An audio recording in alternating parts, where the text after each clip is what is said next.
Hi friends, welcome to the Linux Full Administrator course. Before starting this course, I would like you to inform it is more like a practical course instead of theoretical.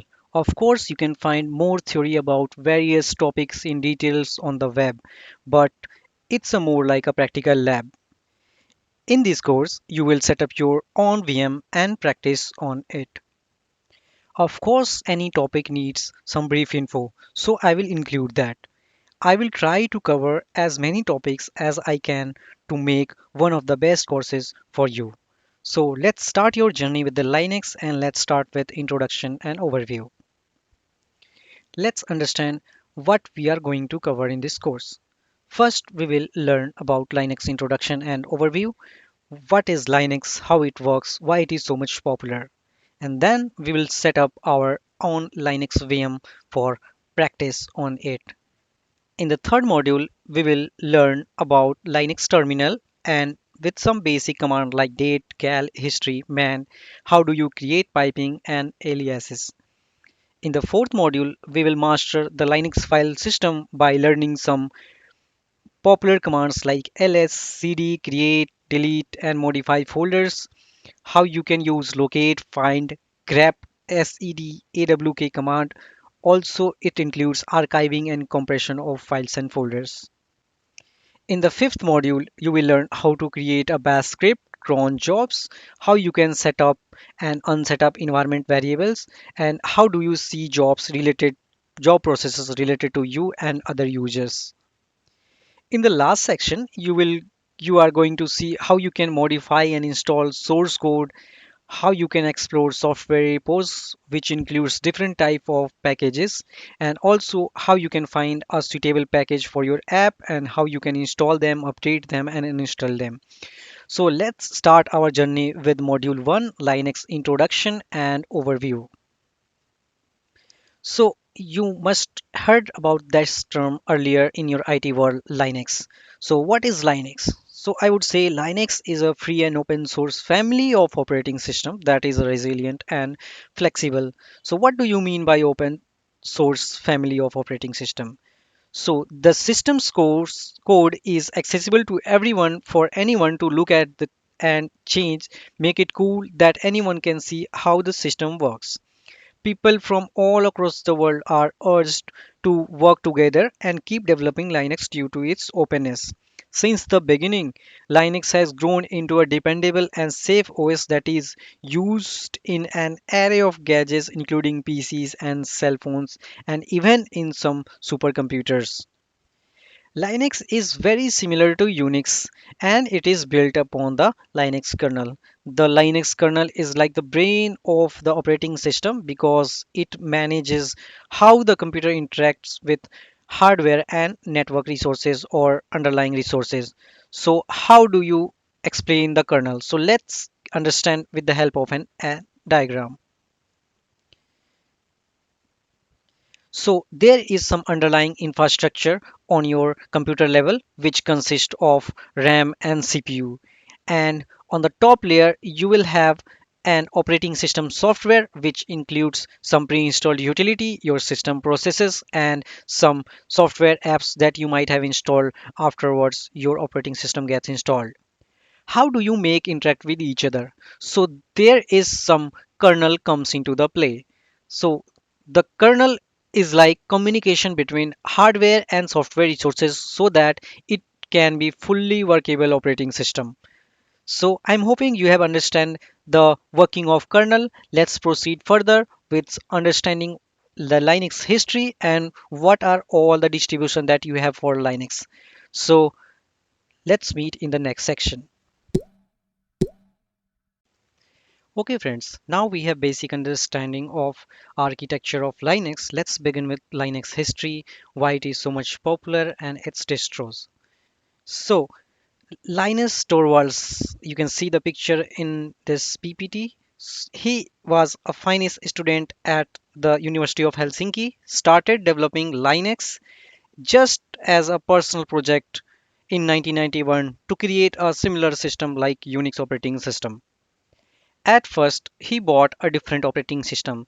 Then he realized that it is not allowing him to customize that OS as of his use. So he then started developing and creating a operating system like Unix, and it is called Linux. Why it is named like Linux? So it is named after Linus. So Linus plus Unix, then it is called as Linux. Linux is considered to be one of the most stable, secure, and reliable operating system. The Linux ecosystem is constantly evolving and expanding with a lot of development going on. So why one should opt out for Linux? So the first reason is open source. The open source means the software repository or packages available for Linux is accessible to everyone and anyone in the world. They can access it, modify it, and use it as they want. The second reason is security. So Linux provide multiple secure layer for the underlying infrastructure to the OS level. Third one is stability. So unlike Windows and Mac, this does not provide any regular patches. So it only needs to be fixed or updated when it is needed. The next reason is accessibility. So Linux support many platform and it support many underlying hardware. So it is making it is accessible more. Speed, as it is comes into the picture with customized way, so it is much faster as compared to the other operating system. So as I said, the multiple developer are already adding the features to the Linux, so hence it is scalable, means anything is being added to this OS at under the GNU project, it's being scaling up and up. And last but not least, it has developer, server, and community support. The developer can use many of the languages to use the Linux and to customize them. So that's it for this demo. We will meet in the next video while discussing the Linux distros and will understand which distro we are going to use. So thank you.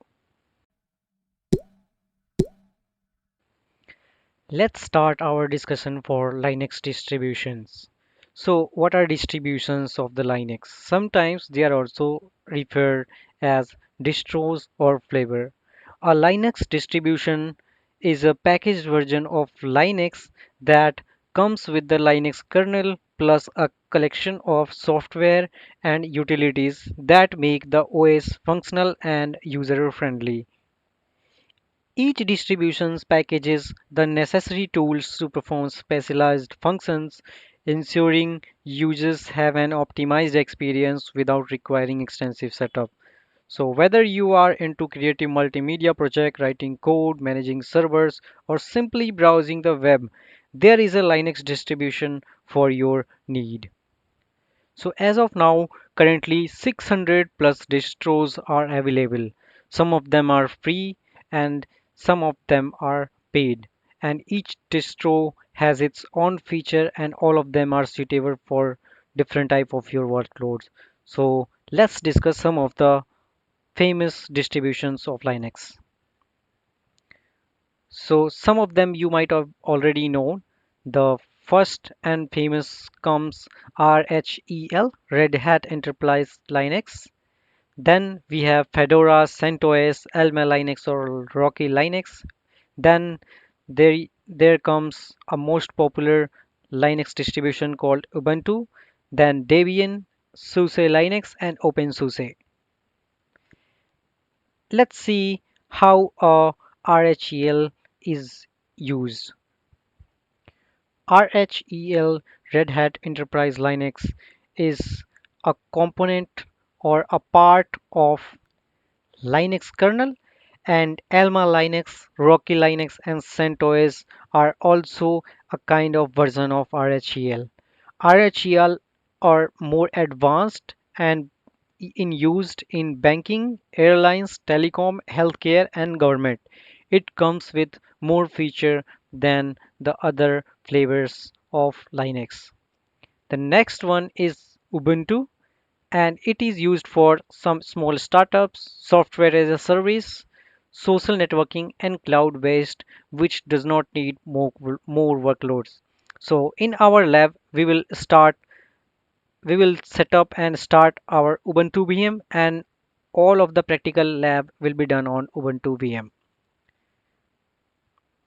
So let's get ready for setting up our Linux VM.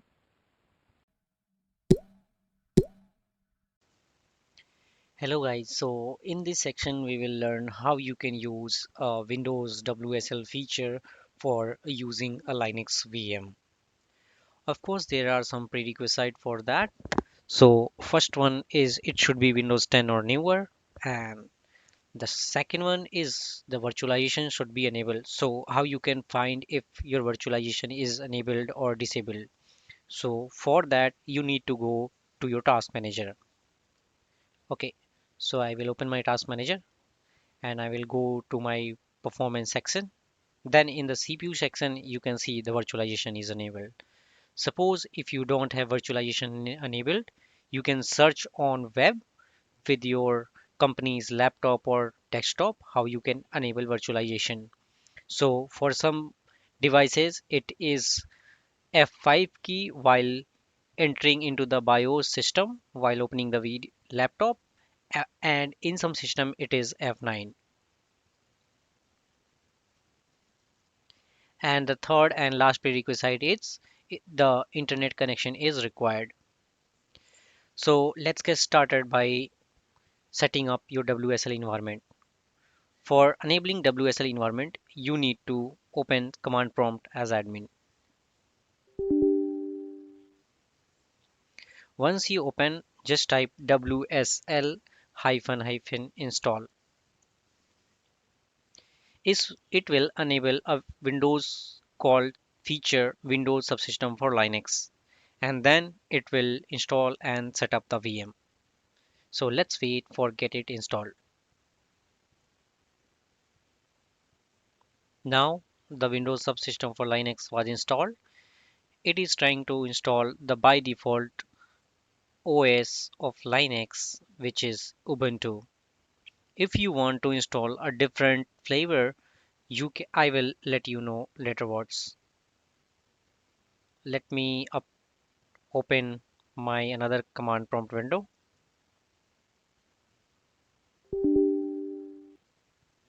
So suppose if you want to check what are all your options you have, I will select WSL dash L option for long listing and dash O for online.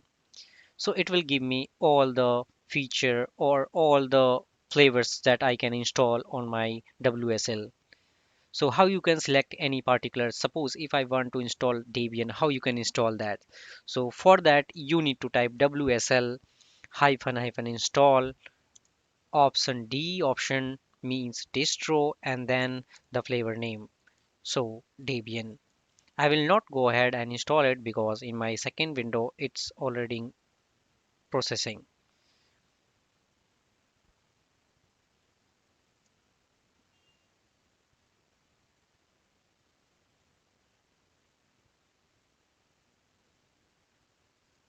So once it gets installed, I will restart my laptop and come back to see if it is installed or not. Okay, now I will go to my command prompt and it's saying that my Ubuntu was installed. And in some laptop, it will not ask you to restart your PC. In my case, it didn't ask for restarting. I'm not sure if it will ask later. So let's go ahead and enter the new Unix username. So I will say DevOps, DevOps guy.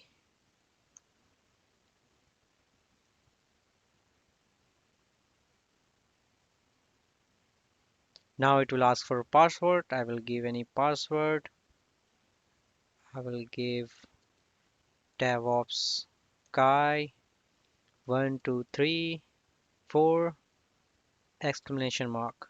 So this is a feature of the Linux. So once you will install or enter the password for Linux, so it will not show you how many characters you are entering. So no need to worry, it's entering your password. Once you done with your password, you can enter, then you have to retype it again. And I will type my password.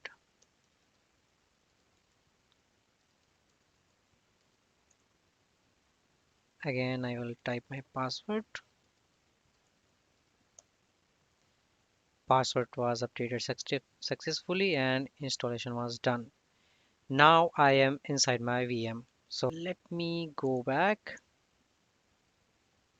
So I'm in my home folder. I will type. Let me go back one folder more down. So I'm in my root folder. So once I will type ls, so you can see it's all of my folder are there. So yeah, well done. You have successfully set up your Linux VM by using a Windows feature called Windows Subsystem for Linux. So let's exit this. You have exit this, you have exit this. Now how you can open your VM? For opening the VM, you just need to go to your start menu, type Ubuntu. Here you can see as app and open it.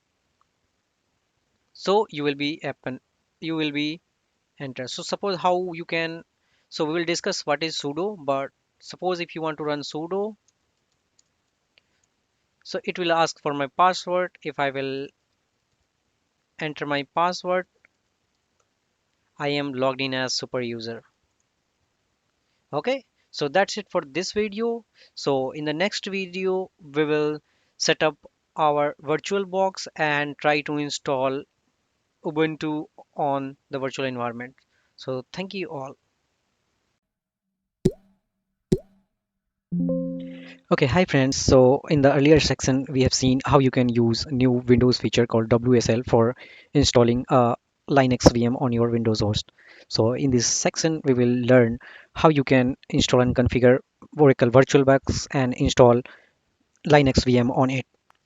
So let's open any browser. For example, I'm using Chrome and I will search for download VirtualBox. So if you will see various links. So on the first link, if you will click on there and if you will go there, so it is a new version called 7.1.4 for Windows host. But for now, I will go to a one version lower that will be found on Oracle site. So I will go there and in the Windows section, I will click on Windows installer. So I have already installed it and it is in my downloads folder. So this is it. Second, we need its download Ubuntu. So if you will go ubuntu.com /download /alternative download, you will see the earlier version of Ubuntu. So I will download 22.04 LTS. As of now, there is a most recent version 24.0.4, but I will install 22.04 so that it is more stable and will support more commands. So I will go ahead and click on it. I will choose a desktop image and I will click on 64-bit and it will start my download. So I will come back once it has downloaded the. Okay, so now I have downloaded my both VirtualBox and Ubuntu ISO image. I will first go ahead and install my VirtualBox. I will right click on it and click on run as administrator. I will click on next. I will hit next, next, yes, yes, and next. Install. So it will get installed.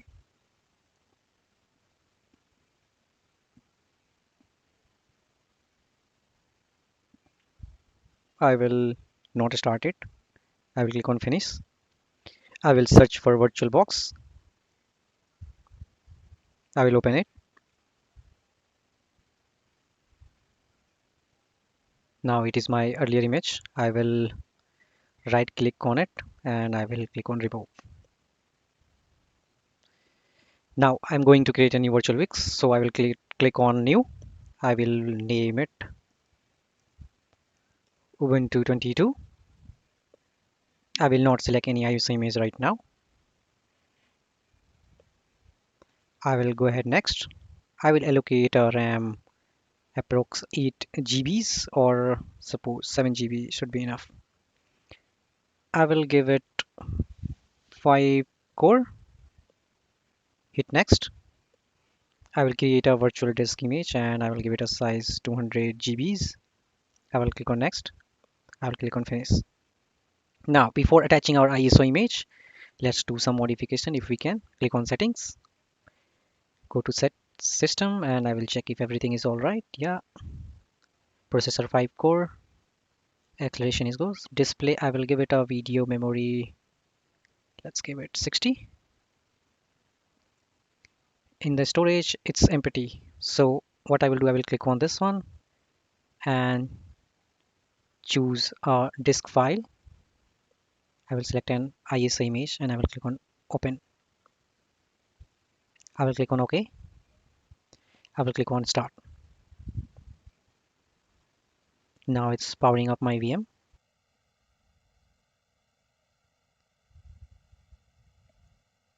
I will use my key.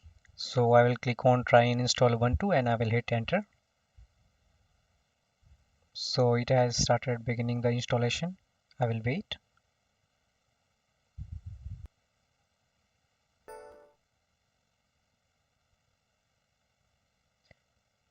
I will click on install Ubuntu and the language as English.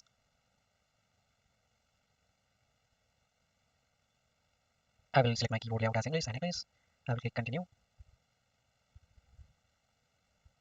And downloads. Okay, it's normal installation.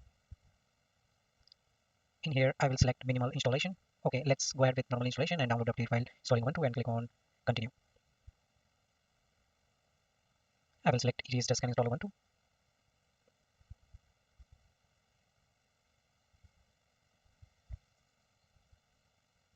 I will select my location. Should be New Delhi.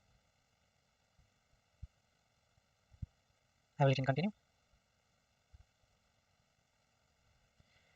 Okay, now I have to type it your name. So I will give it my name as DevOps guy.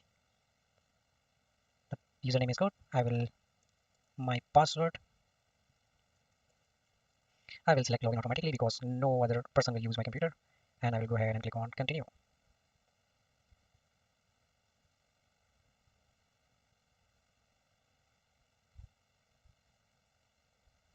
Now, once it has installed all the updates and set up my VM, I will hit restart and log in back.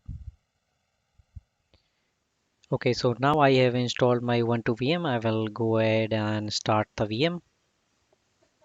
So in some second it will be powering on.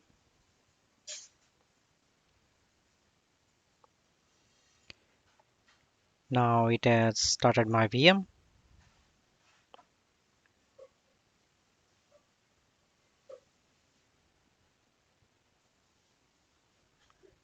Now by the time it's installing, I will go and click on insert guest edition CD image.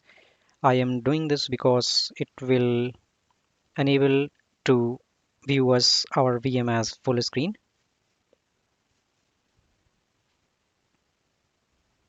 Now once it has done, I will go ahead and click on this disk image.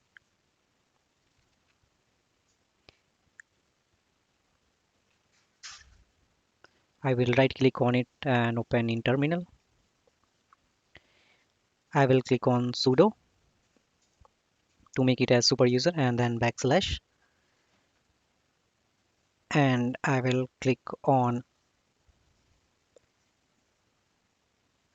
vbox linux additions dot run. I will hit enter. I will install it later. It is asking for my password. I will give my password. Again, it will not show your password, but it will be entering in the background. I will hit next and I will install my guest VirtualBox guest addition installer. So once it will be installed, I will restart my VM and log in back.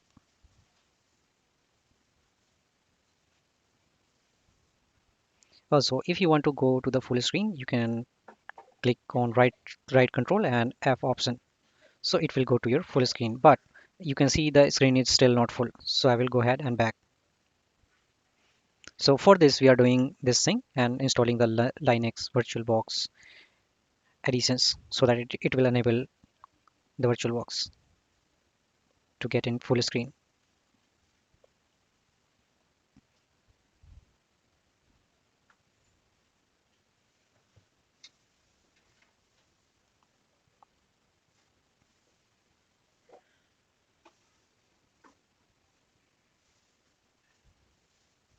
Now it has downloaded the package. I will restart it.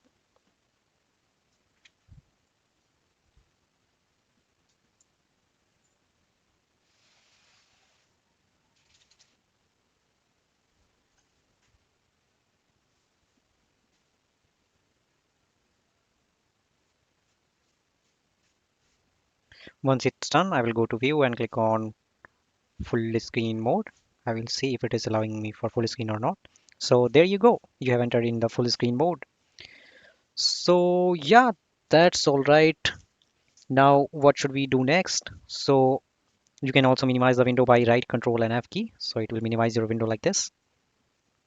You can minimize it. Now, suppose you want to SSH into this VM. You don't want to log into the VM as GUI and you want to do this. So how you can do, you can click on network and you can click on net, and from the net you can set it to bridge adapter. So what it will do, it will make a bridge connection to your local host, and it will make a connection to your local host directly so that you can directly RDP or make a SSH connection to it. So I'll click on OK. So before doing this, you need to make sure that the SSH services are enabled. So in the next section, we will do that.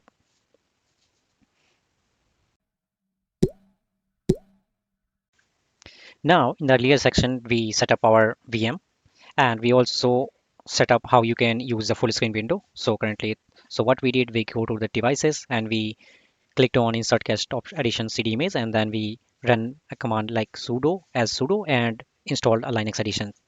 Now we can full screen, of course, by typing right control plus F. The right control acts as a host key in VMbox. Now let's see how you can enable the SSH service. So for now, we need, suppose if you need to RDP to this VM from your local host, how you can do that. So for that, I will open a terminal.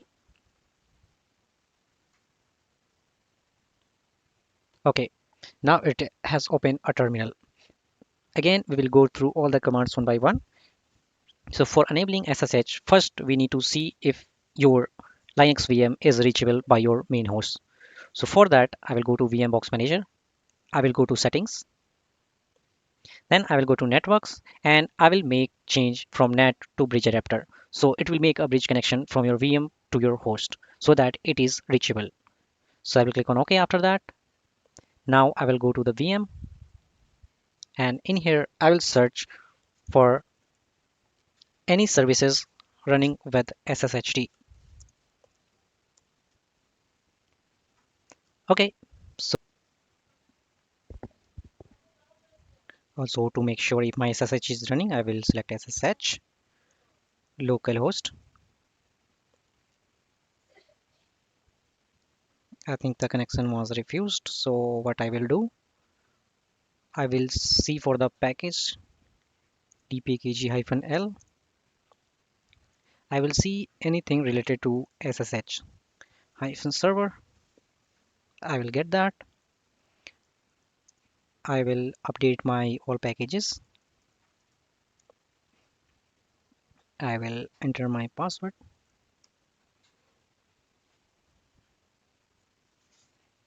I will pause the video once it will be done.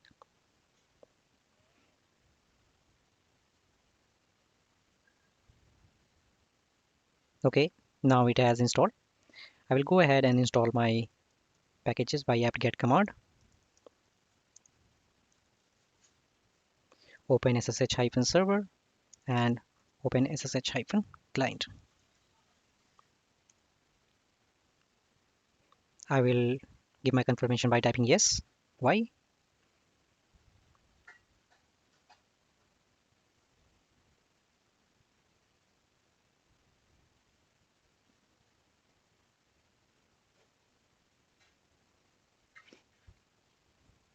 Okay, now it has done.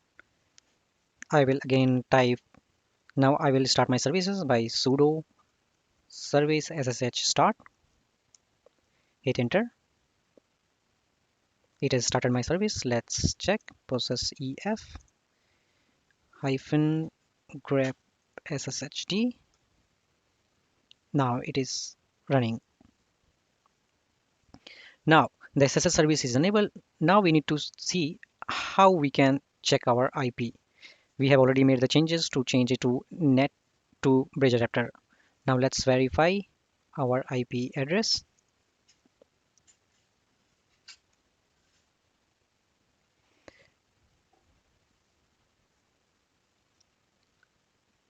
So the second one and this one is the IP that we are concerned about. And let's other also gather our user info by typing whoami command. So it's DevOps. Now let's go ahead and try to take RDP into SSH connection to it. So for making a SSH connection, we would need on Windows we would need putty. So putty is a SSH connection manager. So I will install it.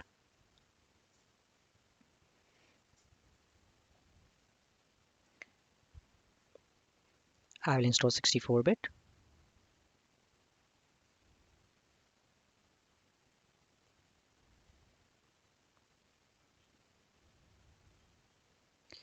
I will click on show in folder and I will hit on next. Next, install. Yes. I will not view readme file and click on finish. I will go ahead and search for putty. I will open it. Now in the host name, I will search for the IP address that I discovered from here. It is 192.168.1.11. I will click on open. I will click accept. How do you want to log in as? So I will log in as DevOps because my user was DevOps. I will hit next. What's your password? Give it your password and hit next. Now there you go. You have your VM now. So how you would verify that? So ask me later. I will go to terminal. I will see where am I. I will go to CD desktop. I will create a file.txt.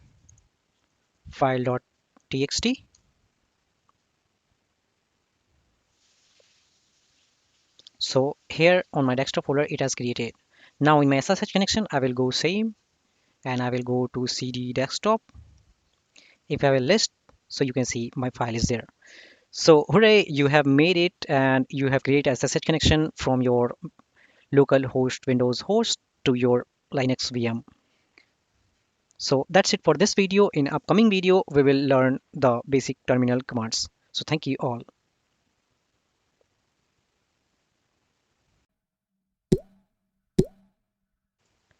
Hi friends, welcome to module 3 where you will learn various Linux terminal commands. So in this module we will learn echo, cal and more like a beginning commands in this module.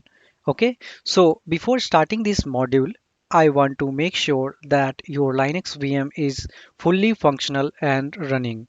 Okay, so let's move.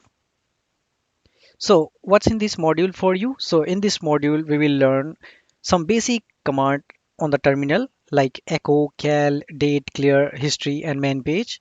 Then we will learn what is standard input, output, and standard error. Then next we will learn how you can redirect them to a file. And then we will learn a most advanced command called piping. And then with help of T and xargs, we will understand it. And next we will learn how you can create aliases for your piping. So yeah, let's start with some basic command. So I will head over to my terminal and my Ubuntu VM and let's practice it. So this is my Ubuntu VM that we have created earlier in earlier modules. So yeah, Let's start by opening terminal. So how you can open terminal? So you can type terminal while going to all software, else you can use shortcut control plus alt plus t, so it will open your terminal. Okay, now if your font size is too small, you can adjust them by clicking on here, then go to preferences, then go click on unnamed profile, then you can click on custom font and you can make a size bigger. Okay, now I will close this. Now what is the first line in this command terminal? So the first one is our username for our VM, right? So when we were setting up the Linux VM, so it asked us to enter some username. So that was the username that we have entered. The next is at the rate sync sign. So it is saying that this user is on which host. So you might have remembered that while entering the username, it auto captured the host name and it was DevOps-VirtualBox. The colon represent where are you at this virtual box. So I am at tilde. The tilde in Linux represent home folder. Okay, and the dollar represent it is ready to take your input. So I'm hoping you are clear with this line. So let's move further. Now the first command we all are aware it should be echo with some printing hello world. So echo command will take anything you will enter as input and it will print in standard output. Okay. Now if I will type capital echo, it will not found because Linux terminal is case sensitive. Everything in smaller and bigger is capital letter are different. Okay. So keep in mind while moving forward to the Linux terminal. Now what is the syntax for these commands? So first we have command name, whatever command you are typing. Then we have option or options, and then we have input or inputs. Okay, so one command, there will be one command. Of course, in piping, it will be different. You can type many commands with the pipe, but I'm taking about the basic syntax. So the first we have to enter command, then it can support a option or multiple option or zero options, but it will definitely require any input or none inputs. But some command does not require any input like cal. So here you can see it didn't take any input, it just print out. But yeah, it has also some options and input supported. So suppose if I want to, so the cal command printed the current month of this year. Okay, so this printed. What if I want to print the whole calendar of this year? So I will type cal hyphen y. So it will type all the calendar of this year. If I will type cal hyphen y 2022, so it will type calendar for all 2022. Okay. Now cal support multiple options like capital A and capital B. So what it does, the capital A option will tell you after you can add 1 month or 2 month, whatever you are entering. Suppose I am entering 1 month. Okay. Now capital B supports before 2 months. If I will type 2 of what? Of December 2020. So what it will print? So it will print 1 month after of December 2020 and 2 months before of 2020, December 2020. Okay. So if I will hit enter, so this was the reference December 2020, this December 2020, and it printed 2 months before November and October 2020 and 1 month after, which was 2021 January.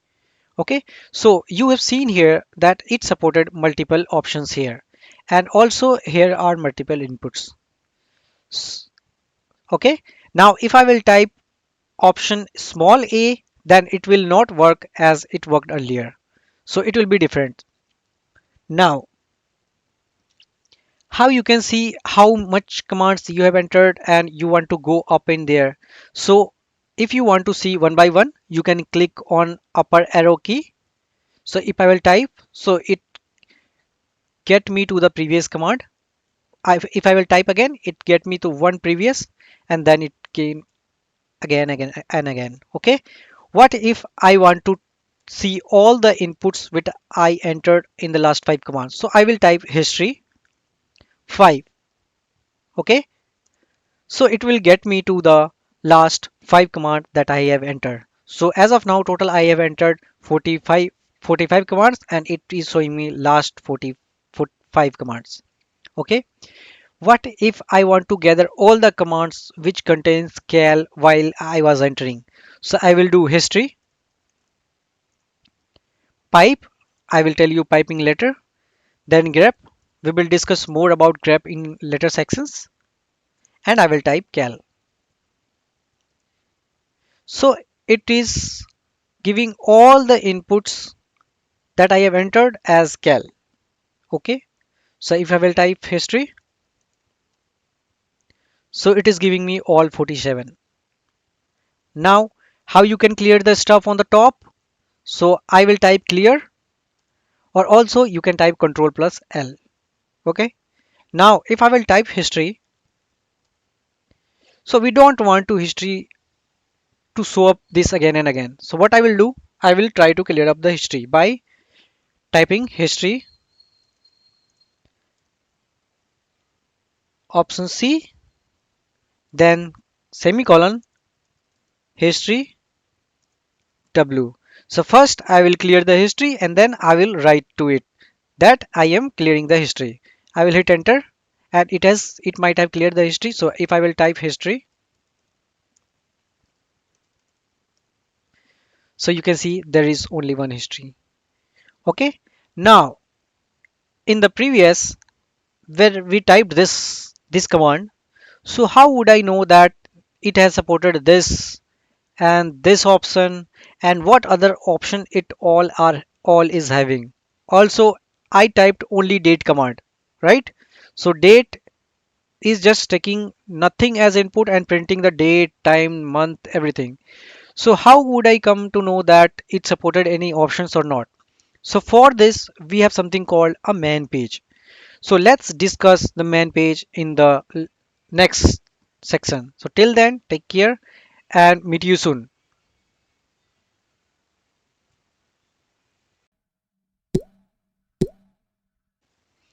Hi friends. So in the earlier section, we have seen about some basic command like echo, kill, dat, clear, and history.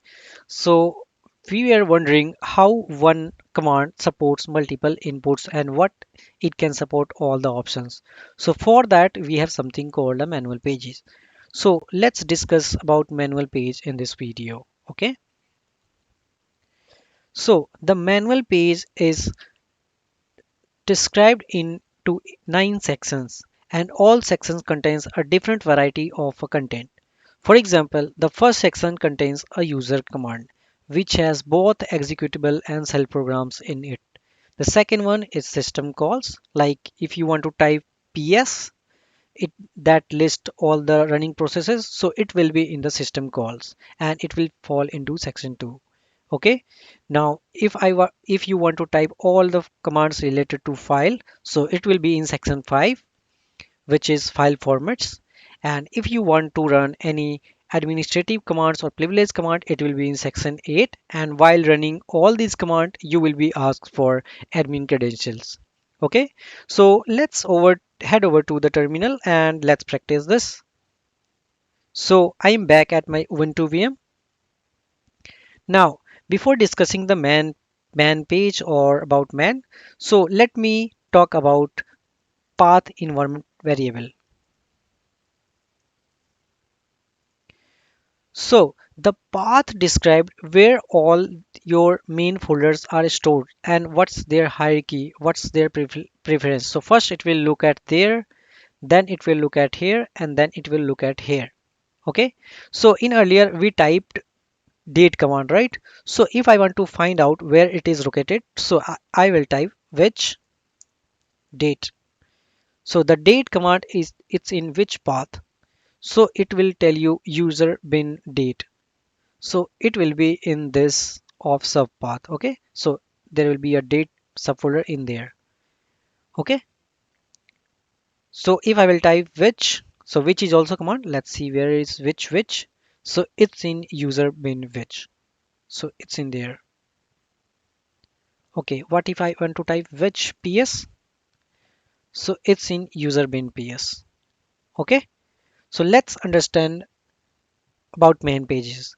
So I don't know what's which does and how I can get more info about that. So I will type man option K, it will search for all main page directory and I will type search. Sorry, I will type which. So it is giving me what's all these thing. So basically man has searches these things related to which. And the one we are concerned about is this one, second last, which is locate command and it is in which section? It is in one's first section. And what was the first section? First section was user commands. All right, the colon represent the it is in which section. All right, okay.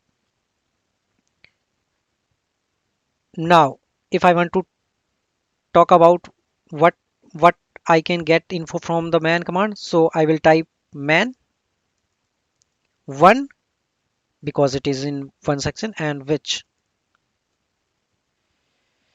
So it's saying one, it is in which section? So it is in general command section and it's saying its name, what's its name, what it does, a basic description, then it has a long description, then it has a supported option. So it has only one supported option that is A and it is saying print all matching path name of each argument. And then it is something called a exit status. So it is which can be 0, 1 and 2. So we will discuss this in next lecture. What's it's all this have. So I will exit by typing Q. Also, you do not need to enter one or one again and again. If you will type man which, you will be there. Okay. So we were talking about cal in the earlier lecture. So let's get info about that command. So I will type man cal. So when I cam, it's saying it is also in section 1. Okay. And it is also a general command manual. So what is why it is saying BSD? So it is including ncal also. So now we have typed option A and option B, capital A. Okay. So let's get to the capital A option. So here we are. And it is saying capital A options means a month to add after. And in our illustration, it also worked the same like it is. Okay. And option B, a month to add before. Okay. And as you said on the top, the capital B has different meaning. And here you can see small b has different meaning. So the small b here is use old style format for ncal input. So it will give you a old style format. Okay, I will exit. Now what if I have a description like one command, it is used to list directory structure. Now how I can get info about that command? So what I will do, I will type man option case search and what the description should match. So the description should match like it should be list directory contents. Okay, now if I will type enter, so it has four commands related to it. Okay, now the third is in 8 section. So if I will type this command, it will ask me for admin credentials because it was a privileged command. But all three are in one option, which is user cells and executable program. And one we are concerned about is ls. Okay, so if I will type ls, so it is giving me all the things or it is in there. Actually, not all. It is hiding some hidden item. So we will learn more about this in when we will learn Linux file structure there. So let's take help for man. What it has all the stuff in there. So if I will type man ls, so it's in section 1. It is in user commands, which is was first section. Then it has a name, then description, and it has all the options. So what does option A does? So option A, do not ignore any entries starting with the dot. So in Linux, the dot is like hidden file. So if I will give it as with option A, so it will give me all the files including hidden files too. Okay. And what is option L does? So option L does use a long listing format. So for now it was showing a file like in the horizontal way. So how I can make as a long listing? So I will quit. Then I will type ls hyphen l. Okay. So it is giving me like long listing format. Okay. And what is ls hyphen a does? So it will give me all the inputs including the hidden also. And option L. So I have given here a multiple option that we are talking about in the earlier section. Okay. So it is giving me all the inputs, all the hidden files. So the file that was starting with the dot, it is hidden file, and the files that are in white color, so they are files, and the blue ones are folders. Of course, I can concatenate them by option LA together. So if I will type ls-la, so it will give the same input. So you can see that. Okay. Now, so yeah, that's it for the man pages. Now in the next section, we will learn about commands, standard input, standard output, and also we'll see how you can redirect them. Okay. So till then, take care and bye.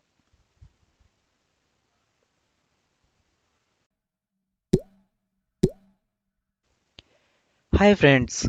So in the earlier section, we have learned about Linux manual pages and some basic command. So in this section, we will learn about standard input, output, error, and redirection. Okay, so let's get started. So for any command, there is some standard input or command's argument. There is no need that every command needs some standard input.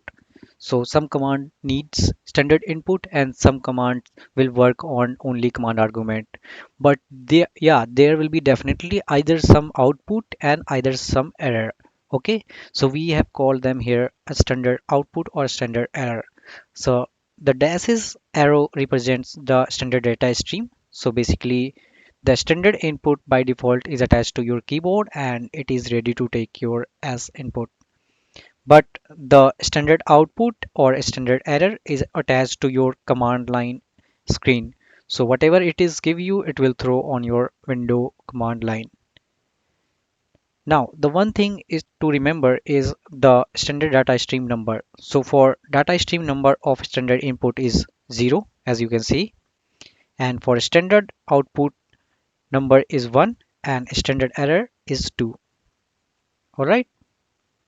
We will understand this by on when we will go to our Ubuntu VM. For now, let's go and let's learn how. So after understanding the command standard input output, we will also learn how you can redirect your output or error, or how you can take input of any standard input file and route redirect them to standard out. Okay, so let's head over to our Ubuntu VM and let's practice this. So I am on my Ubuntu VM.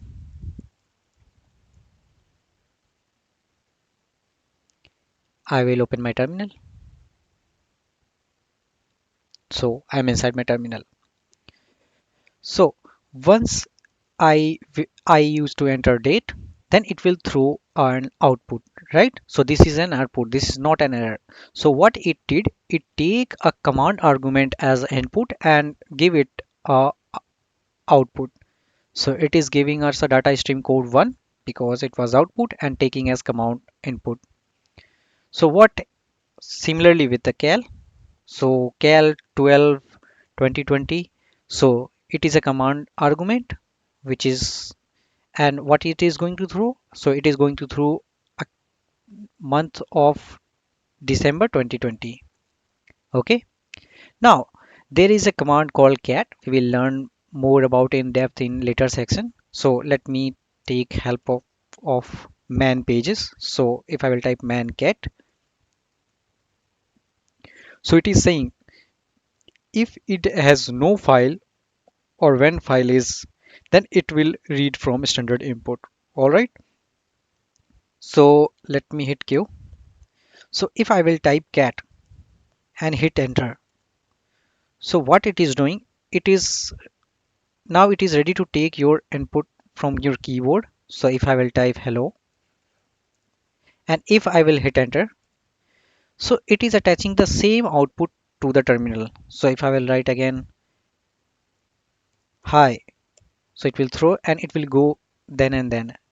So let me hit Control C. So what it is doing, it is taking a standard input and throwing the same standard output in here only. Okay. Now let me hit cancel. How you can redirect them? How you can redirect these things to a file? So what I will do, I will write cat and what was the standard data stream number of standard output? So it was 1, and then I will press a greater than arrow. Then you can put a space here. It is not required, but you can put, and I will type output dot txt. Okay. So here you can have a space, but here you cannot have a space. It's not acceptable.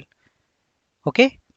So if I will type enter, so it will allow me to enter something. So I will type hello and welcome to Linux. Okay. If I will hit enter, so now this time it didn't give me any input.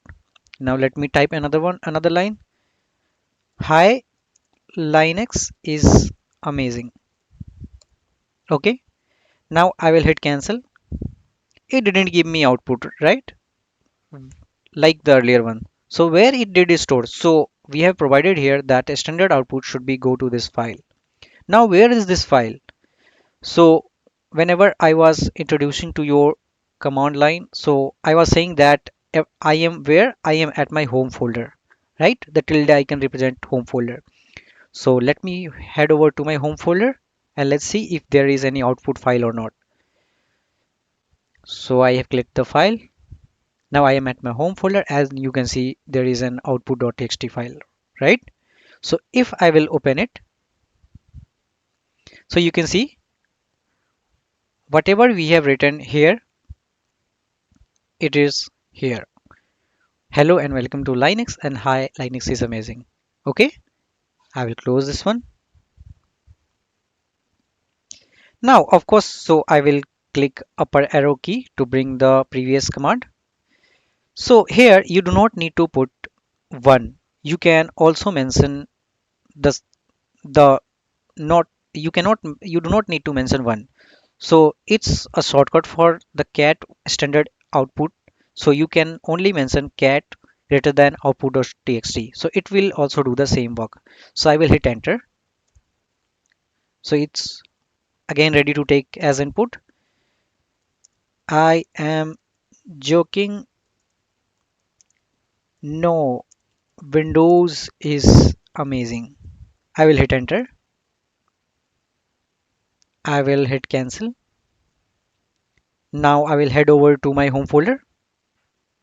I will check my output.txt. Okay. Now where are all my previous lines went? So Linux, what it did, so it's rewrite to the file. It's just deleted everything before that and then it written a new stuff to it, whatever we write. Okay. So what we can do, we can close this. So for appending to a file, we can use double greater than sign here. Okay. And of course, we can write 1 here. You do not need to mention it again and again, but yeah, you can write 1. So if I will type hit enter, I will write no, you are joking. Linux is really amazing and powerful too. So let me hit enter and let me cancel it. Now if I will visit to my output.txt, so now you can see it didn't rewrite the previous line and it just appended to the next line. Okay, so the double greater than sign will append to your file, it will not rewrite to your file. So basically it is used to help in logging thing. Okay, so I will explain it later. So by default, cat does not support any key option. So if I will type man cat, so it does not have any key option. Okay, so let me hit q. So if I will type cat option k etc, if I will hit enter, so it is giving any output and it is not a real output, it's an error, right? So it's an error, cat invalid option hyphen k, try cat help for more information. So what it did, so it throws an error to our standard output screen, so which is our output screen. And I was telling by default in Linux the standard output and standard error is attached to our screen. Okay, so what I will do, I will type cat hyphen k etc. What I will do, I will type 2 greater than error.txt. So here I am typing 2 because the data stream number of an error was 2, then greater than, because I am writing all of these to what error.txt. Okay, now if I will hit enter, so it might have created one folder here, error.txt, right? Let me open it.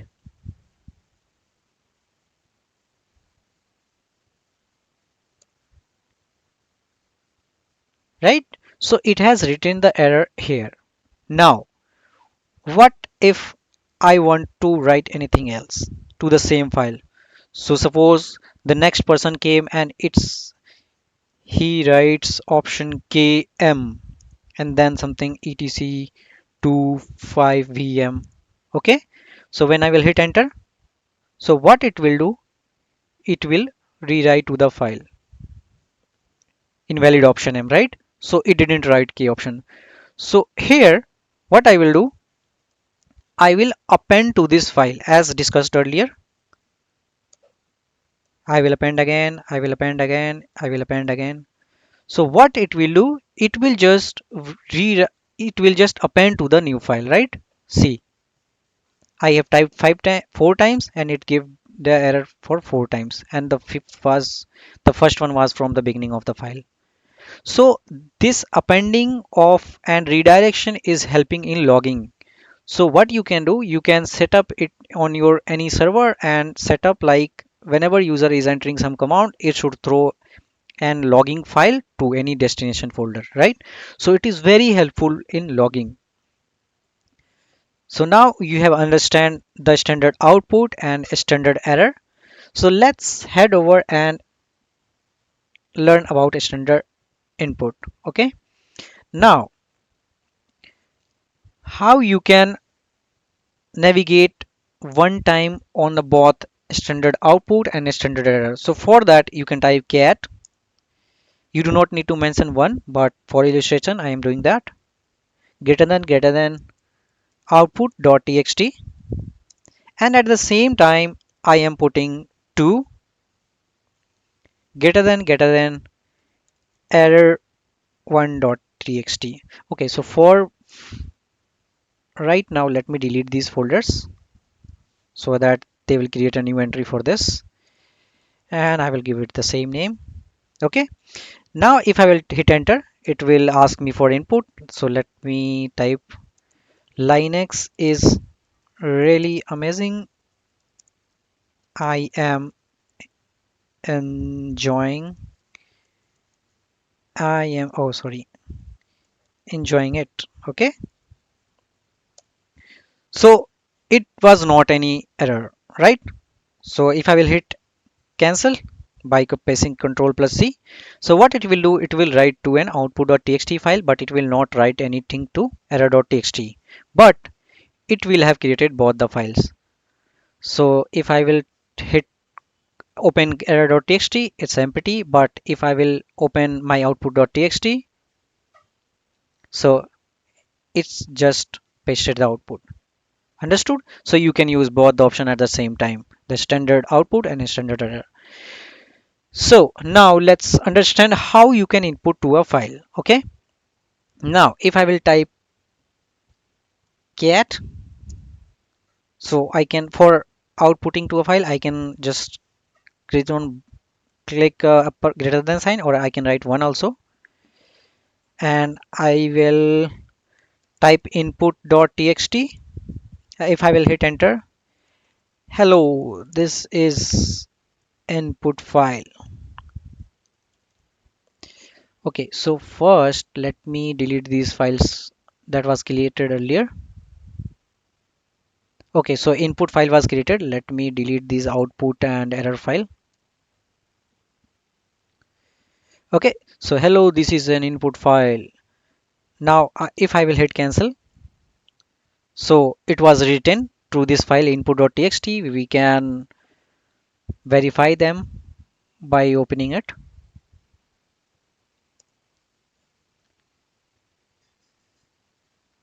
Okay, let me see why it didn't write anything.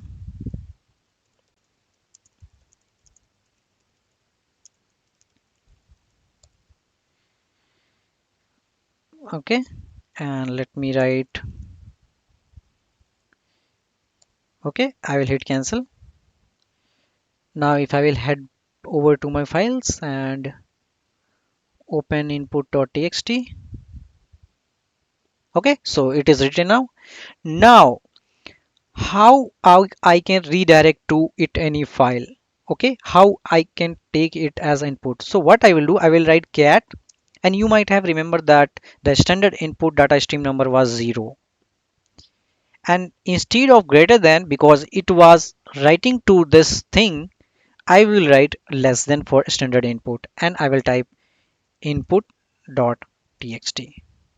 Okay, so what it is doing, it is writing from input.txt file and taking as input. So if I will hit enter, so you can see it is writing to here. So for one and 0, there is shortcut. You do not need to mention 1 and 0.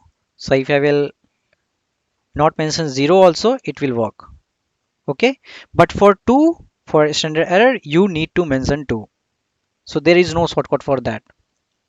Okay, so there is no file called output.txt. How we can take input from an one file and redirect it to any output? How we will do that? So it's very easy. So for that we will type cat. Okay, cat 0. We do not need to mention 0 also, and we do not need to mention 1 also. Less than input.txt, and then 1 greater than hello.txt. So what am I doing here? I am taking input.txt file as input, okay, and redirecting it to an output file 1.1 by mentioning 1 hello.txt as output. So it's an output file. If it is throwing an error, so we could have redirected it to 2 greater than whatever your file name is. So if I will type hit enter, and if I will head over to my files, and if I will hit enter, so you can see it has redirected the output. Okay, now, so similarly you can mention it for whatever you are, suppose you have written any error file to input.txt, and if I want to write anything to uh, any error file, error log, It's the best name, and let me do not need to mention 0. Okay, so if I will hit enter, so it is giving you here, and if I will see in here, so it was not an error, right? It was not an error. It was a standard output. It didn't give us any error, so it didn't write. Okay, but if it was in any error, so you could have passed here. So it might have written in error log.txt. Okay, now the more advanced, let me open another terminal. Uh, I will type Control Alt T. Okay, now how I can read input from a one file and redirect it to another. So if I will type tty, so it is giving me where is my tty is. So if I will type copy this output. Now what I will do, I will take input of any file and redirect it to output to that another terminal window that I had opened earlier. So let me open this inside here so that it will be visible in the real time. Okay, in here I'm here. So just see this one. So if I will write cat 0, I'm reading it from an input file input.txt, and if I will redirect it to output this one,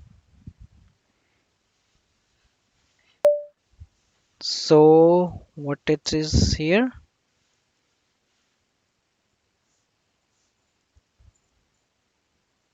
Okay, so if I will hit enter, what it will do, it is taking input of my this file and writing it to the output of this terminal window. Okay, so let me hit enter. You can see what it did. So it is taking input of my file and it did pasted here, right?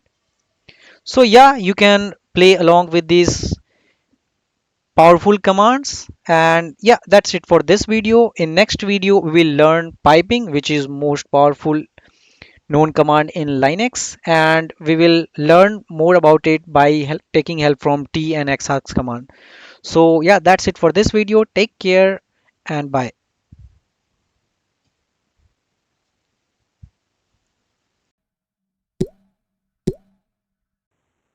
Hi friends, in the earlier section you have learnt about standard input, output and standard error, and you have also seen how you can use them to redirect to any files, whether it is standard input or standard output. Okay, so in this in this lecture we will learn what is piping and how you can use it, as you will enjoy learning it, and also you will see some advanced command like t and xargs with the help of piping. Okay, so basically piping is like it will take standard output of any command argument or any command, and it will process it to any another command as input.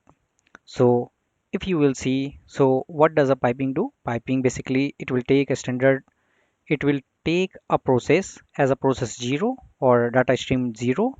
uh, so for any command, the data stream 0 is standard input, so it will take a standard output of any file as standard input and process it to standard input of any standard output file.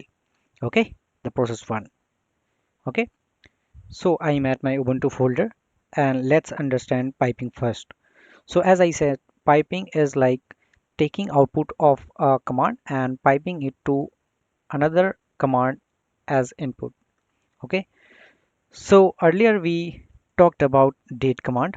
So what it does, it will print the day, date, month and year and time, whether it is PM or IST, and then IST. So how you will save it to any file.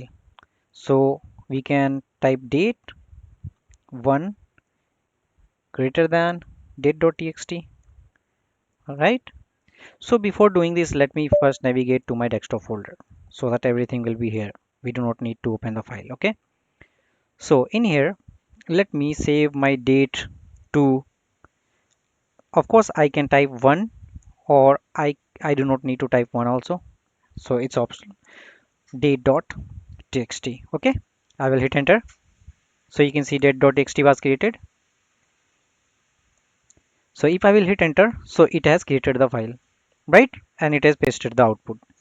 Now, how you can filter this if you want to take only day of the week on your output. So there is something called a cut command. So what cut command will do? Cut command will take input of anything and it will filter out with something. Okay, let's understand things. So what it will do? I will type cut 0. I will take input of date.txt file. Okay, now I will what so I am doing cutting. I am doing cutting of this file while I am taking this as input. So what it will do, it will take everything from the date.txt file and it will put it in cut. Okay, now what it will do, so it has a supported option called delimiter.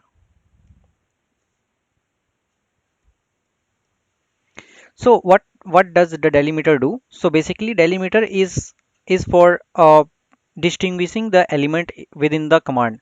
So suppose if I am writing here, so what is the delimiter here for distinguish them different words? So it's the spacing between them, right? It's the spacing between them. So the we can use delimiter to call out or to distinguish the different element in the date date file. So you can see that this is the first element, then there is a spacing, then this is a second element, then this is a spacing between them. Okay, so I am saying that cut this date.txt file with delimiter as a space. So I have given a space. Then I will what I want to select. I want to select fields. Of course, I can give it equal to fields equal to 1. Okay, so what it will do? It will give my day of the week what it is. So today is Wednesday. Okay, so now you have seen first you need to save the date to any txt file, right? And then you need to apply the cut command. All right, so instead of doing this we can use piping. So I have pressed upper arrow key.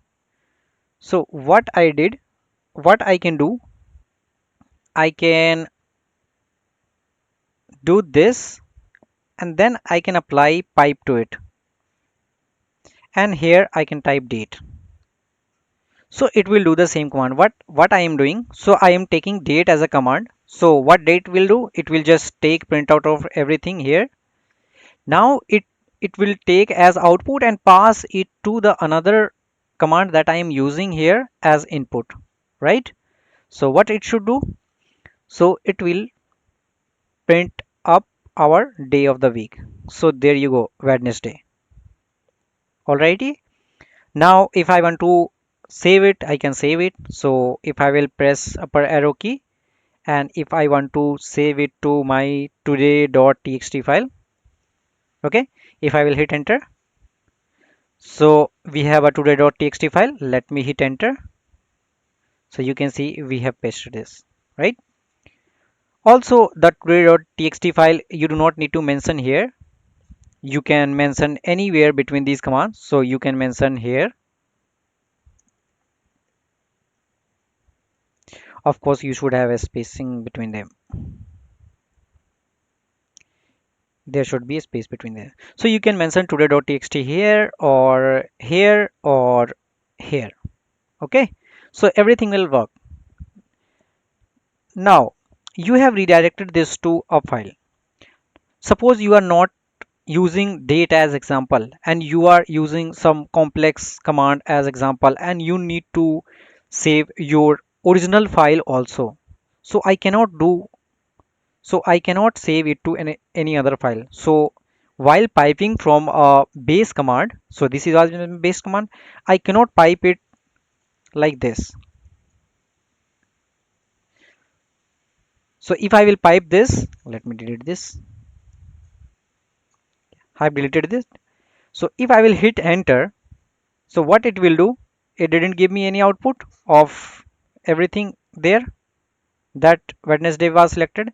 And if I will hit enter of the date, so it is giving me the original date, but I don't want that. What I want that date.txt, the original date was saved, and also it has given me some output, and it could have saved to a today.txt file. So how I can do that? So for that we use a t command.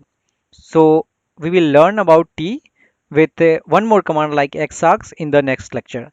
So till then, take care and bye bye. Hi friends, so in the earlier video we have seen the working of piping and why piping is needed. So in this video we will learn piping with t command. So what t does, so you might have remembered that we want to also save the original file to any file, and then we want to pass it to output. So what t does, t just take a file as and it saves the file as snapshot, and then it will pass it as input. So what it will do, so and also you can use piping later so to take to save the updated file. So what it will do, it will take input of any file, then it will pass it to standard output of any other pipe, and also between this thing it will save it to a file of the original output. So let's understand with the help of an example. Okay, I am head over to my terminal. So you might have remember here, so when we were typing this, so date, so when I was passing date to date.txt and also wanted to see that, so it was not giving the proper output, or we wanted, if we want to save as output, so we need to give here also today.txt, right? So we don't want that. What we want, there should be something which could have saved the original thing whatever it was in earlier, and the updated thing which might have applied after this. So how we can do that? So let me hit cancel. So suppose there is a file, I want to use ls-l, right? Then I want to pass it as t file.txt, and then I want to use less command. So it just less, we don't want that. So we can use anything here. I can also pipe it to head option 7. So what it will do, it will count 7 earlier 7 lines. Okay, so what it will do, so as of now on the desktop there are nothing here. So but if there are many files here, so what it will do, it will long list all the files here, and it will save it to my file.txt, and once it done, it will save the file.txt, and on the next what it will do, it will also print the first 7 lines. Similarly for the tail also takes the last lines. Okay, we will learn about head and tail later. So it's a very useful, head and tails are very useful in piping. So you understand the command of t. So let's head over to our terminal again, and let's understand with the example of date. Okay, so date, now what I will do, I will type t, and I will save it to full date dot txt. All right, and then I will pipe it to the cut thing. Okay, cut delimiter, and then what is the delimiter? It's space, and I will select fields 1. Okay, okay, I have forgot the option of delimiter, sorry.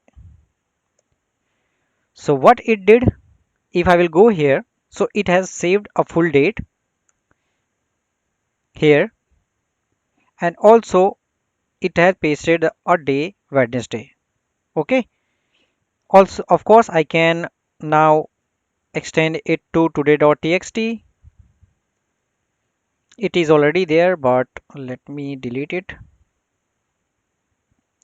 If I will hit enter, it is created. So now what we have our original data and we have our modified data. All right.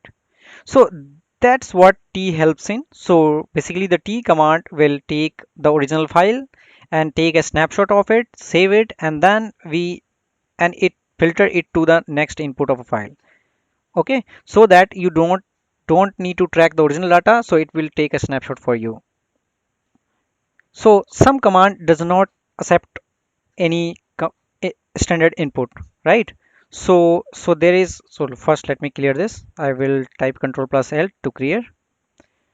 So so we have something called date. Okay, now if I will pipe date to echo, what it will do? Will it print the date on the screen? No, it will not. Why? Because echo will take a command argument, right? So if I will type hello, then it will print, not the date.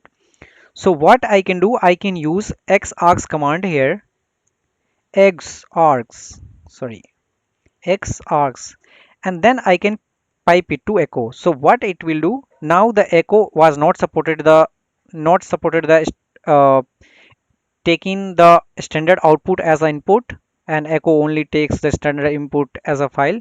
So what it will do, it will take date as command argument and it will pipe it to echo. Did you see it? So it does here. Also, if I want to type hello, so it will concatenate both these things because we are piping. So piping what does? It will take command argument of a date and it will also take this. So piping will do both. It will concatenate. So it will print hello and also Wednesday 00 thing, everything. Okay. Now, if I want to do the earlier stuff like date and then pipe cut delimiter equals to this and fields equal to 1 and then xargs echo. So you can see it will print the your day of the week. Okay. Now let me create any file. There is one more example and it is very useful example. So I will rename it. So I will rename it as to delete. Okay. To delete.txt, and in there I will mention date.txt and I will mention full.txt. I will hit save, close this. Now what I did, I just modified the files and in the to delete file I have mentioned these two files. So in here also we can use xargs. So suppose if I want to use cat to delete.txt file, okay, and if I want to pipe it to rm, will it remove it? Will it remove all the file? Will it remove this file or will it remove the file contains this folder, whatever I have mentioned in there, which is these two files? So let me hit enter. No, it will not. Why? Because rm needs an operand. It is not taking any operand. It is missing. So what we can do? We can use of xargs command to pass it as operand and pass it as command argument. So what I can do, I can press up arrow key and then I can mention xargs. So what it will do, cat will read these files. So what's in this file? So in this file we have given the name date.txt and full.date.txt. So it has taken both those file name and it will pass this as command argument of an rm command. So rm this and rm this, what it will do? So we will learn rm more about later. So rm command just used to delete the files. Okay, so what it will do, it will take the reading from this file, which was this and this, and pass it as command operand to the rm command. So if I will hit enter, you can see both those files were deleted. Why? Because those files were mentioned here. Okay, so this is very powerful command, xargs and t, and also the piping is very powerful and very good topic to learn. So yeah, that's it for this video. In the next chapter, we will learn how you can create aliases for your pipeline. So you do not need to type it again and again, the whole pipelining. You just need to create an aliases for that. So how would you do that? So we will learn in the next chapter. So till then, take care. Bye. Hi friends, so in the previous lecture we have learned how you can use t and xr command with piping and build some more powerful command, right?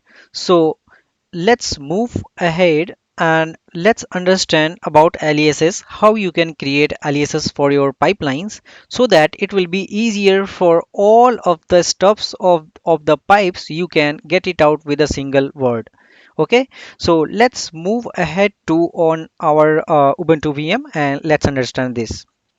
So for creating aliases for your pipelines or any command, so what you need to do, you need to create a special file called .bash underscore aliases.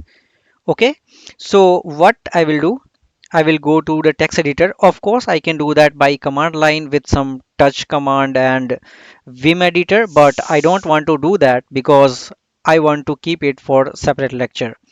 So I will go ahead and open my text editor.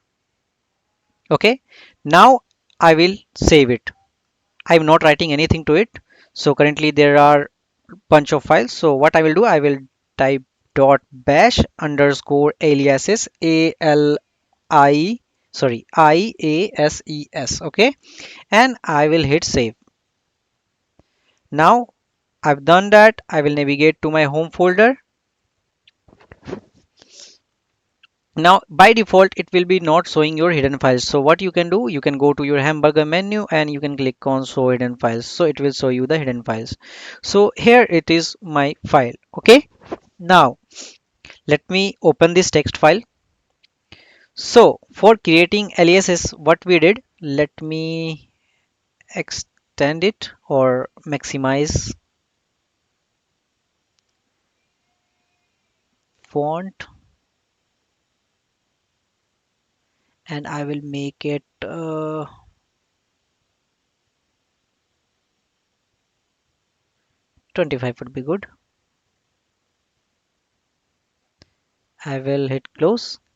Now what we were doing with the date command in the earlier section, so we use t command to take a snapshot of whatever we have in the original, and also we have saved it to a new file by modifying it. See, okay, now let's see this how you can do this. So I will type date, pipe it to t, and here I will type full date.txt.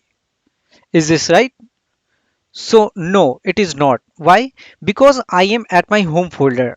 If I will suppose if I am opening the terminal from any other other file location, so how you would suggest that? So it is not good. So hence we will give absolute path for this.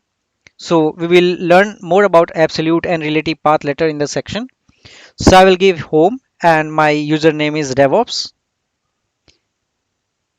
So let me not save it on my home folder. Let me save it on my desktop folder. So that it will be visible on the real time. Okay.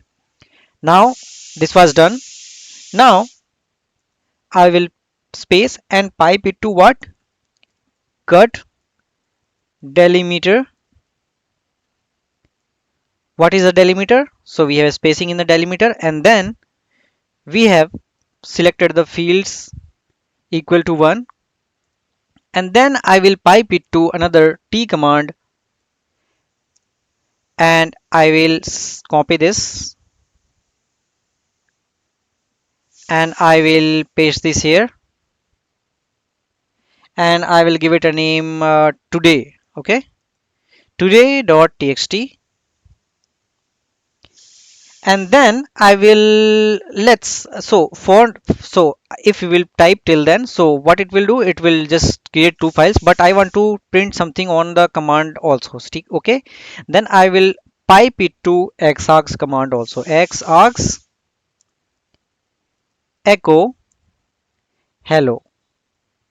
So you might have remembered the T will create a snapshot for all the things and pass it to the next one, and X asks what it will do. So basically it will pass. So what it will do, it will take the previous command and pass the whatever it is written here. So it will print hello and then here. Okay. Now we have written the command. So suppose you need to type this in real time. So it is very hectic, right? So you do not need to type this command again and again. So what you will do? So you will type here alias alias. Now what you want to give the alias name, so I will give a get today. Okay, get today, and I will type equal, and then I will put them in quotes. Okay, so there is a keyword called alias, then I have given any name, whatever you can put a name, and then I have typed the command and I put them in quotes. All right, now let me hit save. Okay, it's done. Now if I will open my terminal, if it is already open, then you need to reopen it. Now I'm in here. Okay, so here it is saying invalid alias name because it has detected some of, there is something might be different. If you will see, so it is saying pass aliases state is invalid alias name. So if I will go back to my alias folder, okay, so here we have passed a space in between them, so it is not detecting. So what I will do, I will close this space because there should not be space, as it is taking the whole alias name as equal to and then space and then colon and then whatever it is. So the spacing should not be there. I will hit save by pressing Ctrl and S. I will exit the terminal. I will exit the terminal. I will open the terminal again. As I am changing all to my desktop, I will minimize this one and I will navigate this one a bit. Now if I will type get today and hit enter, so what it did, it it took our echo hello and xargs command and print hello Thursday, and also what it did, it given two files as output. So it was a today.txt. So if I will see this one today.txt, and also it gave me the full date.txt. All right. So now if I will go back to my alias folder, and where is my alias file? Here it is.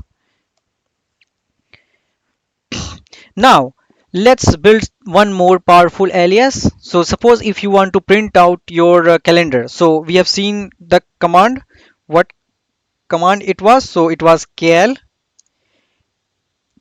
option A1 and option B1. Okay, so what this option was doing, so suppose I am passing this as command, so what it was doing, so it was printing 1 month after and 1 month before calendar of December 2017. Okay, so now I don't want to put this in here. I want to put this while passing the arguments. Okay, so what I will do, I will cut this, and first I will put this to a file. Let me paste here and let me paste here, and I will give it a name magic calendar. Okay, dot txt. Now I will pass this as xargs, so that whatever I will pass while command argument, it will pass through this command. Okay, so if I will type pass this thing let me first give it the alias name, alias equal to cal magic. Okay, I give it a name. I will type equal to, and there was some quotes, so I we have given a single quotes.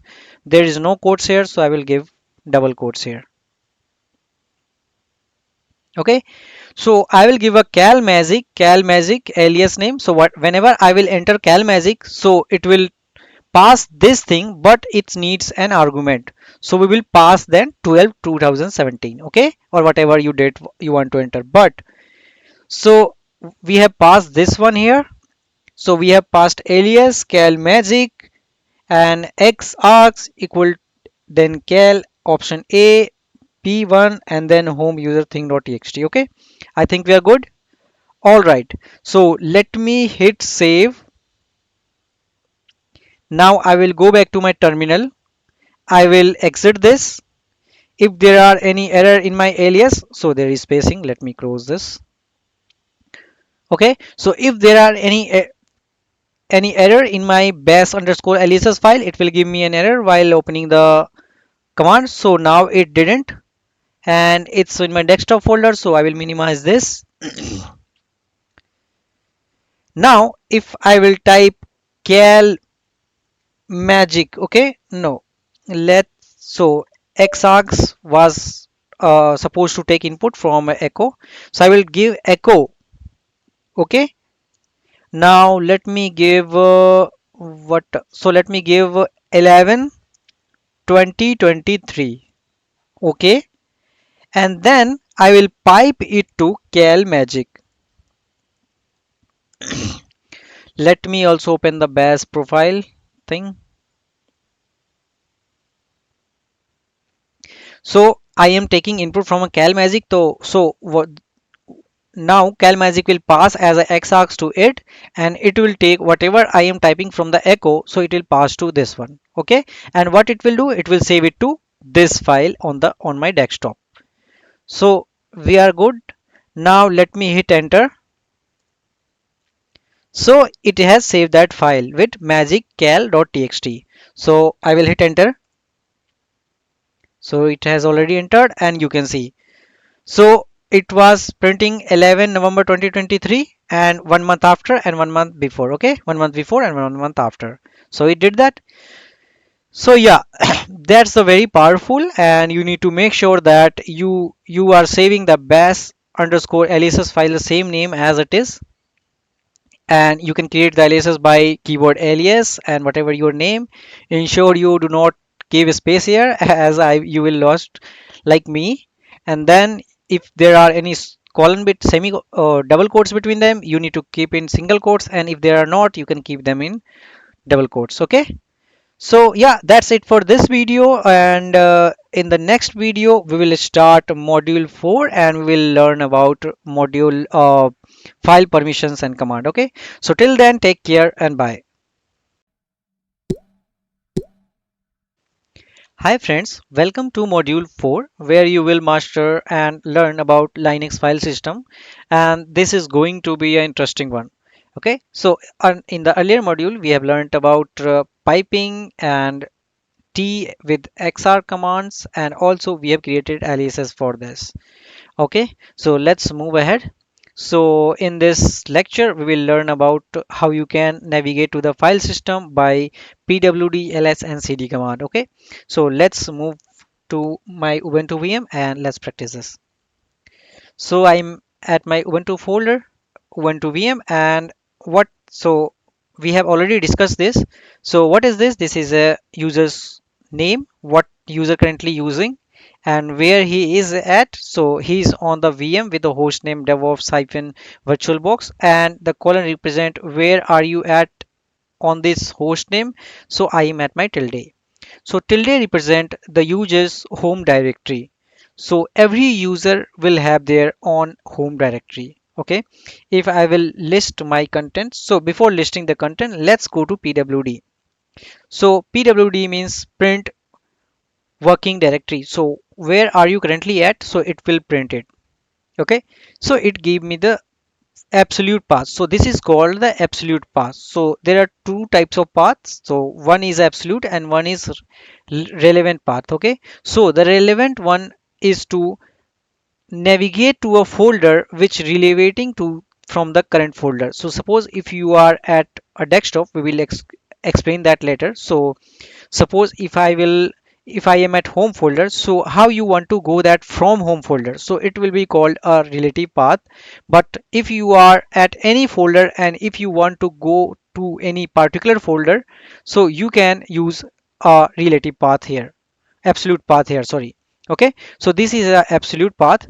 So what it is saying, so it is saying that it is a root, then it is root, and then it is inside home, and then it is home, then it is inside the DevOps users folder. Okay, so we are currently inside the DevOps users folder inside. Okay, now if I will list all the contents here, so it is saying some of them are in blue and some of them in white. So the blue ones are by default represented as folders. Okay, and the white ones are files. And so the ls command is used for listing the whatever contents that you have. Okay, now so there are some folders that is missing, which is called hidden files. So for hidden files, so first see the man page of ls. So for man page of ls, you can see the option a will say you all the files that ignore. So it will tell you the, it will also list the file with starting with the dot, and dot represent the hidden files in the Linux system. And so let me hit q. So it is not looking good here by representing a horizontal, so let me use ls option l. Okay, so what it will do, it will give a give us a format in long listing. We will understand this thing in next chapter. So basically this is saying the permission. The first one is saying that whether it is a directory or a file, and then these are the file permissions, we will explain later. These are the links. This is the user, which user is owning that or whatever user is concerned about. This is a group. So if user is not added to any group, so it will show you the default group as itself. This is a size in bytes, it's when it was modified. Okay, and this is the name. So this is the thing here, and if we want to read it in kilobyte, megabyte, or gigabyte, so what we can do, we can use ls option lh. So h option used for human readable format. So if we will do, so it will give us kilobytes, or if it is, if something is in megabytes, it will give us in megabytes. Also, if we will give a option called ls option a, so it will give us all the files including the hidden ones. So all these dot starting with the hidden ones. All right. Now, if you will see, so let me first navigate to any other folder. So if I am here, so in every folder there will be two two entries will be, one is dot and another one is double dot. So the double dot is kind of link for a current folder, current directory, and the two links, two dots represent the link for a previous directory. Okay, so this is helpful when you will be navigating to the files using cd. Okay, so let's understand cd now. So let's understand the cd. Cd stands for change directory. So if you want to go to directory, suppose you want to go to any users directory or downloads directory. Okay, so what I will do, so in the, so what it was here, so it was home then DevOps. So I will go, I will type cd, then I will give the absolute path home then DevOps then downloads. Okay, so I am giving the absolute part that hey, you can go to this and then this. So if I will hit enter, I will be on in my downloads folder. So you can see the tilde has changed to tilde slash downloads. But So from home folder, from inside the home folder, we have something called the downloads. So let me navigate back.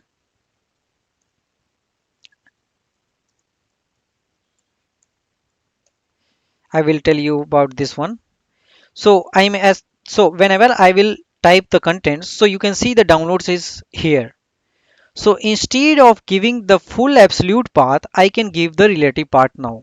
What is relative path? So I can type cd and then I can type downloads, because cd knows that from current path, from inside current path, in the next path there is some file called downloads. So it does not need a full absolute path. So if I will hit enter, the user will be navigated to the downloads folder itself only. Okay. Now, so I am at here. If I will list content, so there is nothing. But if I will ls hyphen a, so you can see, as I said, there will be two entries. One is for current folder and another one is for the previous folder. So if I will type cd dot, so it will be representing the current folder. So it will not navigate anywhere else. So it will be in the same folder.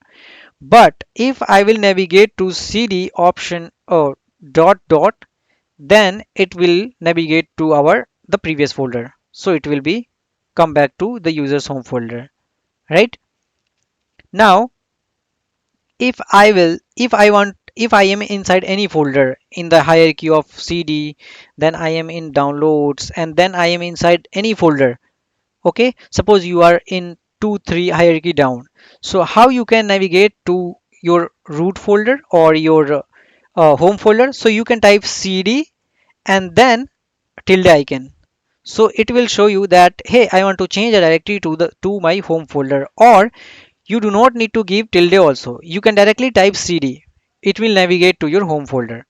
Okay, now let me go back to the cd, one folder above. Let's see what it has. So one folder above, then I am at my home folder, then I want to navigate back, then I'm at here. Let me navigate back to see if I can go on top. So no, I cannot. So where am I at? So I am at my topmost hierarchy of a Linux file system. I cannot navigate on the top further.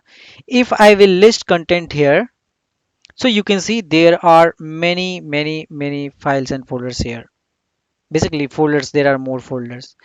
And here you will be able to see a root folder, which is a folder for admin. Okay, so if I want to try to navigate to root folder, I won't be able to, because I don't have access. This DevOps user don't have access to navigate to this root folder, right? But if I want to go to this configuration folder, etc folder, let's see if we can go that cd, of course we can give absolute path, like this one represents the root folder, then etc. So yeah, I can go. Let's list contents here. So I am in my these folders, and let's see if you can go to any folder. So there is dhcp. So if I will go to dhcp folder, can I navigate? Yeah, I can. Now I am at here, and suppose if you want to go to your home folder, so what I will do, I will do just type cd, and I am at my home folder. Okay, so the cd is very powerful for navigating here and there. Now one thing, so I am hoping you are clear with ls, cd and pwd command. So one thing to keep in mind, so suppose if we are navigating to any file system, so I have typed cd. Now what if the folder name is too big? The next folder you are going to navigate in by using relative path, it is too big. So how you can, so do you want to type this all by it yourself? No, you do not need to type this. So you can use the tab auto completion for completing this. So if I will type tab, so let me list the contents here. So from the D keyword, we have three options: desktop, downloads, and then documents. Okay. Now let me type cd and then capital D. So if I will hit tab, So it is saying no, nothing is there because it cannot navigate to any. So if I have hit enter, so it is saying that there are three possible ways where you want to go that. So if I will type DE, then it will give me an option for desktop. When I hit it tab, it's only already given an option called desktop. So if I will hit enter, I will navigate back. Now I'm going back. If I will hit DE and again DO, because DO from starting is can be from documents or downloads. So if I will give DO, it will not, and it will give me entry. Sorry. So it will give me option for either you can go to this or do this. So if I will hit enter W and then I will hit tab, so it is auto detected that hey, you want to go to downloads folder. So it is also very useful if you want to use an absolute path. So suppose if I want to go to, let's see, home, then you want to go to DevOps, and then you want to go to down. So I have typed only dow, then I will hit tab. So it is already detected that hey, there is only one folder downloads, and if you want to go there, just hit tab. I have hit a tab and I will hit enter. So I'm here. Okay, so I am hoping that you guys are clear with the ls command, cd command, and pwd, and also the use pull tab auto completion. Okay, so yeah, that's it for this lecture. So in the next lecture we will learn about file permission with some example, and yeah, so take till then, take care, and we'll meet you in the next lecture. Hi friends, so in the earlier lecture you have started your Linux file system journey with cd, ls, and pwd command. So in this lecture we will learn about file permission and will understand this. Okay, so let's move over to our Ubuntu VM and let understand. So for illustrating this, let me go back to my home folder.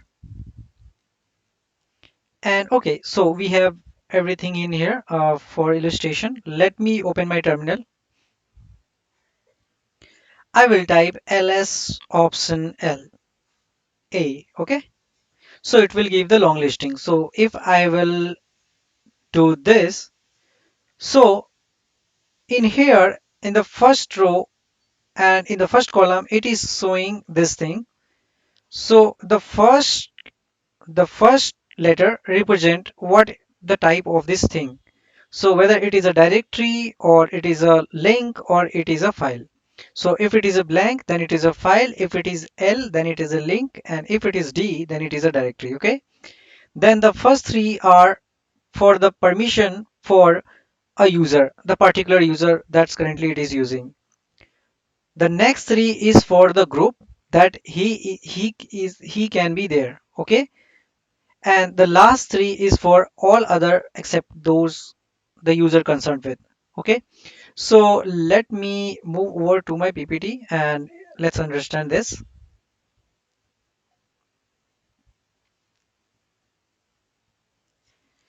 So I'm here. Okay, so we were seeing this string representation here. So these three, it means so in by default we have string representation in the terminal. Okay, so if it is rwx, then it means it has read plus write plus execute permissions. Okay, so if something is so in the terminal, it was like this. Okay, so first three was for owner or the particular user that it is resides in. The second is one was for group, and the third one was for others. Okay, so the owner has read plus write plus execute permission, and we can also write this by one binary representation. 1 1 and 1 means 7. In octal representation it will be 1, it will be 7, sorry. Okay, the group will have r w and hyphen means it does not have any execute permission. So in octal it will have 6 permission. Okay, in octal. And other doesn't have writes, then it will be 1 0 1 in the binary, and then it will be 1 plus 4, that is 5. Okay, I am hoping you have cleared with the octal and string representation presentation. Okay, now let's move ahead. So we were having symbolic representation, then we had binary representation, then we had a decimal representation. So if the user has RWX, then you can represent as 111, or in decimal you can represent as 7. So there are commonly used permissions like this one. If the symbolic representation are hyphen RW, then hyphen RW, then hyphen RWW, then it means that is 6 means 2 plus 4, 2 plus 4. Then the owner the owner has RW. So the first one is blank, that it is a file. Then the next three is RW hyphen, means 1, 2, 4. The one is blank, so we will calculate as 2 and 4. So it is 6. Sorry. Then the next three is RW and hyphen, means again 6. And then in the next one we have, for all other except users and groups, we have our option. So we have nothing for write, nothing for execute. We have only option for read to our other users. So in octal it will be 6. So there is nothing at ones place, then at two's place there is one, and then four's place is one. So 4 plus 2 6, then 6, and that's 4. So 664, if we will represent in octal as 664, that it will have meaning like always a group of people to modify the file and lets other read it. Okay, so if we have understood this, let's take an example to understand this. So if so, chmod is a command for representing the changing of the permission of any file or folder or particular file. So we use chmod command, and for using chmod command you should have an admin privilege. Okay, so if I will write in symbolic representation, how will I change permission to a file like demo.txt? So if I will write chmod u plus x, means user should have executable permission and group should, so we are adding user to executable permission and group to writable permission, of which of demo.txt file. And also what will have the permission in octal permissions?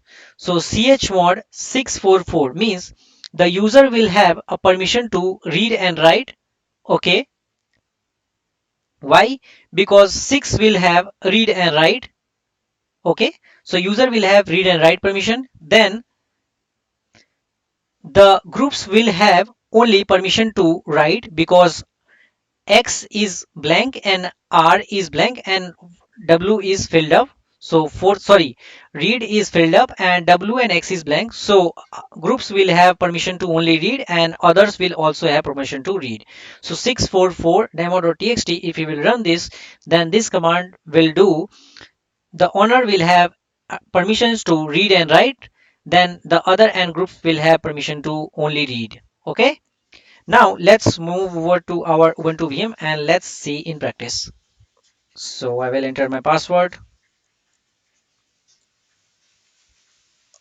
I am here. Now let me clear the terminal by either I can type clear or press Ctrl plus Alt key. What I will do, so I'm here. So first I will check the groups. What's group I have? So I have all these users. So I am at in my DevOps group. So I will type groups DevOps. That will find out the DevOps user is in which group. So the DevOps user is in these groups. Okay. So let me take any file. For example, let me take this .bash history. Okay, let's take this bash aliases profile. Okay, and so currently what it permission it has? So it has read write to owner, the DevOps owner, then read write permission to the group DevOps, and then only read permission to the all other user. Okay, now I want to assign a write permission to all other user. So in the symbolic, what I will do, I will type chmod Okay, chmod, and what I will write? I will write other O plus W. Why? Because I want to give permission for other plus execute. Okay, let's not try this on a main file. Let's create a file. I will navigate to my home folder. I will go to a text editor. Where is my text editor? I will write anything to it. Hello, this is created by DevOps user. I will hit save. I'm at my, so I will give it a name permissions dot txt. I will hit save. I'm just creating it for demo purpose. I am back at my terminal. I will type ls option la. So I have permission txt, and what it has currently, so the group, so the owner has read write, the groups has read write, and the other is having only read permissions. So if I want to assign write permission to others, so what I will do, I will write chmod other plus w and then permissions dot txt. So when I did this, so it was my file. So it was my file and I was owner of it. So I was able to change the permission. So, but if it was any system file, you might have asked for some admin credential. Okay. So keep in mind.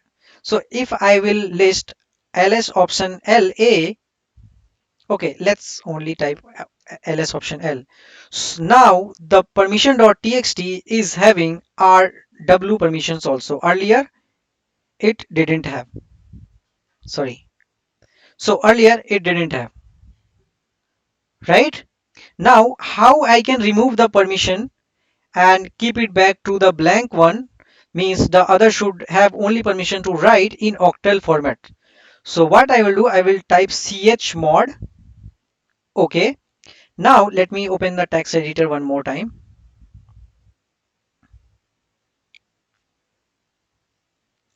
Okay. So text editor. So what it is already having, so it is having blank to the type because it is file. Then it is having read and write to owner. Okay, then it is having read and write to group, and then it is having read write to other. But what we want to do, we want to change it to this, then read write and nothing to the owner, read write nothing to the group, but we want only read permission to the others. So what it is having, it is having dash, then this is 6, then this is 6, and this is 4. Okay, now I will navigate back to my terminal. If I will type 644 permission, so we have understood tab completion. If I will type tab, it already detected a permission.txt, so we don't need to type this. If I will hit enter, and if I will type ls option l, so you might have seen the thing was revoked already. Okay, so we have typed 644. So what it did, it given the permission for read write to owner, but it removed the permission from write permission from the groups because we have typed 4. So, oh sorry, so it was 664, but here I typed 644. Okay, yeah. So what it did, so it did remove the write permission from the groups also. Okay, so let's add the w permissions also. So this time I will use symbolic representation. So I will again revert back to group plus w and then permissions and hit tab. Now I will type, sorry, now it is like beginning. Okay, so I'm hoping you have understood the file permissions in better and in detail. So it was very interesting. Now in the next lecture, we will learn more about file extension in Linux. Okay, so till then, take care. Hi friends. So in the earlier section, we have learned about file permissions and how you can change them via chmod command. So in this lecture, let's understand about file extension in Linux. So first, before discussing about file extension in Linux, I will head over to my Windows laptop and will show you about the file extension in Windows, how it works. So suppose if you have something here and if it is not showing your extension, then you can enable the extension by clicking on here somewhere. So it is showing you the extension, right? So it has demo.txt, it has demo.mkv file, and also it is showing you the type. All right. So now I will head over to my Linux VM, Ubuntu VM. So I have downloaded three files. So basically, first one is PNG image for Linux, or we call it as Penguin. The second one is stuff.txt, which is a text editor, and the third one is a general spreadsheet. Okay, so now if I will open my terminal, now these things are on my desktop. So first I will navigate to my desktop. So how you I will do that? So either I can use the absolute path, but it is longer, so I will use relative path. So currently I'm in home folder. The next one is desktop, so I will type desktop. So I'm here. If I will list, so you can see all of my files are here. Okay. Now, if I will type file Linux and press tab, so it's already detected linuxboy.png. If I will hit enter, so it will tell you the type of the file. So it is PNG image data, 8-bit color map and everything else. Okay. Now, similarly, if I will change the extension in here, suppose if I am typing it to, I am renaming it, and if I am typing it to PDF, it will ask. So I can type OK. I have already there was demo.pdf, so I've changed that. So you have seen that the type was changed. Okay. Now if I will see the properties, then it's also detected that it is a now PDF file. However, we will not be able to open it, right? So it will give us an error, right? So now I will roll it back to my mkv.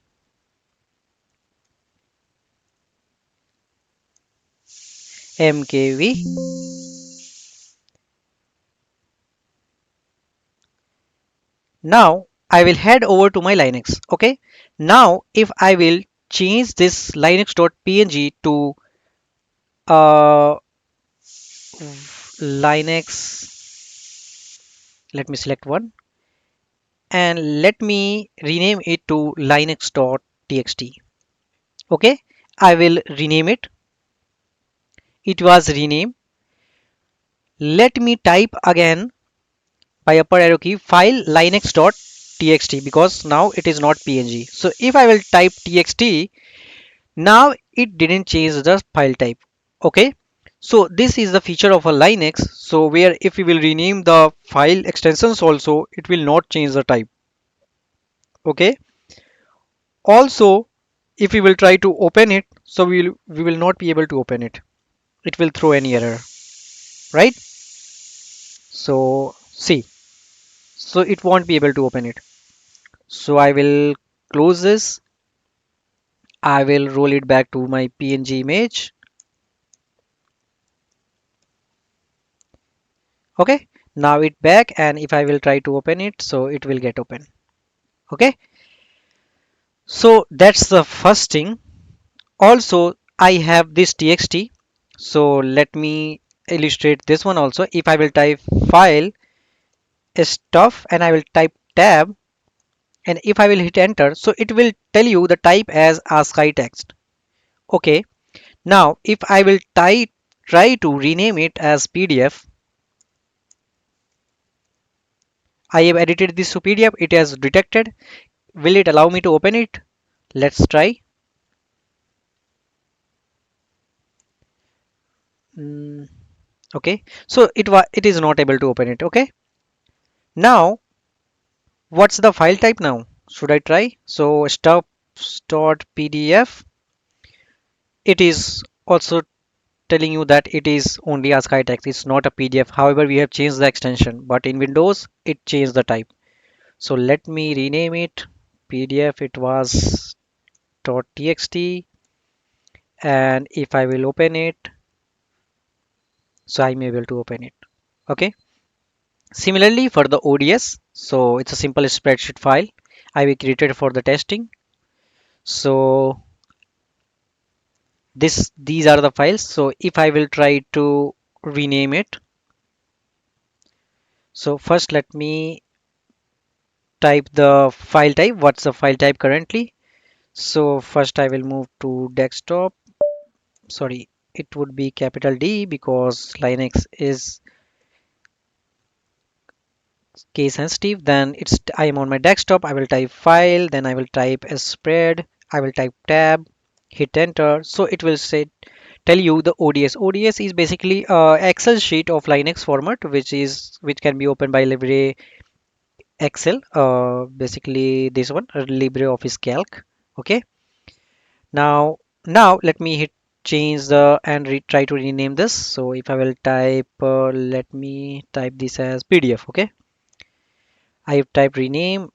Now if I will type file spreadsheet.pdf, it will also detect that it is spreadsheet. If I will try to open it, it will not get open. Okay, so let me rename it.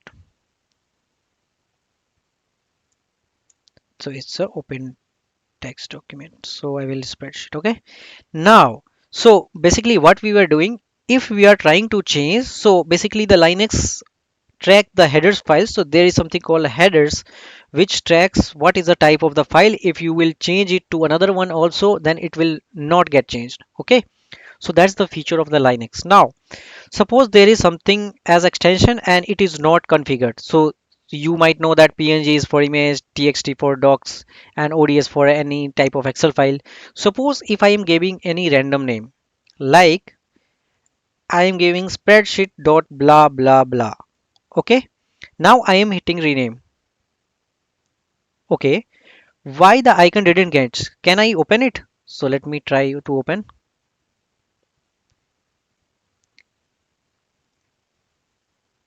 Yes, I was able to open it, but why, how it is doing that? So suppose if I am also trying to renaming it,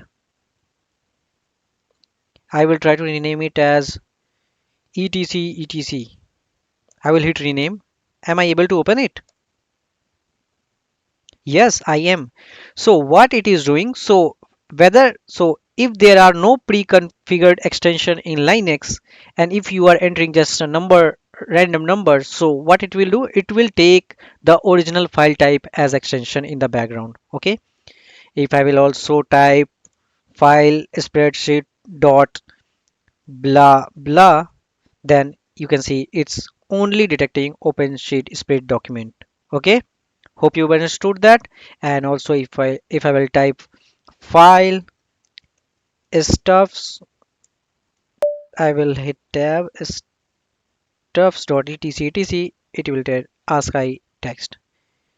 Okay, so hope we are clear with the file extension and how it is different from other operating system. I have provided you an example for Windows. Okay, so yeah, that's it for this lecture, and in the next lecture we will learn about a very powerful stuff in Linux, which is wildcard, and how it is very useful. So in the next lecture we will learn about wildcards. So till then, take care. Hi friends, so in the earlier section we have learned about file extension, different type of file extension, and how it is different from your Windows OS. Okay, so in this lecture, we will learn about powerful stuff in Linux, which is wildcards. And yeah, and the wildcard also support a regular expression in Linux, which makes Linux very powerful. So let's head over to our Linux VM and let's discuss it. So I am on my Ubuntu VM. For demo purpose, I have created some text, ODS sheet and some text file, and also I have put these text file inside my documents and downloads. Okay, so let me open my terminal and let's head over. Now I will decrease the font a bit. Okay, so in the earlier section, we have seen that if you want to list out the content, you can use ls. Then you want to list the contents of documents, I will type tab documents. Then I also want to type for, so suppose if you want to type the contents for documents, then how you can. So I will type ls documents, so it will say tell you, right? If you want to type so all the contents for documents, then downloads, I will hit tab, and then also uh, desktop, I will hit tab. If I will hit enter, so it will tell you that on desktop it is this, and on the document it is this, and on downloads it is this, right? Now what if we want to see the documents and we don't want to type this too much, right? So what we can do, so there are many various wildcard characters supported in the Linux. So the star means the on the 8 numeric key. So there, if you are using a US keyboard, it will be on 8 keyboard, 8 numeric. So the star matches any number of pattern, whether it can be 1, 2, 3, or it will be A, B, C. It will be any kind of character. A, just one. It might need an A, 2, 1, 2, 3, anything. So star matches any number of patterns. Okay.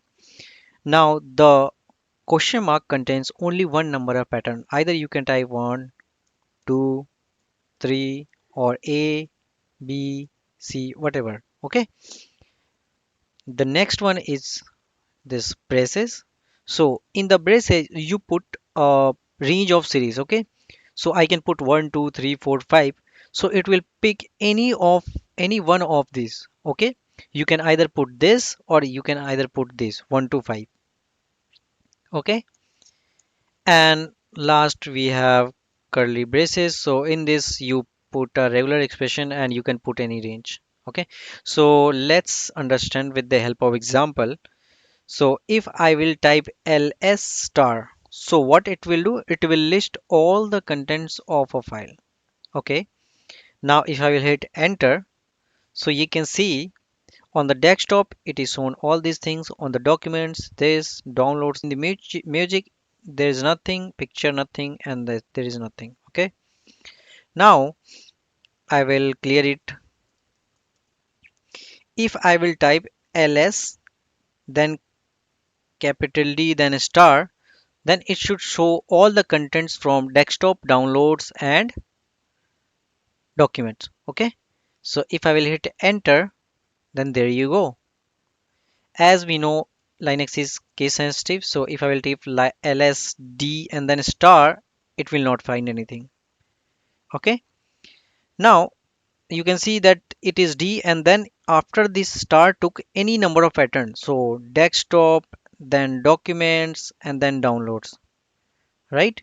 So we can also type ls, then do, and then star. So what it will say, it will not filter out the desktop, it will just filter out documents and downloads, because it will take download do and document do, and then it will print out. Okay. So if I will hit enter, so you can see there you go.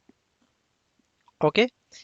Similarly, now we have understood the star character, so it means any number of characters. Similarly, if I will type ls, then let me first navigate to my desktop, cd desktop. Now if similarly I can type ls, then star dot txt. What it will do, it will match any number of pattern or character with the suffix as dot txt. Okay. If I will hit enter, it will show me all the stuff. Okay. Similarly, if I will type star dot ods, it will tell my both the sheets. Okay. And similarly, if I will type ls. Okay. So yes, now let's understand the question mark. So I will clear the terminal. So here, if I will type ls question mark dot txt, So it will not give any content. Why? Because we don't have anything, any file like 1.txt or a.txt, right? So if I will type ls stuffs question mark dot txt, will it allow? Yes, it will, because we have six things related to this: stuff1.txt, step2.txt, stuff3.txt, stuff a, stuff b, stuff c. Okay, but we have these two files also, stuffs 123, stuff 146. So how we can filter out?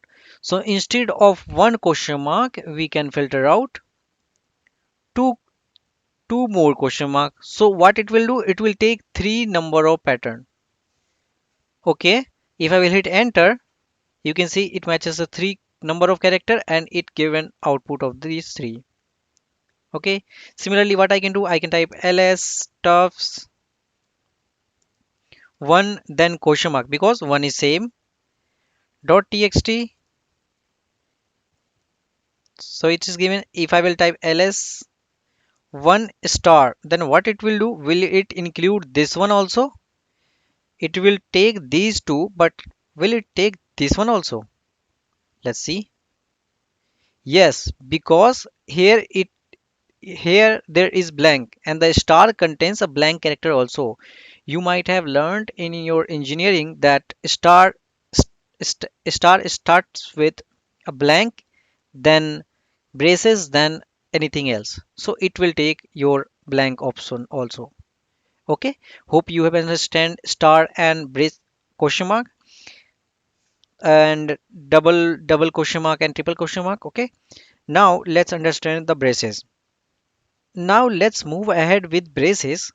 If I will type ls stuffs 123 dot txt, okay, what it will do, it will list out all the files, whether it is stuff1 dot txt, whether it is stuff2, stuff3. So it will take any one character. Okay, now if I will hit enter, so you can see it is showing.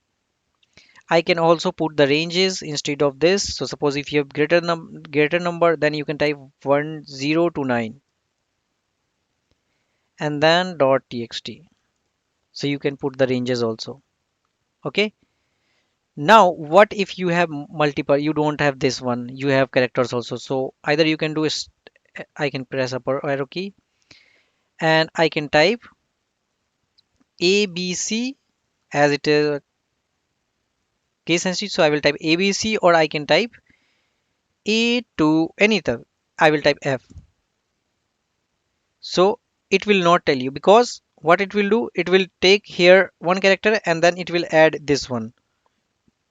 Okay, and if I will type 0 to abc, then it will print all the thing, because first it is taking whether it is anything from 0 to 9 and then it will take abc, anything from abc. Similarly I can do this by giving the range a to c and it will work. But if you give the like this, so it will take two patterns.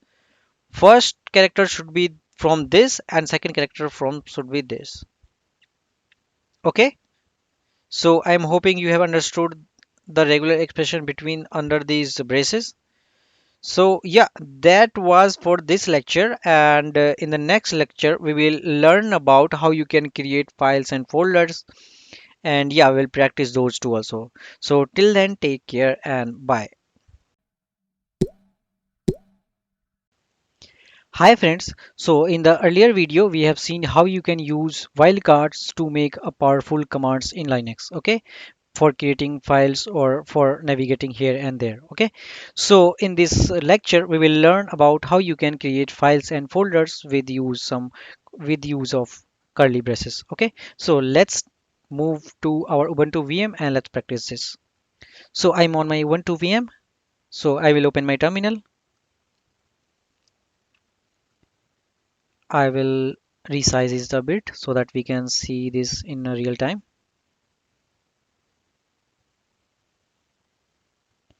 Now I am on my home folder. Let me navigate to my desktop. I am on my desktop. Now for creating any file, we have a command called touch. If we will use touch file 1, so it will create a file. Okay. Now what is the file type of this file? We have learned about file extension in earlier chapter. So let's see what is the file type of this file 1. Okay. So I will type file command with file 1. So it is saying that it is empty. So if you will write anything content to it, so you can say it is a blank. So if you will write anything to it, save it with some extension, it will get saved to that extension only. Okay, and it will change the file type then. Now you do not need to create a file in the same directory. Of course, you can use an absolute path. So I will type touch, then I will use tilde icon for providing absolute path. Then I will type downloads, and I can create file, another file. Okay. So if I will hit enter and if I will go to my downloads folder, there you can see there is another file. Okay. Now, if you want to, so this is a way of creating a empty file. But what if you want to create a file and write some content to it while passing in the command line arguments also? So you can use echo command. So if I will type echo and then if I will type hello, this is Linux course. Okay, so for writing to a file, we have learned earlier that we can use a redirection. So I put this command, redirection.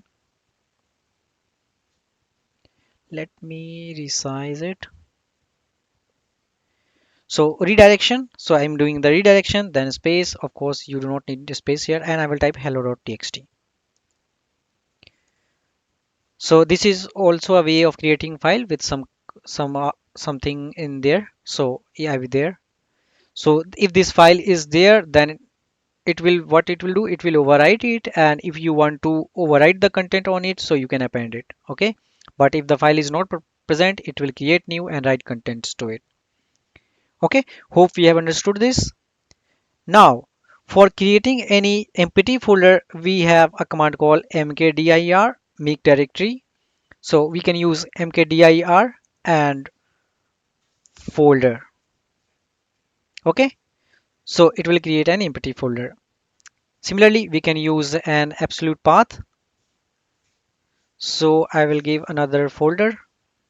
I will use camel case, and here I will give a command mkdir. So if I will navigate to my this downloads, so you can see there is another folder. Okay. So I'm hoping you have understood this. Now, so there is folder, empty folder.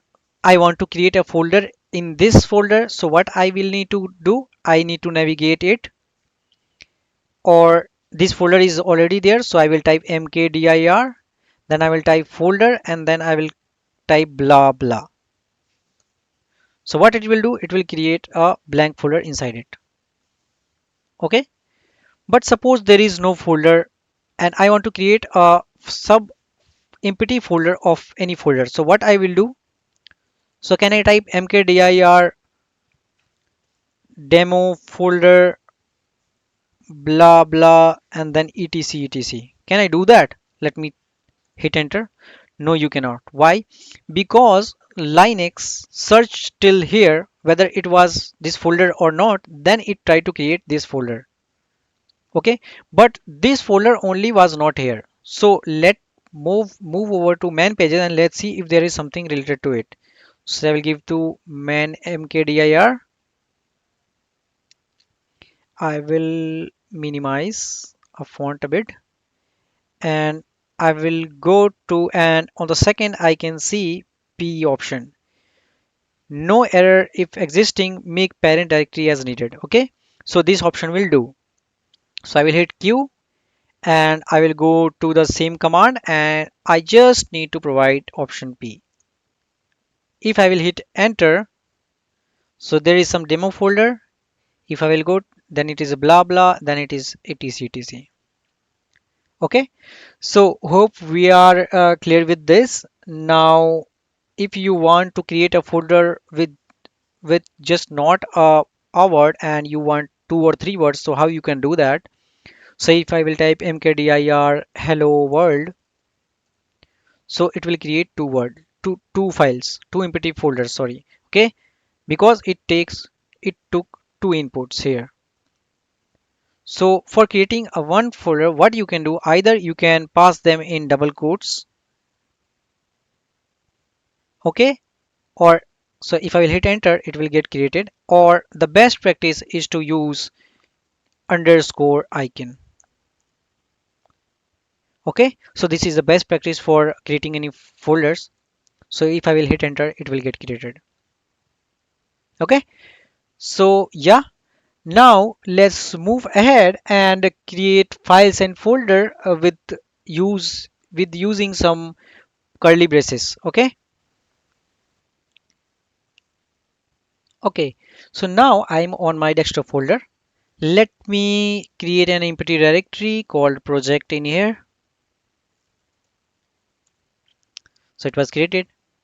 Let me, okay. Now I will navigate to my project folder. I will type PR and I will hit tab. It already detailed there is only project. So I will hit enter.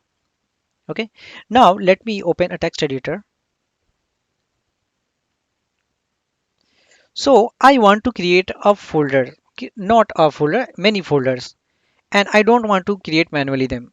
How you can do that? So suppose I want to create a folder like January, then 2020, then February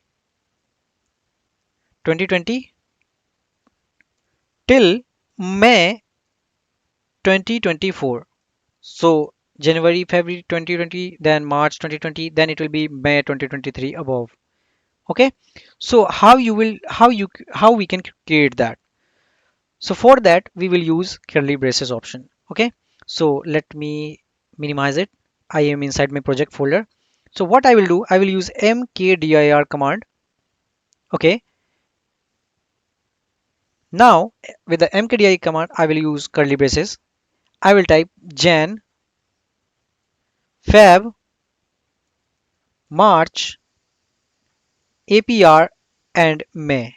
Okay. I will close this one. Then I will give underscore as this is a best practice for giving a file name, and I will give curly braces and I will use 2020, 2021, 2022, 2023, 2024 and then 2025. I will close curly braces. Okay. Now what it will do, so it will take first January. So what the curly braces with the comma option do, so it will take this option, then this option, then this option, and it will try all the combination from it. Okay, so first it will pick Jan, then underscore 2020, then Jan 2021, Jan 2022 with the underscore, of course. Then it will take, once the Jan is done, then it will take Feb, and then it will try all the combination. Okay, so let me hit enter. It's done. Let me navigate to my project folder. So you can see all these things are there, and if I will select all, so there are total 30 folders. Okay, so here it is 5 and here it is 6, so 6 5s are 30 item. Okay, if I will hit ls, so it will see the, okay. Now what if we want to create some empty files in some of them? So there is no issue, we can use touch command with these only. So what I will do, we can use, so before learning this, so we have give this. Okay, let me delete these files first. So of course I can do that with the command rm, so we will learn that in the next lecture. So till then I will delete them. Okay, now the project folder is empty. I will here and okay, so the Linux knows that these are the numbers from 2021, it will move to 2021, 2022, 23, 24, 25. Okay, so instead of manually typing this, what I will do, I will give double dots and I will type 2025. Now, why I can't give here?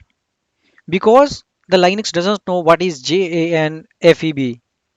Okay, it might know that yeah, January is something like that, but what's its JANFEB? So it nothing. So it might not useful when you are giving any shortcut name. So if I will do this also, it will get created. So now if I will head over to my project folder, so you can see all the files are there, folders are there. Okay, now let me close this one, close without saving. I will minimize this one. Now, so there are many folders there. I want to create files in any some of them. So what I will do, I will use touch command because touch command is used to create files, imperative files. I will give only Jan, Feb, and March. I will keep April and May all folder empty.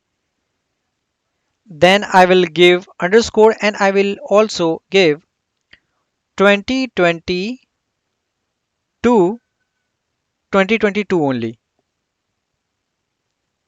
Okay, and then I will create a file called file, and then I want to create from 1 to 50. Okay, let's understand this once more time.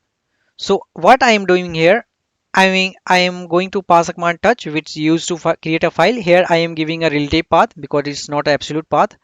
And what's the part? I am inside the project folder. So it will take all the combination. So it will take Jan 2020, then Jan 2021, Jan 2022. Jan 2023 was created, but I am not passed, so it will be empty. And similarly, it will go for Feb and then March, and it will create in all those folders, it will create files from file 1 to file 50. Okay, let me hit enter. I am there, it was done. Let me head over to my project folder.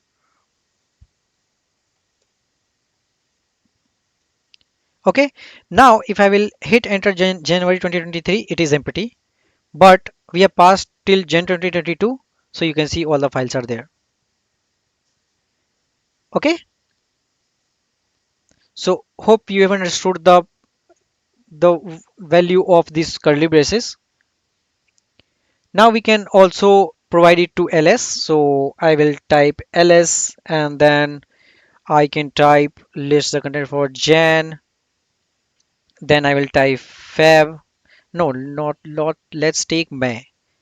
Jan and May, and let me give it from 2022 and 2023. Okay. So it will take that Jan 2022 was filled with 1 to 50 files. So it's just taking random. So it is just doing this. It's not serial wise. We will learn sorting and everything else later. And Jan 2022, Jan 2023 was empty because we didn't provide here. And also May was not provided here. So it's also empty. Okay. Now navigate. Let me navigate back to my desktop. I'm on my desktop folder. Let me close this one. Let me clear this. I'm on my desktop, so I can also directly create files. So touch file a comma b comma c and .txt. So it will get created, and also I could have put it a dot c. Okay, so if I will type, because Linux knows that after a it will be b, so there is no shortcut for that, right? So if I will type touch file, let me give number this time 12 2022, sorry 22. So I will give this text, so it will create. Okay, so I'm hoping you have cleared with creating files and folder with the help of touch and mkdir and with some powerful curly braces. So yeah, that's it for this lecture, and in the next lecture we will learn how you can delete files and folder by using rm command.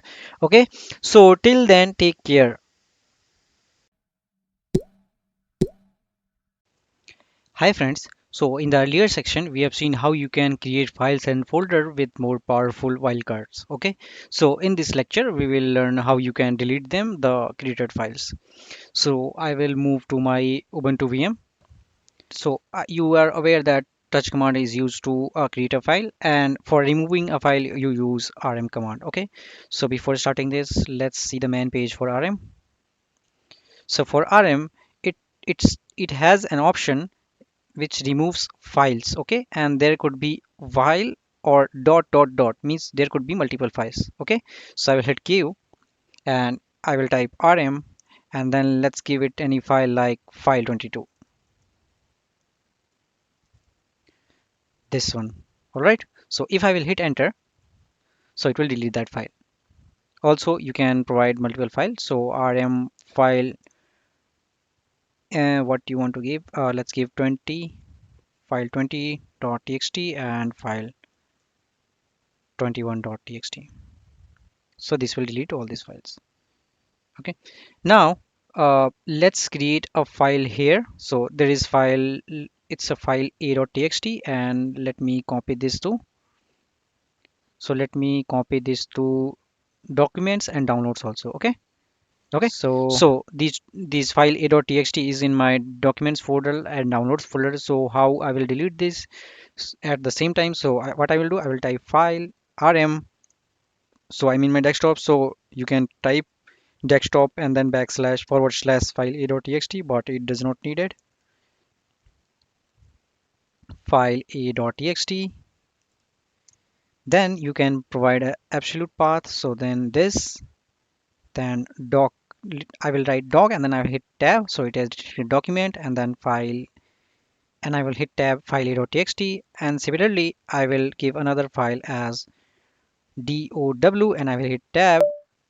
Oh sorry, it's a small, then that's why it's not detected, dow, and I will hit tab, and then I will type file and I will hit tab. So what I'm giving, I am typing of directly file name in the first place, and on the second and third place I'm giving the absolute path. Okay, so I will hit enter. So my downloads folder is gone, my document folder is gone, and from my desktop file a is gone. Okay, so hope we are okay with it. Now let me try to create different files. So I will give touch, I will give file w.txt, then I'll give file x.png, and then file y.pdf. So it might be created. All right, now if I want to delete this, how I can delete this? So I can use touch and then file star. So I have stuff from previous project also, so I do not want to do this for illustration purposes. So what I will do, I will type file and then, sorry, rm, then file colon dot txt. So what it will do, it will delete all the file with file, then one option, and then txt. Okay, so if I will hit enter, so it will delete all the files. Okay, if I want to delete all the files with txt, so what I will do, I will type star dot txt. So it will delete all the files with star dot txt. Okay, if I will type rm file star, so what it will do, it will delete all the files starting with file and then whatever it's in the suffix. Okay, any character. So if I will hit enter, so it will finally delete this one also. Okay, so we have done this. Now let me try to create any file. Touch file, so let me give it any name. So let me use this. Okay, so I will give 1 to 10 dot txt. Okay, here we are. Now we can use regular expression also to delete our file. So what I will do, I will ask here, remove all the file which is starting with any number of character and ending with any number of character, but it should have 4 in between. So what it will do, it will remove file 4.txt. Okay, so if I will hit enter, so you have seen that it's deleted. Now I can similarly with the brace expansion. So if I will type rm I will match any character star, then I will give, sorry, star, then I will give any pattern matching character. So I will give to delete either 4 and 5, and then I will give any pattern matching. So 4, 5 and star. So what it will do, it will delete, it will take star, then 4 and then star. So anything related to 4 which was deleted. So let me type 6 here. Okay. So what it will do, it will delete file 5, then file 6 also. Okay. Hope you are clear. And similarly, you can of course use with brace expansions. So I will type star, star, then brace, and then I will use 7 to 10, and then closing the braces and then pressing a star. So it has deleted. Okay. Now let me clear the window. Now we have seen about files. Now let's move over to folders. So what I will do, I will create a folder, mkdir del folder. Okay. So the folder was created. Now if I want to create, then I want to remove the folder, I will type rm and then del. Okay. So if I will click this, so it will not get created, it will not get deleted. So why? Because it's a directory. Okay. So this does not remove any directory, it is used to remove file. If I will use rmdir, then it will get removed. So we'll explain rmdir in a bit. So if you want to delete this, then what you can use, you can use rm option r to recursively delete this, means anything inside it you can delete this and use del. So if I will type this, so it will delete this. Okay.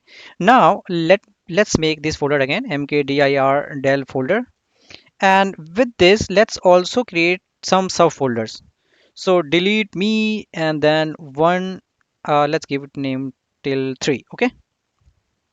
So what it will do, it will create an empty folder, del folder, and then inside it it will create 3 different folder, delete me 1, delete me 2, delete me 3. Okay. Cannot create entry, no such file or directory. Okay, I think I need to type option P. Okay, so we didn't give option P here. Now what we will do, I will use touch command. So let me give the same option, and in here what I will do, I will not give till 3, I will give it till 2, and I will give file name file 123. Okay, and in here you are smart enough, I am going to use touch. Okay. So in touch, I am inside, I am going to del folder, then I am inside, I am selecting only delete me 1 and 2, and okay, so here let's take this as comma only. Okay.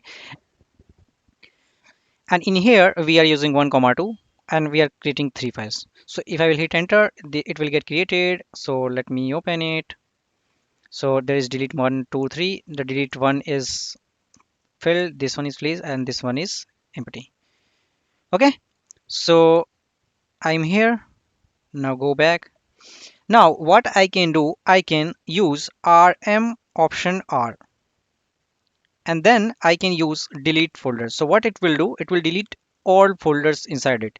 So let me not delete this. So let me go to del me folder, del folder. I'm here. If I will list, then it is this one, this one, this one. If I will try to remove rm and then delete me one, it will not, because it's a directory. So what I can use, I can use rm option r and then delete me. So it will delete the folders in with its contents. So okay, now if I will list contents, so I have this, and delete me one was deleted. Okay. Now so whenever you are trying to delete this, you are not sure if something inside it should be asked for. So what you can use, you can use interactive terminal for this. So if I will use rm option ri, means recursive but it is interactive. So let me first go back to the previous one. I'm going to the previous one. Now I will use rm option ri, means I want to remove the stuffs recursively, but it should be interactive. Okay, and what I will enter del. Okay, if I will hit enter, it is going to ask me, are you going to descend into directory del folder? So I will type yes. Remove directory this or delete folder and delete me 3. So yes. Are you going to this one? So I will type no.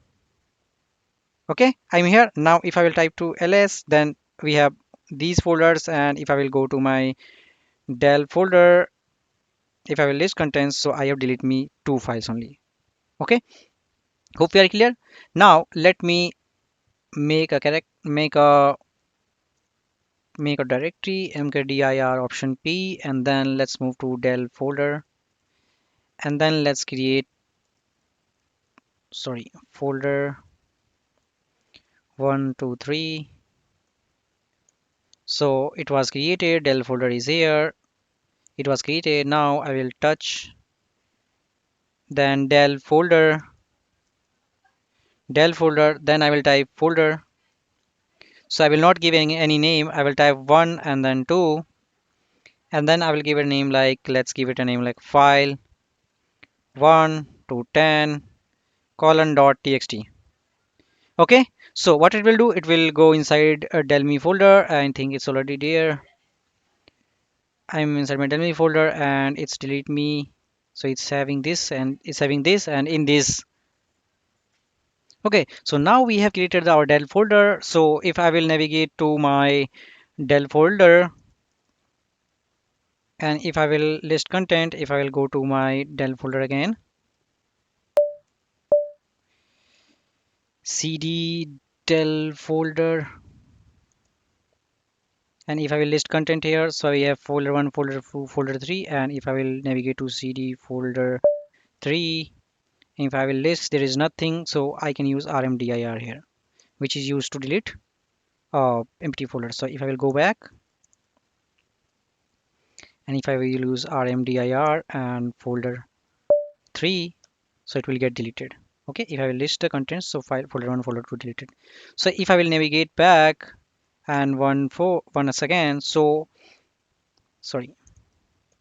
Okay, so I am on my desktop folder. Now we have created this project folder. Okay, and we have created this earlier. So what we can do, we can use rm option r to get rid of this. So rm option r, and I will use project.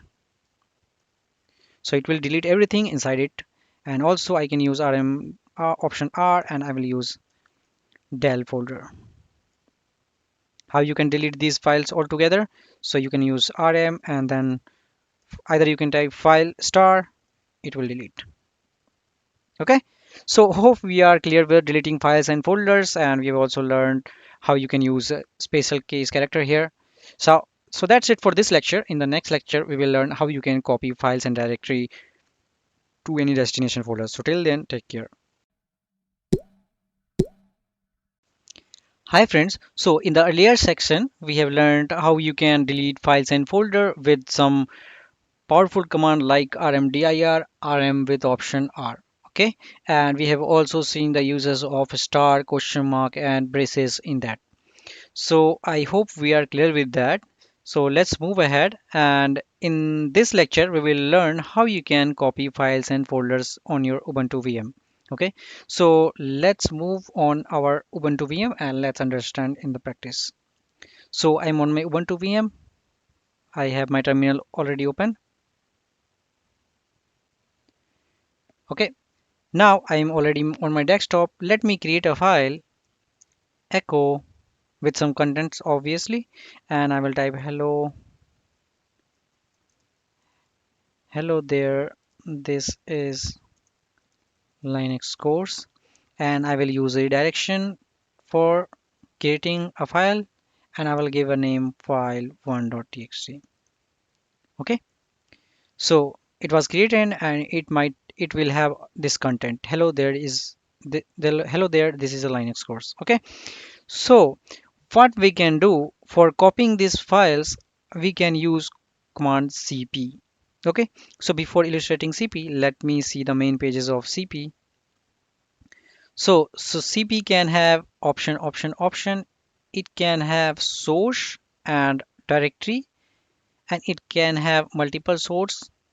Okay, and we can use option T also. So what does option T does? So let's understand this. So option T is for no target directory and the small t for target directory. Okay, so hope we are clear with this. If you don't see anything that is not understandable, just go through the man pages. Okay, it will help. So I will hit Q. Now I have file1.txt. I want to copy.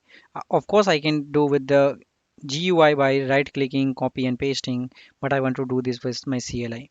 Okay, so what can I do? I can use cp, then file1.txt. I will hit and tab, and then I want to copy it to file2.txt.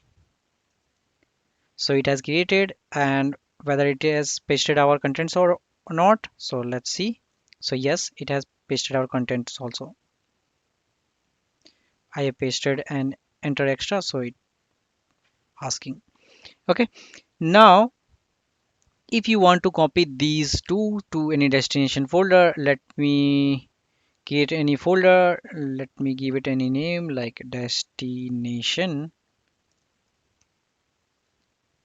Okay, so I can use this one also, cp file1.txt and file2.txt, and I can move it to destination. Okay, I will hit enter, so these two files will be copied to there. So if I will hit open, so there you go. Okay, now we have this. Also, if you want to, so suppose if you want to bring back those things, so let me delete this. So I will delete this. Now there is nothing here. So if you want to bring back them, so what you can do, you can, so of course you can use absolute path by typing this one, then desktop, then destination. But I'm already here, I'm already in my desktop. It knows that there is some destination folder, so I will use relative path. So I will give destination tab, and I will pick everything else inside it and copy it to my current folder. Okay, so hope you are aware, we have discussed this earlier. So this one is current and this one is previous. So I will type this. So if I will hit enter, so it is created. Now it's here, and let me first type ls. Let me go back. So if I will type ls, so I have nothing else, but if I will copy this and let me move back to my desktop, and if I will go back and I will hit double, then if I will now it has created to my copied to my home folder. Okay, if I will navigate back and if I will type ls, so you can see there we have. Okay, now we can definitely use wildcards here. So what I can do, I can use rm and then file star, so it will remove all the starting with the file. Now let me navigate to my desktop. I'm on my desktop. Let me clear the page. Mkdir and then option P. I will use copy underscore me and give empty folders and 123. Okay, now I will put something in there, touch, then copy me, then I will put only inside 1 and 2, and I will put here file 1, 2 and 3. I am keeping my folder 3 empty. Okay, and I will close and I will give the extension like txt. Okay, okay, now I have my destination folder empty. So if I will check it, so okay, it's not empty. Let me clear this, so it's deleted. Now if I want to copy everything, so if I will navigate to my copy folder, so you can see that this one is have something, this one is have, and this one is empty. So how you will copy everything from this one to this one? So it is not doing this copy cp copy me.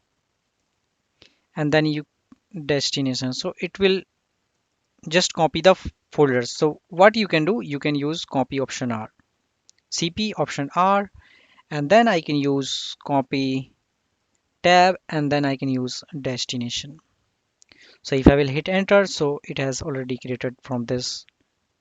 Okay, so it has created the whole folders with this. So if we have typed only CP, so it might have just taken from inside and pasted everything else in the destination folder. Okay, so I'm hoping we are clear with how you can copy files and folders here and there. Of course, you can use of wildcards and make the powerful commands. Okay, so yeah, I think we are clear with this, and yeah, and in the next lecture we will learn how you can move or rename files and folders. So till then, take care.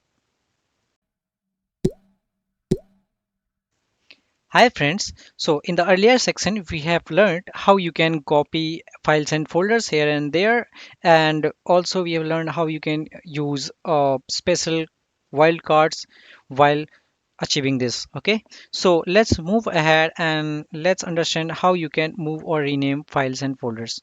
Okay, so let me move on my Ubuntu VM and let's practice. I will clear the terminal.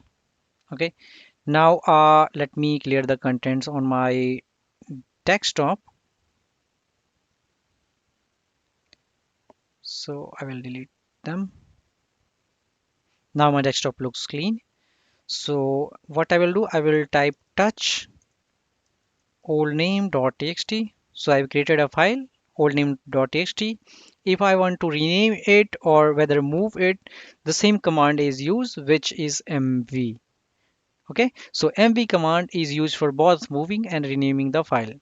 So what I will type mv old name. I will hit tab and then I will give it a new name.txt. So it has changed our name to new name.txt. Okay, now let us create some folders to practice. Mkdir, then option P, and option P, and then okay, let's give it mkdir old folder. So we have old folder. Now I will touch, I will move to old folder, and then I will give it some text files like file 1 to 10.txt. Okay, so if I will open this, I have file from 1 to 10. Okay, now I want to move there, here and there. So what I can do, I will type mv, I will type old folder to new folder.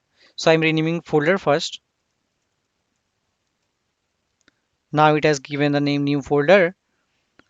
Now I want to move all folders from new folders.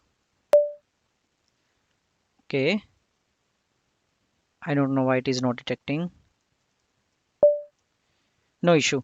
So I want to navigate new folder and everything else from inside it to my current folder. Okay, so if I will hit enter, so everything from here it has moved, but and also as we have moved, so it is not copied, so it is empty. Okay, hope we are clear. Now let me move back. So what I will do, I will type mv and then file star. All right, we are using special character, and then I can use new folder. If I will hit enter, they will be back.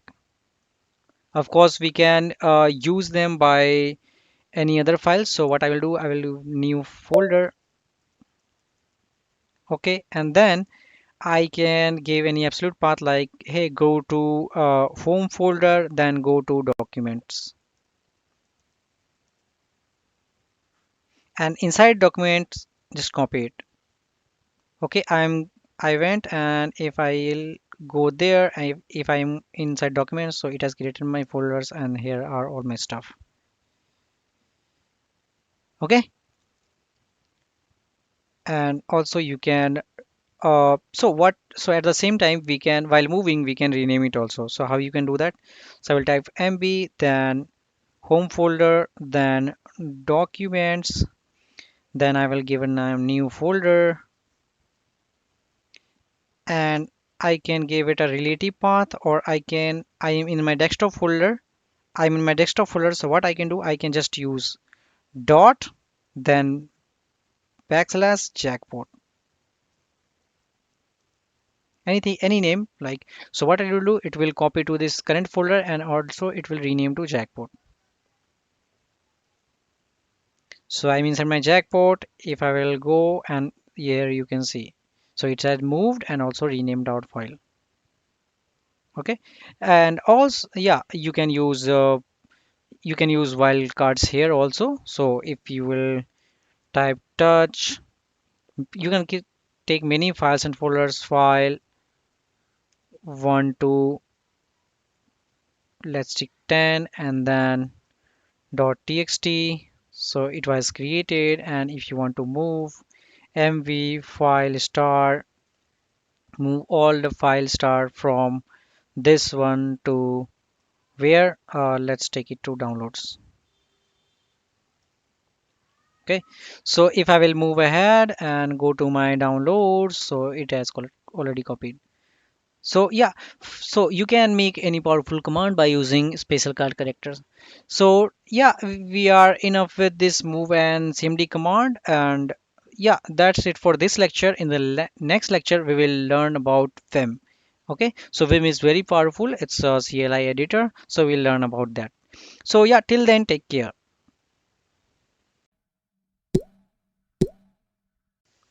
Hi friends, so in the earlier section we have learned how you can move or rename the file with a single command mb, and we have also seen how you can use special character in those. Okay, so in this lecture we will learn about different type of CLI editor, and we will mainly focus on VI or Vim editor. Okay, so first one is Vim or VI. So Vim stand for VI improved. So it's a more advanced of VI editor, and we will focus on this one on our lecture. Then the next option we have a nano, so it's also very popular and it's also useful sometimes. And then we have Emacs and then gedit. Okay, so in the vi or vim we have three types of command. So first one is command mode. You can change command mode by pressing escape key. Then we have insert mode, and the insert mode is like whenever you will press small I, it will insert at cursor position. If you will enter capital I, then it will insert at the beginning of the line. The small a for appending after the cursor position, and capital A for appending at the end of the line. And the line mode is, of course, you have to write some changes, and if you want to put a single word command there, then you can put it there. So we will learn about this when we will be on Ubuntu VM. So basically this is the cheat sheets, so it is very useful. If you want, you can take a screenshot. Okay, so now let's move to on our Ubuntu VM and let's practice this. So I'm on my Ubuntu VM. I have this practice text as for practice. So while Nano is a great of simple edits, VI and Emacs have more advanced and powerful feature. Okay, so if you want to open any existing file, you can type vi and then file name. If you want to open a new file, I will type vi hello.txt. Okay, so there is, so first let me navigate to my desktop, cd and then desktop, cd and then desktop. I will hit enter. If I will list my files, so there is linux.txt, but if you want to create new, you can also use vi, and I will use hello.txt. Once I will hit enter, it will open any another terminal. Okay, so for here I am on my command mode. Okay, so what I will do, I will press I for insert mode. Okay, I am on my insert mode. I will type anything. Hello there, this is Linux course. Okay, once I am done, I will again press escape key for going to my command mode, and then I will press colon for going into my line mode. Okay, once I am in my line mode, I can press W to just write or save the file, and I can continue working. If I will press W and then exclamation mark, then it will forces the file to be saved even if the write permission is not saved. Once I will write colon Q, then it will quit, and it will also save whatever you have written. If I will type Q exclamation mark, then it will quit without saving changes made to the file. Okay, and the main thing is WQ. Okay, and exclamation mark, so it will write anything to it and it will save it and close the VI editor. And the WQ is same as the X key. Okay, so if I will WQ and save it, and if I will exit it, so if I will list the file, here I am, and if I will read the hello.txt, let me read it here. So I am here. Okay, now let me go back to my terminal and let me again open vi hello.txt. So it says open. So by default I am on my insert mode, so I will press K or L to navigate here and there. So I will press K to move one line above, I will press J to move one down line, and L for right one and J for left one. Okay, now if you want to write one word, I can write W, and you can write anything else, and B for left one word. Okay, so hope you have understood with three commands mode, command mode and insert mode, so and line mode. Okay, now I will go to my line mode and I will quit this. Okay, it's asking me for, then I will hit Q and then exclamation mark and I will hit enter. Okay, so now I have one more file. Let's see this with the help of vi linux.txt. So I'm here, it has some stuff in there. So by default I am in my command mode, so I will use my arrow key, or I can use K or LJ to navigate here and there.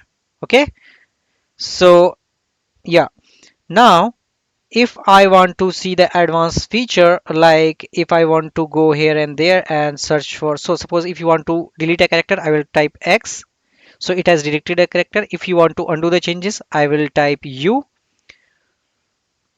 If you want to delete a word, how you can do that, you can type D and W, so I will type DW, so it has deleted the word. So in there it was space, then it deleted the space. If I will go there, if I will type DW, you can see it has deleted the word. Okay, I will type U to undo it. Now if you want to delete three words, then what you can do, so I will type D3W. Okay, so it has deleted three words. I will do U, then it will change. Now if I want to delete one line, I can type DD, so it is deleted the whole line. Okay, so I will do undo, then I'm on my U. If you want to delete three lines, you will type 3DD, so it has deleted three lines. Okay, I will undo by pressing U key. Okay, now delete the, how you can delete from the current position at the end of the line. So I am in here, if you want to delete, I will type capital D, so it has deleted from here till end of the line. Okay, I will press U to undo it. Now you can, how you can changing the text, so you can press R to replace it by anything else. Okay, if you are, if you could have pasted on here, so you could have changes it. So I will type C or anything else, so I will change U. If you want to change the text from the current position to the end of the line, you will press C and then dollar. Okay, and you will press it. So I will type U, and if I will hit enter,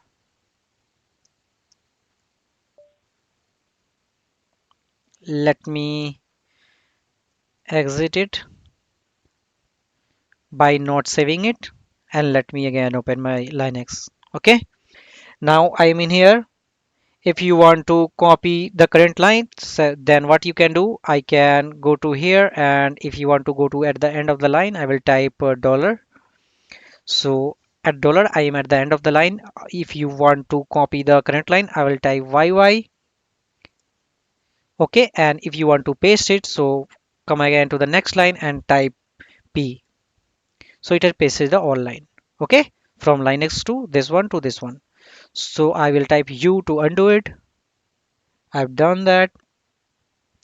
So yeah, we have learned, and if you want to search, you want to undo anything, you can press U. If you want to redo anything, you can press Control plus R. Okay, and of course you can search for a pattern also. So if you want to search for a pattern, you will press forward slash and then you search for Linux. As it is scan sensitive, then I will press capital L. If I will hit enter, it will search for the file, and if you will type enter enter enter, it will search for that file. Okay, if you want to search for a pattern, so I will go to line mode, I will hit q save, and I will again move to my this one. If you want to search for a pattern, you just type for question mark and then linux. Linux is, let's search for Linux is. If you will hit enter, search hit top, continue at the bottom. Okay, so once it will done, it will search for it. Okay, so yeah, so vim is very powerful, you can play with it. There are a bunch of command.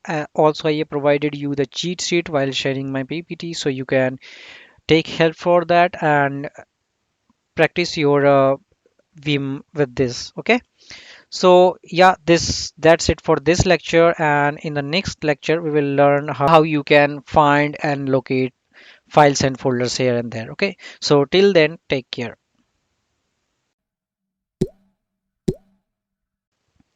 Hi friends, so in the earlier video we have learned how you can use vi or vim editor for mastering your CLI. Okay, so I will recommend you to go through all the commands and practice in real time. Okay, so in this lecture we will learn how you can use locate command to find for a particular file and find the details about it, and also uh, we will explore more options associated with it. So let's move on our Ubuntu VM and let's practice this. So I'm on my Ubuntu VM. I will open my terminal here. I will search for locate.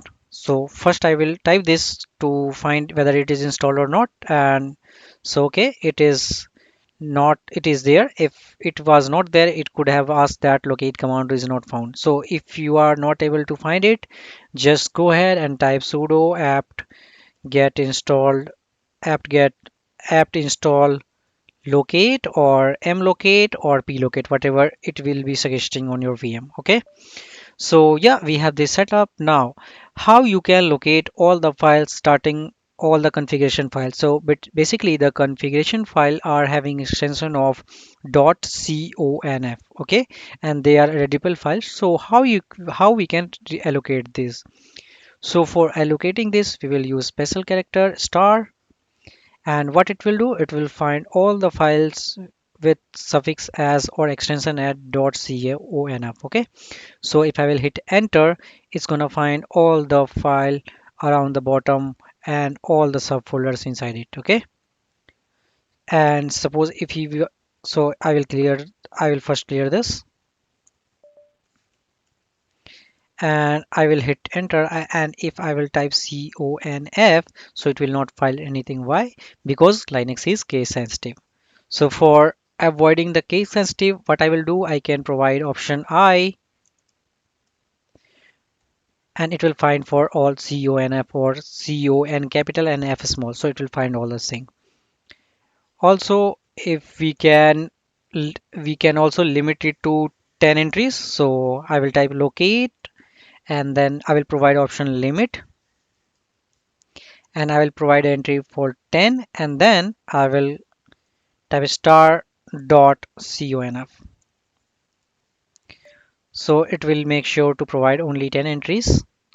Okay, and yeah, you can use head and tail by using piping also.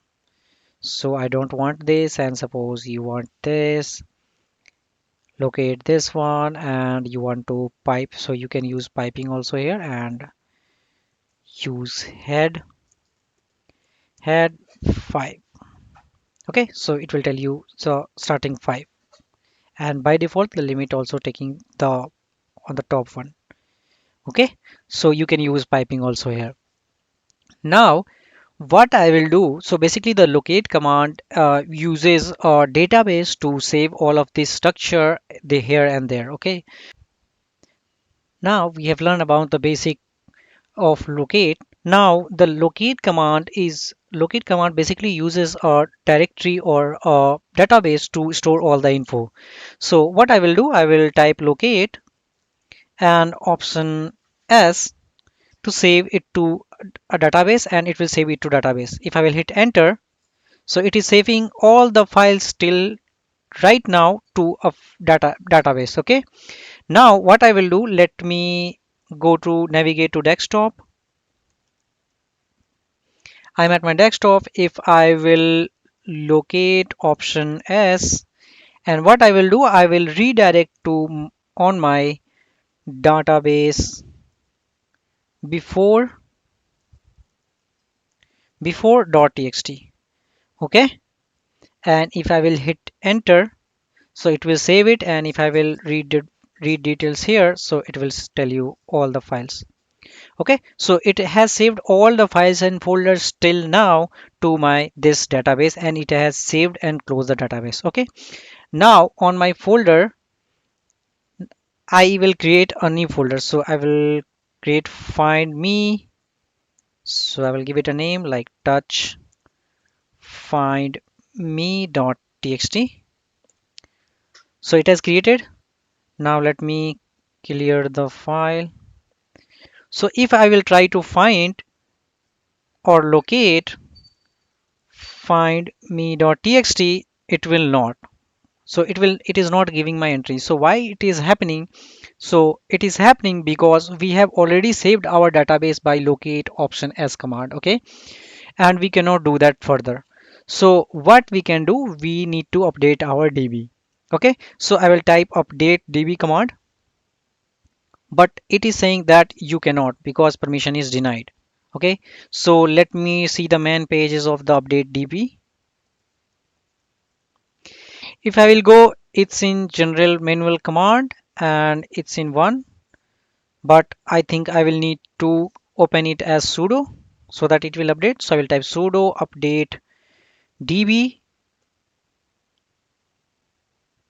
It has updated my db. Now let me locate the files.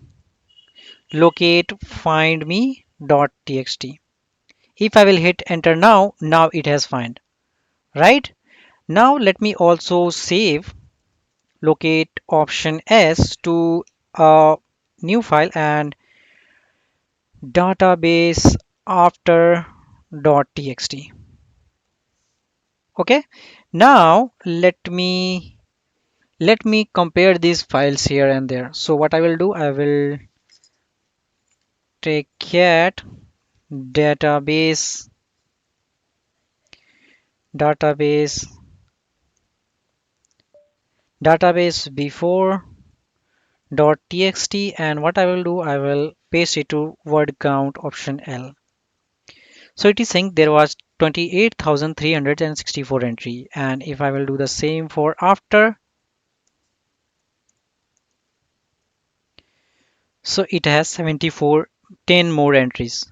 Okay, so it might have entered more number of things. So whether it has here, so it might have changed in the something in the background also. Okay, so you can see the difference. There was 10 entries different at the after resaving the database file.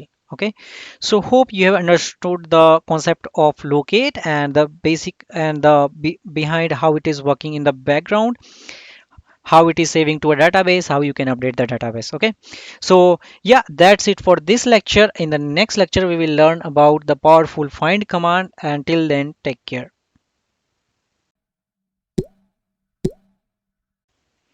Hi friends, so in the previous lecture we have learned how you can use locate command to find the files, and also how you can modify the database which is used to save all the stuffs from the locate command. Okay, so in this lecture we will learn about the powerful find command, and also we will see various options used by the find command. Okay, so let's head over to our VM and let's practice this. So the find command is more like a locate command, but it is a bit slower than the locate, but it's more advanced. So basically it is a control search depth, and it can find the files by name, size or type or anything else like that. Okay, by default the find will start finding or searching the files from currently where are you in. So if I will navigate to my desktop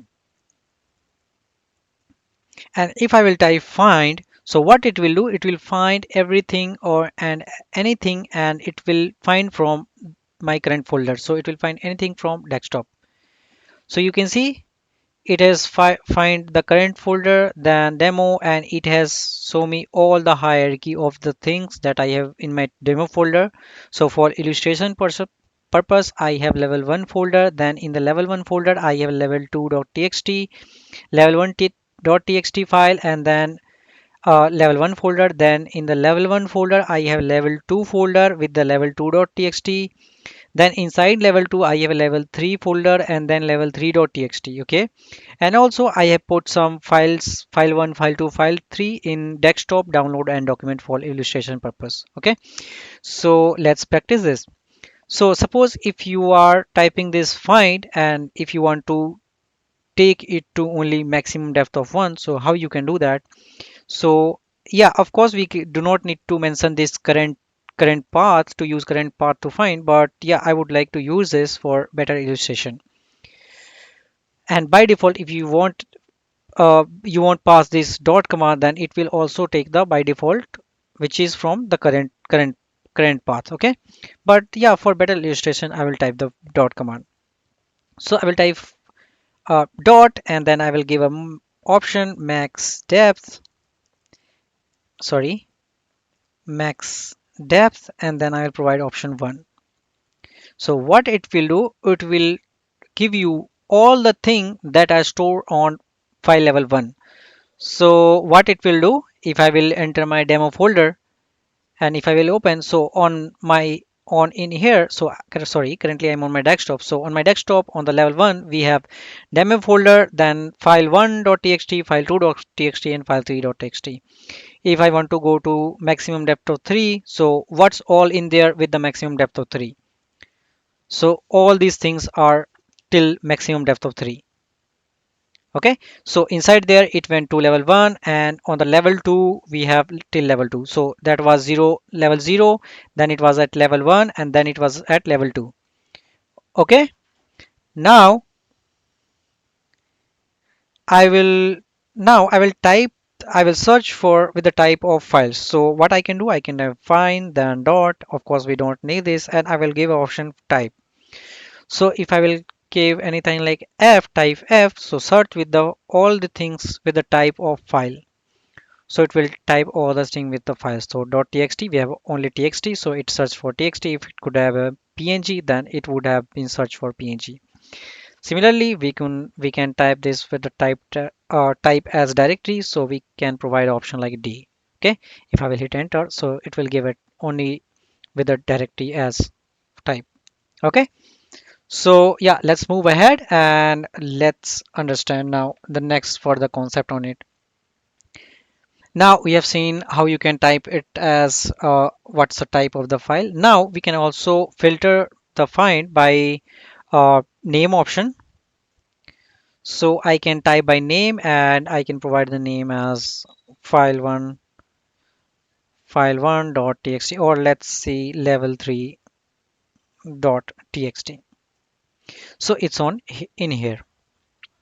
Okay, also of course we can use a special keyed character. What we can do, we can give it whatever, it should have star and then 2 and then star in its name. Okay, so we have file 2 here and we will have level 2 on there inside this also. So if I will hit enter, so it's given us a level 2 folder, level 2 file, and the file level 2. Okay, of course we can give it as option with the maximum depth option. Can you find with the name till only maximum depth of 2, so it's there. So we'll tell about this in the later. So what is this warning? So it has fine, but the warning says that you have to use the maximum depth first and the name after. Okay. So if I will give the name after what's the maximum depth, let me give that name and then star to star. Now it will not give the warning and it has find that hey, you have at level 2 till level 2 you have this file at level 1 only. Okay, it's level 1 only. Okay, I hope we are clear with this. Also, so it's a case sensitive. If you want to find anything with case insensitive, what you can do, you can just put what you can do. Let me give it here. Let me close this. I will just provide an option extra called I name, and let me give, so I don't have anything with capital file and then anything star. So if I will hit enter, it will find the small ones also. Okay, now let's filter out with some size. So what I will do, I will type find and I will use the reference as root folder. So in here, if I won't have been providing, then it could have started from desktop, but I'm here, I'm asking that hey, go ahead and search with the root folder, and I will type as f means it should be file, and what I will do, I will provide the size that the size should be greater than 100k. Okay, if I will hit enter, so it's giving me all the files. I will hit control so that it will start searching, and if you will learn on the top, so it could have said that permission is denied like a thing.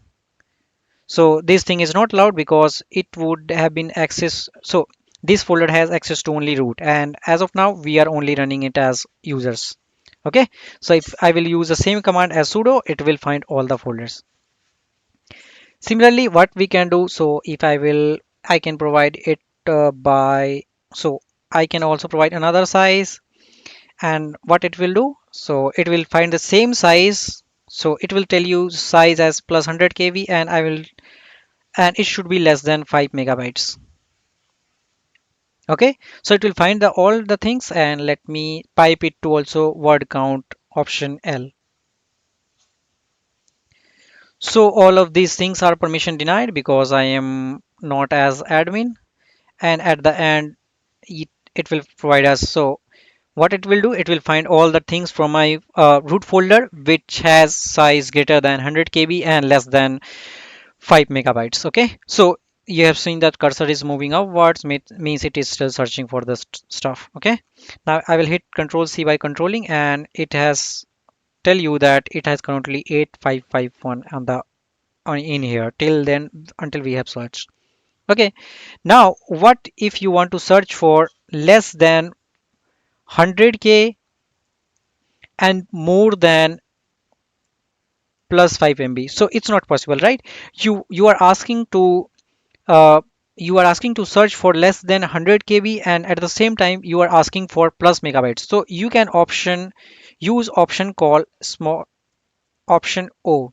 So it will use an option called or. Okay, it will add or to this expression. So what it will do, it will tell you that hey, find everything else from the root folder with type as this one, type as file, size as this one. So what I will do, let's add sudo here now, so that we don't get permission denied this time. So we are saying that hey, find everything else from the root folder with type as file, but the size should be either less than 100 kb or more than 5 megabytes, and also give me the count of the file. Okay, so if I will do that, so what I will do, I will hit enter, and it is asking for my password. I will give my password. Now it will take bunch of files in there because less than 100 kb there will be enough file. Okay, so it might stuck my Ubuntu VM also. So there are bunch of files will be there. So there will total 3,84,208. Okay, now so hope we are clear with this. Now let me create a directory here. So I will make a directory here, mkdir, and I will type copy here folder. So I've created the folder. Now what I will do, I will find everything else with the size 100, more than 100 KB. I will remove the size, or option I will remove it. I will tell that, hey, find everything else with size more than 100 KB, and the size should be at the same time and less than 5 megabytes. Okay, I will hit enter. So it is definitely, it will give me all the things which is more than 100 KB and less than 5 megabytes. So it is 8585. So what I will do in here, I will find everything. So I can also pass exec command inside the find. So how I can do that? So I will go to on the same command on the top. What I will do, after 5 megabytes, I will use an option called exec. Okay, exec, then copy it to all the thing whatever you have got inside this. Copy it to where? So in desktop, sorry, in the desktop, and where you want to copy it. So I want to copy it in my copy underscore here folder. Copy here. Okay, and I want to stop after this, so I will type backward slash and then call semicolon. Okay, if I will hit enter, so it will say cannot copy the files because it's not regular file. So it will copy some of the files here. Okay, now it's taking too much of memory, so I will hit cancel here. Also you can provide option, so if you will go here, let me expand a bit. So if you will go here, you can also provide option like option OK. Okay, you can here provide option called OK. So what it will do, whenever you are pasting in there, it will ask for every each of a file whether you want to copy or not.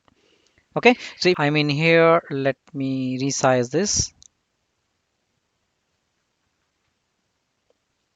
Now I will make directory like we have discussed earlier by option P, and then I will create demo folder, right? And then I will create folder from 1 to, let's create 100. Okay, so there is my demo folder, and inside that it might have created folder from 1 to 100. Now inside those, let me create some files. So demo folder, and then folder, let's take 1 to 100. So inside every each of these folder, I will create files from 1 to 10, and I will give it the extension as txt. Now it's been created. Now what I will do, I will create a file.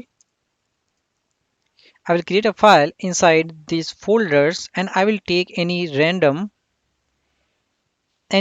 files from inside this. So I will use dollar option, and then I will use shuffle, means suf, then option I, then I will take 1 to 100. Okay, any files between 1 to 100, and I will give it option like 1. I will close this, and let's give the file name as needle.txt. So what it will do, it will find this piece of needle inside any of these randomly created folder. If I will hit next, it might have created this needle.txt in any of this random file. Okay, now if I will find inside demo folder what with the type of file, and the name should be, let not give the full name, I will type knee. Okay, knee and star. Okay, so it is saying that it has randomly created in folder 8. Now can we move it? So let's try with the exec command. So I will use exec command with find. So find, then demo folder, and I will type as f, and type name as name. So I will use option exec. I will use mv command, mv, move everything else from there, and where you want to move it. So I will move it to desktop. I think it's not detecting desktop, and let's close this. So if you are in here, so it has move into our desktop folder. Okay. So if I will open it, so it has basically moved it and rename it also. The file, which file? The needle.txt, that was our empty folder.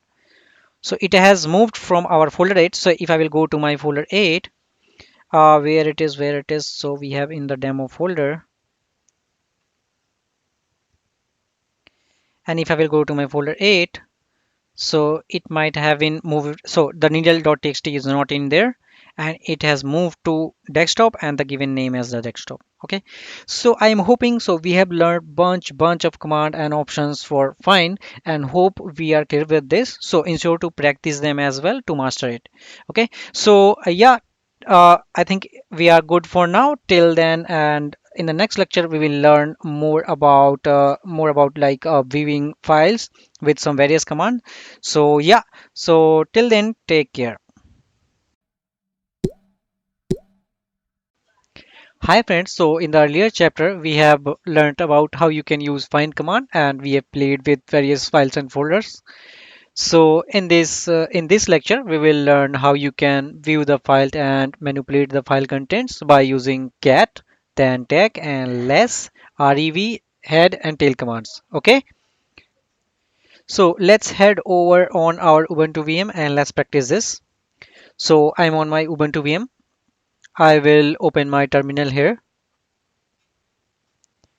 and if I will go to, so let me use echo, and I will type hello. Okay, and let me type this in file 1.txt. Let me create 5 files. Okay, and we'll come back.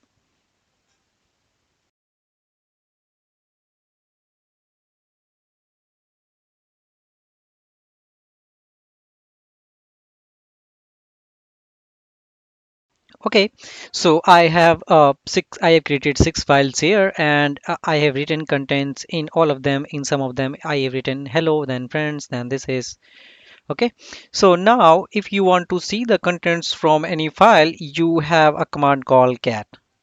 Okay, so basically it is used for concatenate. If I will see man page of cat, so basically it will concate files. Okay, so I will hit q, and if I will type, if I will see the contents of file 1.txt, so it will say you that it is hello. Similarly I have written in all of these. So if I want to, so basically the main uh, idea behind the cat is you can concatenate the files. So I will type file 1.txt, then file 2.txt, then file 3.txt, then file 4.txt, then file 5.txt, and then file 6.txt. Okay, if I will hit enter, so I think I have written wrong. So you've seen that, right? So we have mistyped here also, but in the at the end it said our all the stuffs in here. Hello friends, this is Linux course. Okay, so now we don't want to put this as here because I can mistype also by typing this much. So what I will do, I will use cat and then file, then 126. Okay, I will close and then txt. Okay, so this using special wildcard characters also it will do the thing. Okay, now if I want to put this in any file, then I will put it in hello.txt, so it will get there. And if I want to see the contents of cat, hello.txt, so it's the same. Okay, so hope we are clear with this. Now let me try to create any file. So what I will do, I will write cat, let's use of echo. So I will use echo, and then I will type let's abc. Okay, and then I will write it to a file called alpha.txt. Okay, now I, so there we have our file. Now let me also add abc and then xyz. And now this time I will append this. Okay, I'm not overwrite it. I will expand this so that append it so that it will get into next line. So if I will hit enter, so if I will see the contents of alpha.txt, so you can see there is abc and xyz. Okay, now so there is another command tac, the opposite of cat. So what it will do, it will just bring the things in the reverse order. So if I will type tag alpha.txt, so what it will do, it will do the lower column on the top and the upper column on the low. Okay, also if you have there, so what you can do, you can save it to any file and you name it like reverse.txt. Okay, so you can save it to the file also. If I will see the contents of reversed, so there you go. Okay, so hope we are clear with this basic stuff. Now let's move ahead and let's see about more things in here. So yeah, you now we have another function while viewing or sorting the files, so which is rev command. So if I will see cat, and so what we where we have saved it in cat, we have saved everything in hello.txt, right? Yeah, so what I will do, I will type cat and then I will pass it to command rev. So what rev command will do, it will reverse the order of each lines or each words here. Okay, so what it will do, it will keep the files lines here only, the words here only, but it will reverse the characters. Okay, so if I will hit enter, so you can see it has reversed the character, right? But the thing is still same, means the hello is on top, it just reverse the order. So the rev command is used to reverse the character and the tag command is used to uh, reverse the rows. Okay, and this one you can understand like you it is reversing the columns, and the cat tag command is reversing the rows. Okay, you can remember like that. Yeah, of course you can use cat with tag. So if I will use tag and then at the same time I'm using ref, so what it will do, think of it. So what it will do, so it will take cat hello.txt, it will take this, then it will use tag, then tag. So I am piping it to tag, so what it will do, it will reverse and pass it to tag. So tag till here it's done, it will reverse, means course will be upward, then linux will be there and hello will be downwards. Then we have piped that result to rev. Then what rev will do, then rev will opposite the words of the course also. Okay, and it will be down the hello, but it will be also reverse. So if I will hit enter, so you can see the course was on top and also it was reversed. Okay, so hope we have understood this. Now we have a demo file here. So if I will open a demo file.txt, so it's a bunch of file, and it's so I have randomly generated from my internet. So it's just 100 lines of code, 100 sentences, just a random sentences. Okay, so if I want to read the content, so what I will do, the name, so cat and then demo file. Okay, so if I will hit enter, so you have seen that, okay, these are the things. So if I will scroll down and down, so you can see that, so if you will scroll up and up, so something might be missed. Okay, so suppose you are reading here and if you are scrolling, so by mistake you have scrolled 2 3 lines above. So for better reading or better understanding, what you should use less command. So what I will do, I will use cat demo file.txt and I will pass it to less command.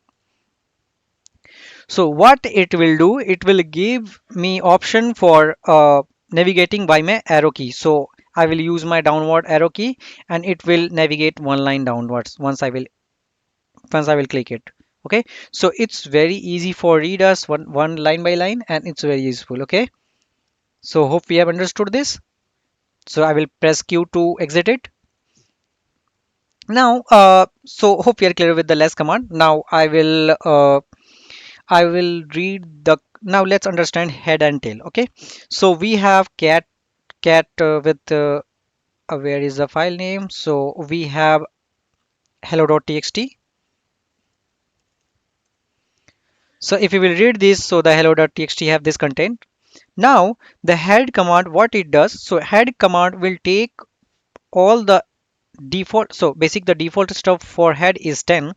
So if I will get this and pass it to head, so by default it will take first 10 entries. So by default it has this one only. So if I will, let me open the demo folder, and on the first 10 lines, so it has till his ultimate dream fantasy. Okay, so let me go ahead to this and let me cat demo file.txt and let me pass it to head. So you have seen that by default it is taking this much entry. Okay, now if you want to pass it till, let's see, only number 5, then you can give option n then 5, so it will print till the memory. Okay, so if I will hit enter, so it has taken only 10 numbers. Okay, similarly for tail, so what tail does, so tail will take last commands, so by default it will take last commands. So let me go to my terminal and let's see, I will use tail. So you can see it's taken the command till the fence. Okay, so last, I think it took 8. Okay, no, we have these things in their different line also, so it took 10 commands. So 8 were this line and ninth and 10th were this one. Okay, now I can all definitely pass 10 to 4. So it will take it will print last 4 lines till weather. Oh, sorry, I have pasted something wrong. Okay, I have given space. So it's took from here, so from here till here, from here till here. Okay, so it took this one also, 101th blank option also. Okay, now of course we can pass them all together. So I want to print out last 4 lines and also I want to take out first 4 lines. Okay, so what it did, so it take last 4 lines, so it take till these lines, and then from this thing it passed from last 4 lines, oh, starting 4 lines. Okay, let's understand this with more examples. So instead of tell n4, I will give tell n10.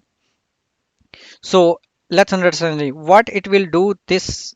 So the highlighted thing, what it will do, so it will pick up cat demo file.txt and it will pick last 10 lines. Okay, till waffles or till the fence. Okay, so it will do. Now this result will pass to this head n4. So what it will do, it will take 4 lines on from the top. So if I will hit enter, so what it did, so it took last 10 lines and then from here it just filtered out 4 lines. Okay, the fence, then this and then till here. Okay, now hope we are clear with this with head and tail command. And yeah, so hope we are clear with this. The head and tail command together is very much powerful and it's used everywhere else. Okay, so I'm hoping we are clear with viewing the files and manipulating it. So yeah, till then, that's it for viewing the files. In the next lecture, we will learn how you can sort the data, different type of data we will talk about. Till then, take care. Hi friends, so in the previous lecture we have learned how you can viewing the files and manipulate them by using cat, tag, less, rev, head and tail command. Okay, and all of them are very powerful and very useful, especially the head and tail ones, and they are mostly asked questions. Okay, so let's move ahead and let's sort some data based on some contents. Okay, so let me move over on my Ubuntu VM. I am on my Ubuntu VM. So I have 3 files here. So first one is words.txt. So these are randomly generated 100 words in all of them in each rows. And the next one I have a randomly generated number. So from 0 to 10,000. These are also 100. And the third one I have randomly generated number, single digit number from 0 to 9. Okay. So I created this by using online random number generator. Now I will open my terminal. Now for sorting, we have a command called sort. Okay, so what I will do, I will type sort. So let's see the contents of sort dot x, sorry, what's dot txt. Get okay, I'm not on my desktop. Let me move to my desktop and I will type cat words and I will hit tab. So you can see it is there. Also, yeah, if you want to find useful, you can use less command again to have them one by one. Okay, now I will hit Q to exit it. So you've seen it. Okay, and the first line is non-descript, then phase, gather, company, doc, anything else. Now if I want to sort it, so how it will be getting sorted? So by default I will type if sort words.txt and I will hit tab, and if I will hit enter, so what it will do, so it's basically sorted as per the alphabetic order, right? So first it take A, then B, then C, okay, and then it went to the next character B, G, L, okay. Yeah, and of course we can take them to a new file called words words sorted dot txt, right? So we can do that also. Uh, we can also play this with the head and tail. So if you want to take word cat word sorted dot txt sorted dot txt, and if you want to take out last five, so I will type tail option and with five. So it will take last five character words. Okay, so you can play with tail and head and tail command. Similarly, if I want to see the reverse character, so how you can do that? So we have sorted file, which is cat word sorted word then sorted. Okay, cat word sorted, and if I will pass them to tag as discussed earlier, so what it will do, so it was in reverse order, so it will make in decreasing order. So first it will take wooden w and then abortive in the downward. Okay, similarly if we will use rev on this one, so what it will do, it will change this to in reverse order. Okay, this line in reverse order, then this line is reverse order. Okay, so hope we are good with this. Now let me clear the terminal. So I have word sorted. Now I have number sort. What was the number.txt? It was randomly generated number between 0 to 10,000. So what if you want to sort it out? So I will type sort numbers.txt. Okay. So if I will hit enter, so what it did, so it sorted out, right? Right? It sorted out. So but if you will see the first string was sorted.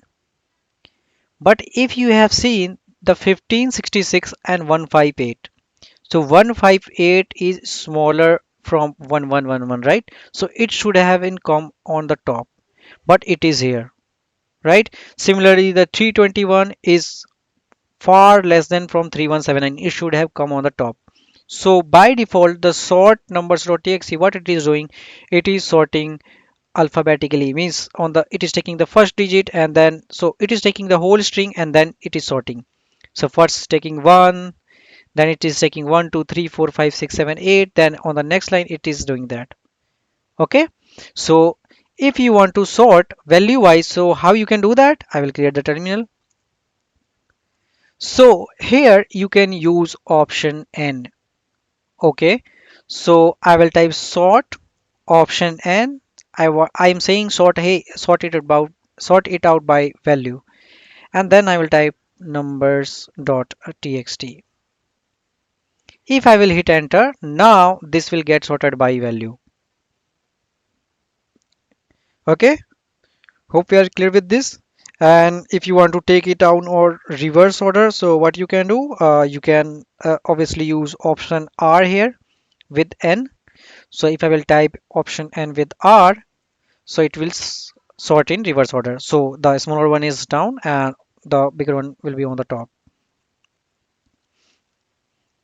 Okay. Now, if you have these data and suppose if it is not looking good here, so of course you can use the less command. So it's on the top. The first one is top, and then if you want to see the data, so you can use arrow keys to move here and there. Okay, upper for up and downwards for down. I will hit Q now. Now, let's see the contents of. So what was the numbers 0 to 9.txt? So it had the number from 0 to 9 randomly generated, and these are the single word, right? So how you can sort it out? So same, I will type sort option n and then numbers 0 to 9.txt. Okay, so if I will hit enter, so it has sorted them. All right. And what if you want to remove the this, so what if you want to print out only unique characters? So how you will do that? So for that we have option called option U.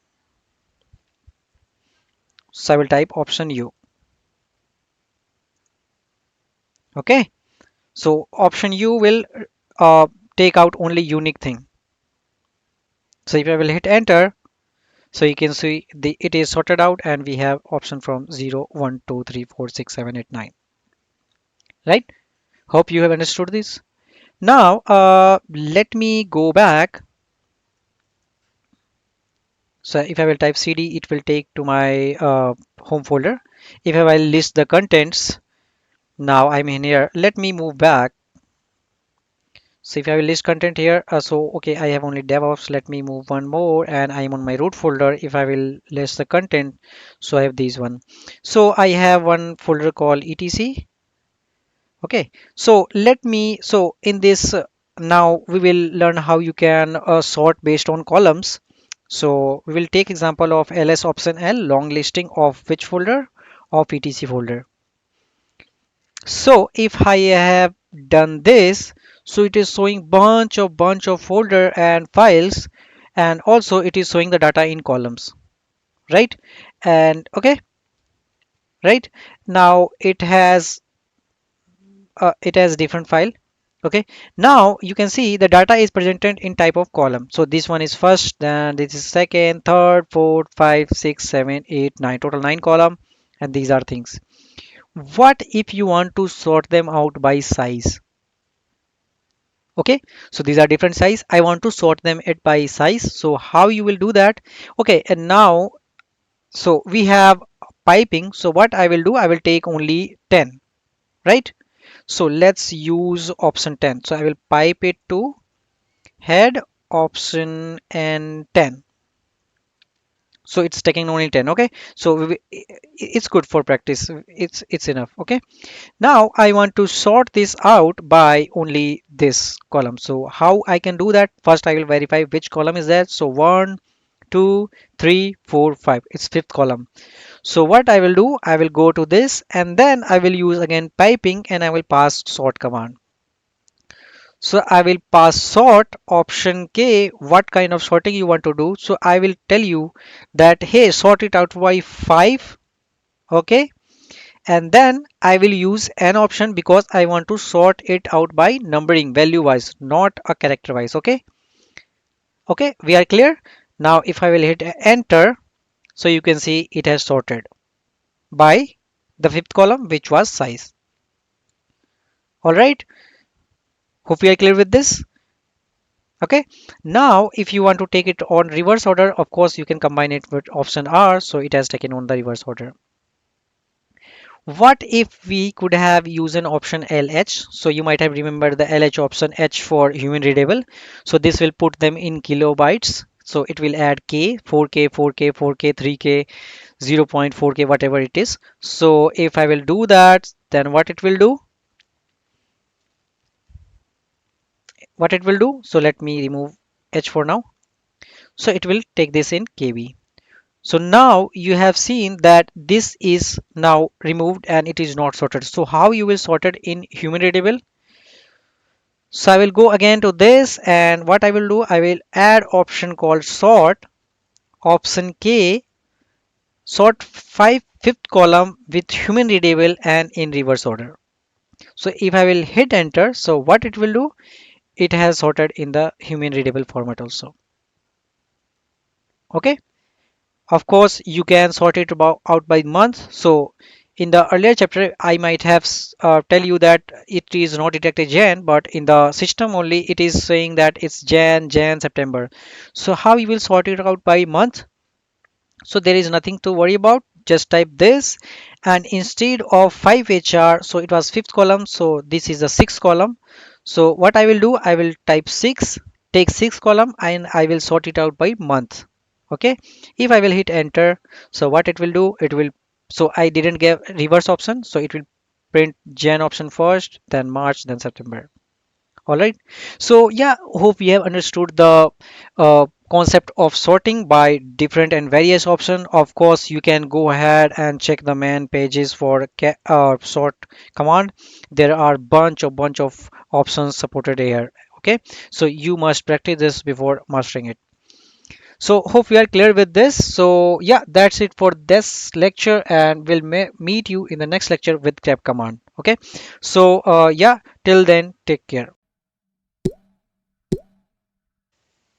Hi friends, so in the earlier lecture you have learned how you can sort the data based on different type of pattern, whether there are words or a text document or whether they are numbers, okay, with the help of sort command. So in this lecture we will learn about the three building blocks and three most powerful command in Linux, which is grep, sed and awk command, okay. So let's start with grep command. So so first let's go through the basics of the grep command. So basically it is for searching and manipulating text file within any file or one file or more files. Okay. So its name the grep derived from the editor command, and which is G globally search, RE regular expression, and then P for printing matching lines. Okay, so we don't need to use cat or echo. It will just print the matching line after the grep was passed. Okay, and yeah, this is widely used by programmer. With grep there are more command like scd and awk, and those are also used. Why those are used? Because these are very efficient and versatile. Okay, now the syntax for the grep is grep options, then whatever you want to pass them as pattern, and then the files or file. Okay, of course there are bunch of options supporting grep, so for that you can visit man page if in case we won't be able to cover it. Okay, so let's move on our ubuntu vm and let's practice this. So first I will open my terminal. So of course there are many options. So if I will see man pages of grep, so there are, so you can see we have learned this. So of course there are option E, and E for expression, F for pattern file. Okay, so these are supported also. We will look also the option E here. Okay, now there are bunch of option here and you can cover them. So there are various option here. Okay, so I will hit Q. Now I have three demo folder here. The first and the main one is this grep example grep ex.txt. So if I will enter it, there are some random stuff written in there. Okay, for practice, and I have demo1.txt in which I have ensured that Unix word is there, and in the second demo.txt also. So I will ensure that Linux or Unix word is there. Okay, and I just rendered some one line. Now I will head over to my terminal. I will move to my desktop, of course. Okay, I will list the files. So I have those my files with me. Now the grep by default will search for a pattern, right? We have told about this. So what if I want to search for grep and then let me search for Unix? Will it search for the overall file? Let me type dot. So it's saying that it's a directory. Okay, so what I want to here pass, so I wanted to pass that whether it will search for all the files inside this current folder. So no, it is a directory, so it will not. So for that we have another option, we will tell that about later. So we can use option F in there. So if we are using for a pattern, we should use a particular file. So can I use grep ex.txt. So if I will hit enter, so it has searched for the pattern Unix. Okay. And so the Linux is case sensitive, so it didn't search for the this one. Okay. So what I will do for case insensitive, I will mention option I. If I will hit enter, so it will tell me the all the occurrence of Unix, whether there are capital or small ones. Okay. Now, if you want to count the numbers of line which matching the pattern, so what you can do, I can provide option C with this. Okay, so I can provide option C. So it will give you that there was two lines matching the pattern. So this line and this line. Okay, hope you have understood this. Now, if you want to search for the files and display the files that matching the pattern, so here you can use option L. So what I'm telling that match all the lines or all the files here and which matching the pattern Unix in my all the files. So here if you want to put your different files, so you do not need to mention dot. So basically it will look for a directory. But if you will pass star here, so what it will do, it will find for all the files. Okay, star means all the files. So if I will hit enter, so you can see that this Unix is in both these files or in all three files, right? Of course, you can play with more regular expression. What you can do, you can press star and then so it should have one in there and then a star. So what I am saying that hey, search for this Unix word in any of the files, but it should contain option one. Means it should the file should contain option or the line number one in it. So let me sorry. So it will work without this one also. Okay, so it is saying, so what I am doing here, so I am telling you that hey, search for a Unix word and it should be in the file, the file's name should contains one in there. So it has searched in demo1.txt. Okay, so you have bunch of file and if you have you have to search for a particular word, you can give it. Okay, if you want to search for a whole word, so what you can do, so I can pass w option, small w option, and I can give it the pattern and I can type Unix and give it my file name, uh grep, sorry. Okay, so it will give you that. Now if you want to search only the numbers, so basically only the match pattern using the grep, so how you can do that, so let me first clear the terminal because it's downwards. So I can type grep option O. So what it will do, it will only print the whatever you have typed the pattern there. So it will print only, it will not print the associated lines or sentences with it. So if I will give Linux in there, let me provide option I also. Okay, the case is sensitive. Okay, and let me provide the file name. So grep ex.txt. Okay, so these are the two things. So it has searched for case insensitive also. So Linux and capital I, capital N also. Okay.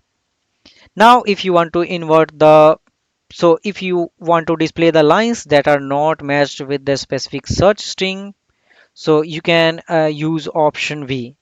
So how you can do that? So I will this click this one and I will press option V and I will give Unix.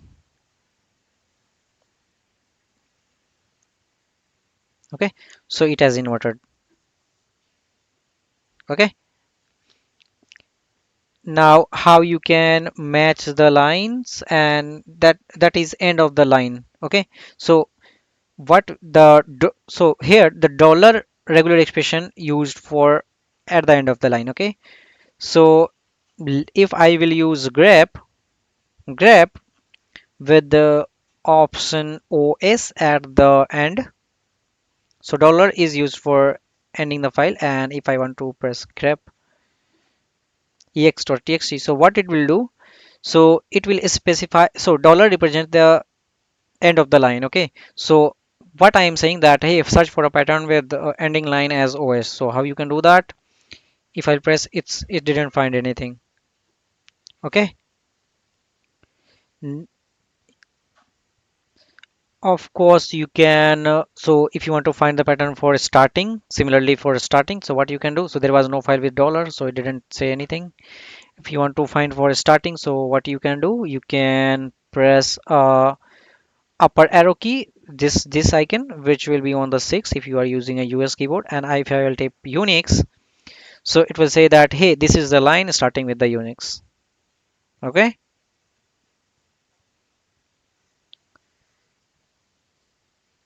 Now we have seen the option E. So if you want to specify for a regular pattern, so you can use option E.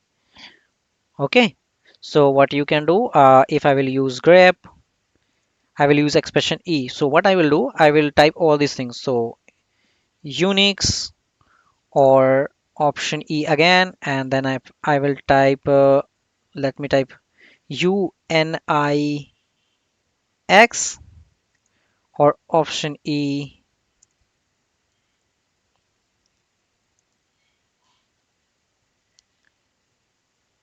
So basically, so I have here only my forward. So if there are some matching patterns, okay, so Unix or similar kind of word, for example, UNIXX or so anything like this one also, okay. And suppose here is double N. So you can find for the expression also. And of course, you can use of regular expression. You can use wildcards here. So it didn't find anything with the expression these things together, okay. Now, basically we have option A, B, C here also with the some numbers. So what it will do, the option A with grep, what it will do, it will print the search line and the n lines after the result. Okay, so basically it will search for the line and it will print after the result. Okay, similarly for the B line, but it will print the search line and n lines before the result. So we have to pass n with this. Okay, let's understand with the help of example. Okay, so if I will search for grep option A1, so what it will do, the option A, what it does, so it will search, prints the search line and n lines after the results. So what I am doing, I am asking to, hey, search for a pattern like learn, and also once you are search with this line, print the line that contains this, and after this prints also one line that found that this result. Okay, hope you understood. So I'm asking grep that, hey, first print the line that contains this, and then also print the line after it that contains this result. Okay, and this one, then I will type what, I will type grep ex.txt, sorry. So it is saying that, hey, it was learn, then I have printed one result after that, and which was blank, is blank because we have blank. So if I will type cat grep ef.txt, so it has blank in each after line, right? So if there is learn, then it will print this one, and in here also it was learn, so it has printed this one also. Okay. Similarly for the B, so if you will give an option this one, and if you want to print B, so what it will do, it will search, it will print the line learns. Let me give Unix here, it will print bunch of lines here. Okay, okay, and also let me open the grep and let me close the spacing here.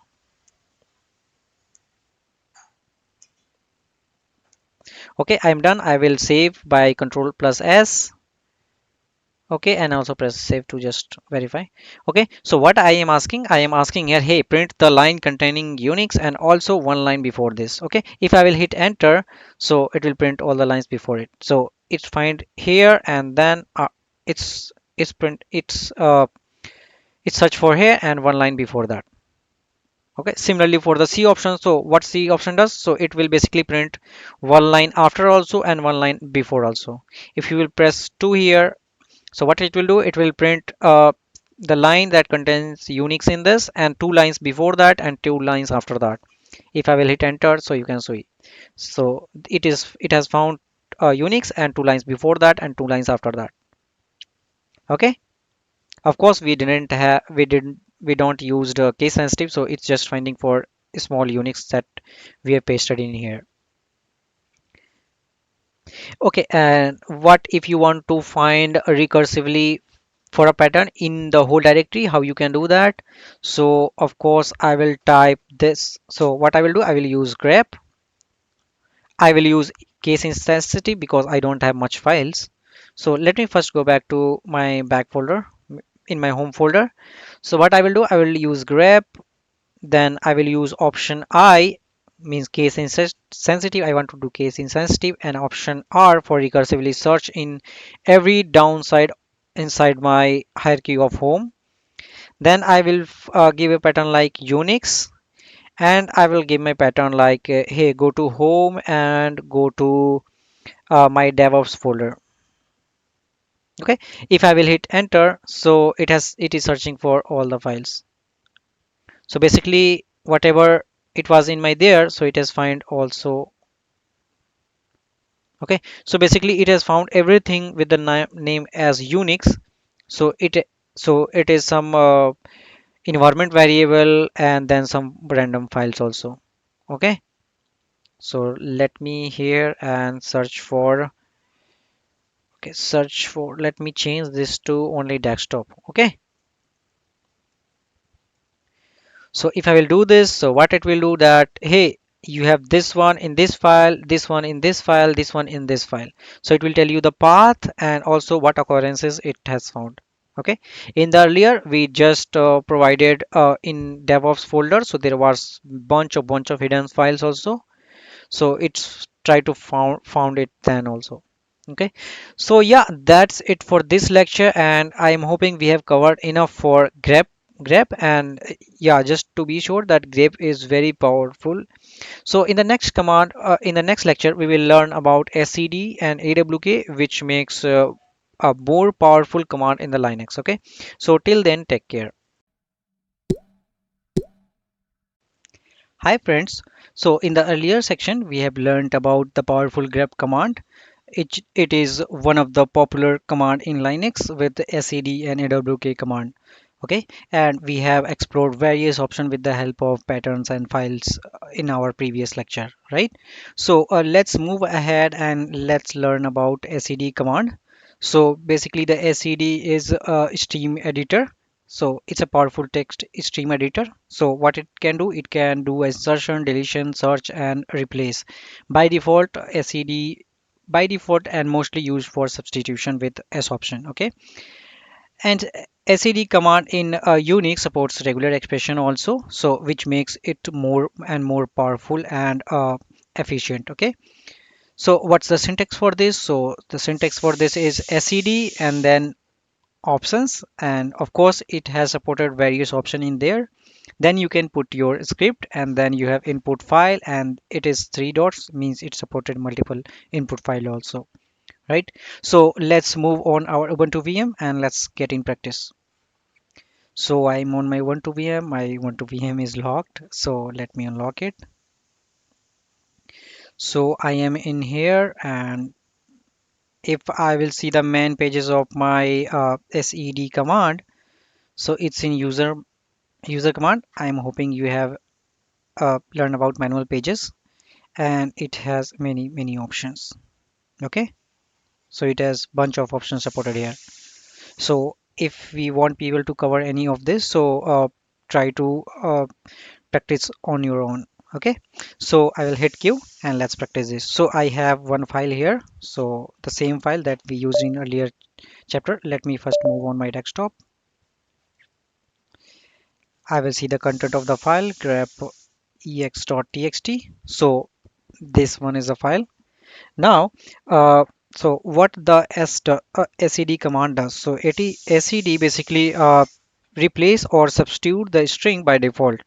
So if I will type sed and then I will put in the quotes, so s means substitute. What's you want to substitute? So I will substitute Unix with Linux.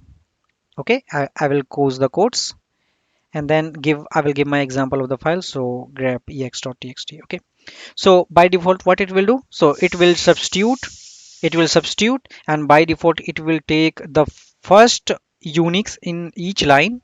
It will not take the whole pattern. Okay, so what it will do, it will substitute with this it's a delimiter, so it will substitute the unix with what, with linux. And it will do when it will only replace only in each line and the first occurrence only. Okay, so if I will hit enter, so by default it will print only also. So the s is unterminated. So let me check. I might have forget the option of delimiter. So now it's completed. So what it did, so on the first line, so what it did, so if I will open my, so you can see here. Okay, so what it did, in the first line there was Unix is great OS, so it replaced from Linux. But on the second occurrence it didn't do. Okay, so by default it will take only first occurrence of the line. Okay, if you want to replace the second occurrence of the line and you don't want to change first occurrence, so what you can do, you can just go ahead and provide option 2 at the end. So here, so it will take the Unix is great OS in here, and it in here it will replace with Linux. Okay, so Unix is here and Linux is here. Okay, it replaces the second occurrence as we described here.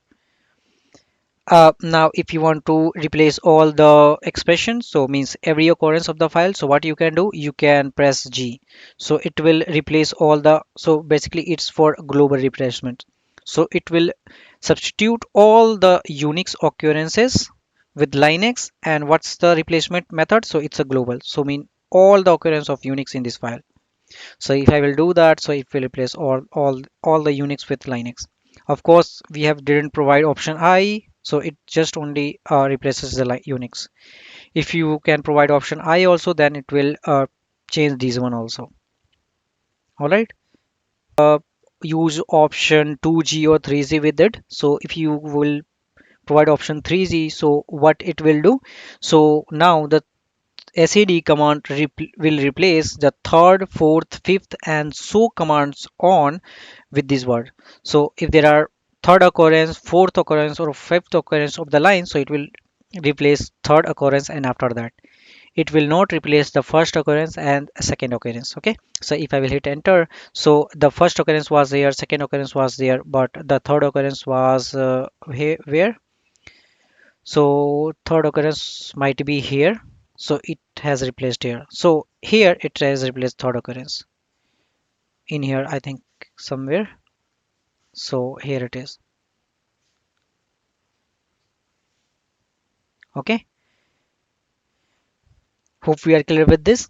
Now what if you want to parenthesize, so it's a very useful and it is most task.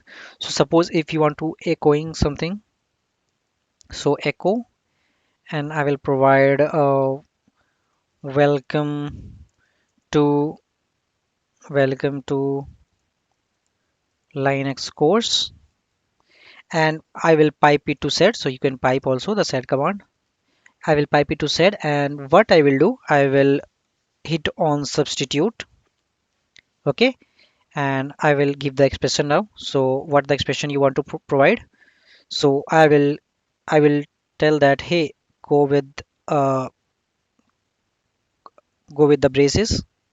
Okay, and also I want to replace this in all the occurrences. Okay, so I have provided the G global. Now in the braces, what expression I will put, so I will give that, hey, go to B option, and then I want to provide A to Z, means the expression will be from A to Z occurrence. I will close this, then I will end the thing here.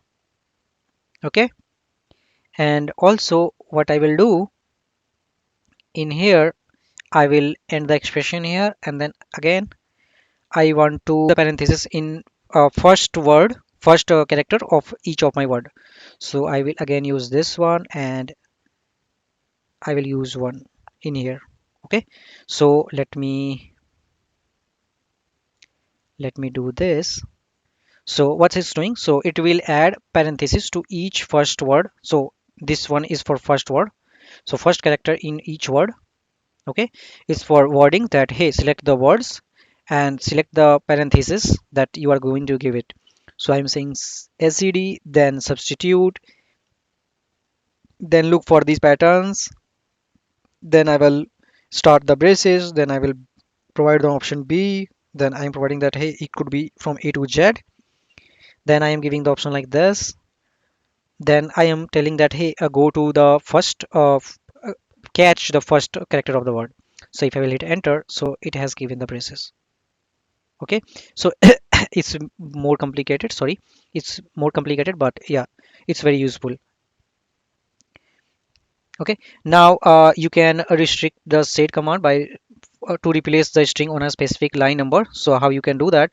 So I can type sed and then I can type 3 and then I can substitute it to Unix and Linux, and then I can use grep ex.txt. So what it will do, so this command will replace the string on the third line only. So if it will find on the if it will find Unix on the third line, so it will replace it to Linux. Okay, so do we have Unix in the third line? So I think we have.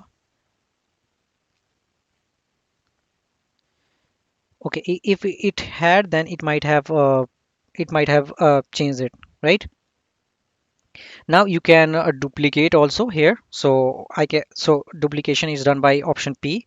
So I will type SCD. Let me go with this one. And now I can use same thing and I can use option P. So what it will do, so the P print flag prints the replace line twice on the terminal. Okay, but if a line does not have the search pattern matched, so it will be not replaced. Okay, so the Unix, it will, if it has it will replace with the Linux and it will print twice. And also what it will do, if it does not have the Unix pattern patching, it will not print double. So if I will hit enter, so it has changed from Unix to Linux, it has printed double. In this line it didn't have Unix, so it didn't change. Similarly for this one, because the U is in capital, here we have provided small. And similarly for this one, so in here I think this one, so this one was not changed. Why? Because we have provided only first occurrence by default. So it had checked this and it has changed to, and it just copied it. Okay, how you can print it only the replaced line? So we can do that by option N. So it will print only the replaced line, which lines it has replaced. So this one and this one, righty. If you want to replace the string on the range of the line, so how you can do that? So I can provide multiple option in there. So I will remove the option P in here. And what I can do in the same quotes, I will provide, let me remove option N also. And in here, I will provide option 1, comma 3. Okay, so what it will do, so the sed command will replace the line with range from 1 to 3. Okay, so what it will do, the Unix character will replace from 1 to 3, 1 to 3 lines. Okay, so if I will hit enter, so it will do that. Similarly, you can use dollar at the end of the line. Basically we are filtering the lines. Okay, so if you want to select from line 1 to 3 only, then you can provide it. If you want to provide from 3 to let's suppose 2 to at the end of the line, so how you can do that, I will type 2 till end. Okay, dollar means end, so I can do that. So what it did, so it will only replace, so the first line was not replaced, right? But if you will search, it will go from 2 line to at the end of the line, and it will search for only the first character, sorry, the first pattern. Okay, now how you can delete here, so if you want to delete a particular line, so how you can do that, so I can use SCD and then I can provide option 5D. Okay, and then file name.txt. Okay, so what it will do, it will delete the fifth line. So 1 2 3 4 fifth, so delete Unix was developed by Dennis Ritchie was deleted. Okay, if you want to delete the range of the line, so how you can do that also, so we have the $n started icon. So if you want to delete the last line, so you can press this one, so the last line was deleted. If you want to delete the first line, so how you can do that, or earlier line, so you can either press one or this option. So okay, I think this one is not, so you can press 1D. Okay. Now if you want to delete a range of lines, so how you can do that? I can provide 3 and then 5, so it will delete from 3 to 5 lines. Okay, so 3 to 5 lines was deleted, and first two and the last one was given there. Okay, so this one was last line. Okay, this one was first two, three, four, fifth was deleted, so including these also. How you can delete from a specific file to nth line? So you can do that by giving the fourth line till end of the line, so it will delete that. So fourth, fifth, and at the end of the line it will delete that. All right. Now how you can delete a contain with the help of pattern? So you can provide the pattern also. So how you can do that? So I can provide that, hey, delete anything pattern matching Unix in there. Okay, matching Unix in there, so it will delete those lines matching Unix in there. So you can provide these also. So and if you want to insert a new line after the match, so how you can do that? So I will tell that, hey, it's a pattern. I am telling that a Unix is a pattern. I'll provide a, because I want to line after the match. I will close the pattern and I want to enter the line like this is Windows. Okay, so that we can distinguish. If I will hit enter, so once it will find the pattern Unix, it will enter the new line. This is Windows. This is Windows.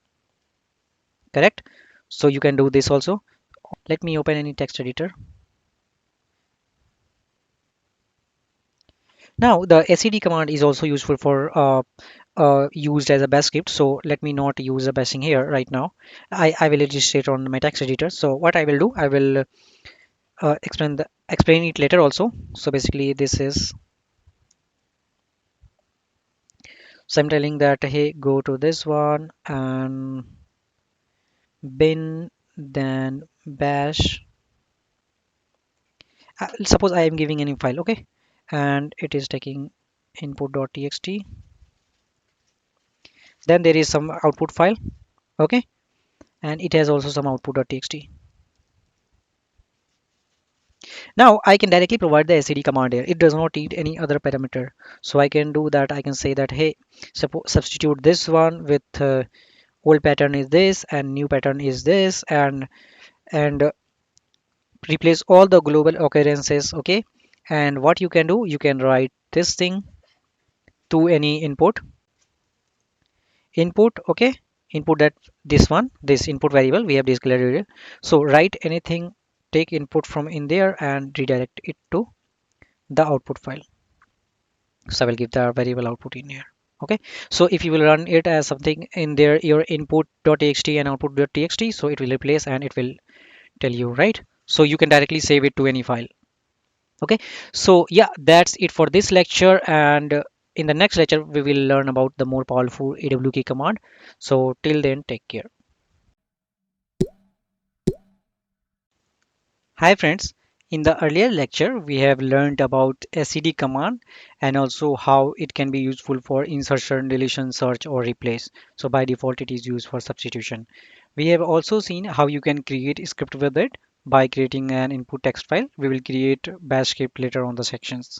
Okay, so in this section we will learn about awk command. This is also one of the powerful command like sed or grep command. Okay, now, the grep command is also a scripting language. Basically, it is not referred as command. It is scripting language, but it's just a command line scripting language.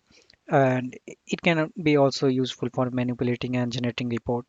How it is abbreviated as, so it's a aho, win, burger, and candygan. Okay. Now, the what are the AWK operations? So it can scan a file line by line, or it can split each input line into different fields. Also, it can compares the input based on some pattern, and also it can perform any action matched on some matched line. Okay, it is as described on the top, so it can be useful for transferring any data file or transferring to any specific characters. Also, it can produce whatever you have filtered out the reports. Now the programming construct for this AWK is to format the output lines how you want a desired output line. Of course, you can add them with arithmetic and string operation and with conditional and loops also. So with this, let's start our AWK. Now the basic syntax is, of course, it will start with command AWK. Then it might have supported some options. So we will learn about options in the later section. Sorry. Now it will have some selection criteria. Then you can in the curly braces you can give any actions, and then it could have an input file, and then you can redirect it to output file. Now it has some built-in variables here. So we will go through all the variables. So basically the NR is for current count of input of number of input records. The NF is for number of fields within the current input record, and the RS is for record separator character. Similarly, the FS is for field separator character. OF RS for record separator character. OFS is for output field separator. ORS for uh, output record separator. Okay, so we have different kind of built-in variable in the AWK also. So you can practice this with the help of any example. So let's head over on our Ubuntu VM and let's practice this. So I'm on Ubuntu VM, it's locked again. Let me open it. Now I'm on my Ubuntu VM and I have navigated to my desktop. Now I have one demo file called employee.txt. It has some random number in column and rows format. So first one is name, then manager or whatever, and he's in which department and what's the salary. Okay, hope we are clear with this. Now if I will go to my terminal, so the by default behavior of awk is to print. So what it will do, what I can do, let me tell you the cat of this employee.txt. So you can see this is in row and column format. So I'm using the row and column format for a basic understanding and better understanding. Okay, so let's start with AWK. So of course you can go to man pages of AWK for finding more help in regard to this. So there are various options supported with this. I will hit Q. AWK by default prints anything in there. Okay, so if I will type AWK, then if I will, so I will give the pattern. So what's the pattern? So I will give in the braces, curly braces. I want to print them. Okay, and what you want to print? So I will print employee.txt. So it will by default print the thing. Okay, now if you want to print the lines which matches the given character, so how you can do that? So keep in mind that awk by default take lines as basic pattern. Okay, now if I will do that, so what I can do, I can in the column only, what I can do, I can give the pattern like take manager pattern and print the output associated with this line. So I will hit enter, so it will give me this. Okay, so it given me a output like manager in the lines. So by default the behavior is like manager, the line wise. Okay, now if you want to print first and suppose fourth column, so how you can do that? So I will go here, and what I will do, I will use option dollar. So dollar is like of variable, detecting variable. So this is a first and this is fourth. So once I will do that, so it will tell you. Okay, if you want to add of course any space, then you can do that. Okay, so I've just added this within the double quote, so it added the spacing between them. Of course you can add option nr. So what it will do, so if you want to print all the lines along with the line number, so how you can do that, we can use option nr. So I will give option nr, and what I can do, I will enter here nr and then $0. Okay, so it will give me the whatever the line number in the zero column, and then it will start everything it will print everything. Now if you want to display the last field with the first field, how you can do that? From first field to nth last field, so how you can do that? So I can do by $1 and I can provide the variable called $nf. Okay, I can close this one. Okay, so if I will hit enter, so it will give me this. If you want to bring the lines down, so you can again pass them with nr. Okay, again there is another option for nr, use of nr. So how you can do that? So I can use nr option from suppose you want to display line from 3 to 6, how you can do that? So in the codes, so I will now this time I will give after means exit of this curly braces. So how I can do that? So I will get nr, take nr from 3 and then comma, then I will give nr till 6. Okay, and what I will do, I will ask it that hey print from, give the line numbering also and print from starting to 0. Okay, so if I will hit enter, so it will print from 3 to 6 and it will also give the numbering. Correct. Now, how you will print the lines first item along with the row number. Okay, and also if you want to separate it with something, so how you can do that? So I will go with awk, then I will give the pattern and I will give the braces, then I will give the option print. Then of course I want to do the numbering. What I want to do, I want to do the spacing with the hyphen option and then a space also, and then I am using option one, $1. Okay, and what's your file? My file is employee.txt. So if I will do that, so it added the numbering, it took the first column. Okay, it took the first column and also it's added colon, oh sorry, hyphen and then spacing. Okay, so to print any non-empty line if there are present, how you can do that? So you can use awk, then I can just use end f and less than 0, I can end the pattern and let me give employee.txt. So there are no files which is empty. Every line is filled. Okay. So while discussing the PPT, what we have seen that we can provide regular expressions also, and also you can provide conditional and loops, if and everything else. Okay. So let's use this in this time. So I will clear the terminal. So what I can do, I can use awk. Then let me clear this bit. Okay.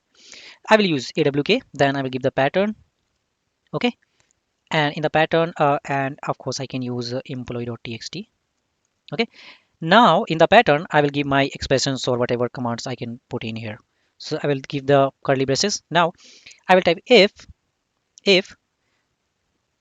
length, so length is a keyword detected by this awk. If the length of $0, okay, I will close this one, is greater than max. Okay, so what I am doing, I will close this one max. I will assign it to max and then I will assign it to length and then I am assigning it to this variable. So it's just iterating again and again, and it's just going at the end till it's finding the max value. And then what I want to do, I want to also print max. So I will print max. So I've created a variable called max, and then it is if the value is greater than max, it is assigning to this. Earlier the length was 0, and then it was assigning to max. Okay. If I will hit enter, so it's saying it.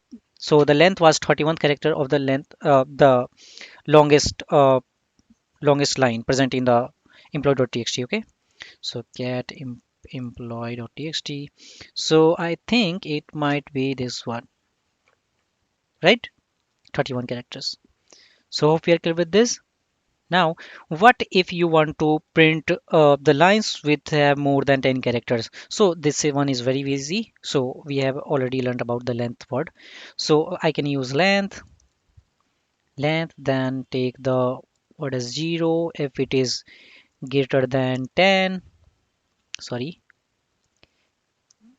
greater than 10, then print it, and what our employee.txt. Okay, so it is printing all the lengths that is having greater than length. Okay, of course you can filter them out with nr or nf command. If you want to check for any string or in any specific column, how you can do that? So I can use anything like so it's the use of if command. So what you can do, I can again use of colon curly braces, sorry.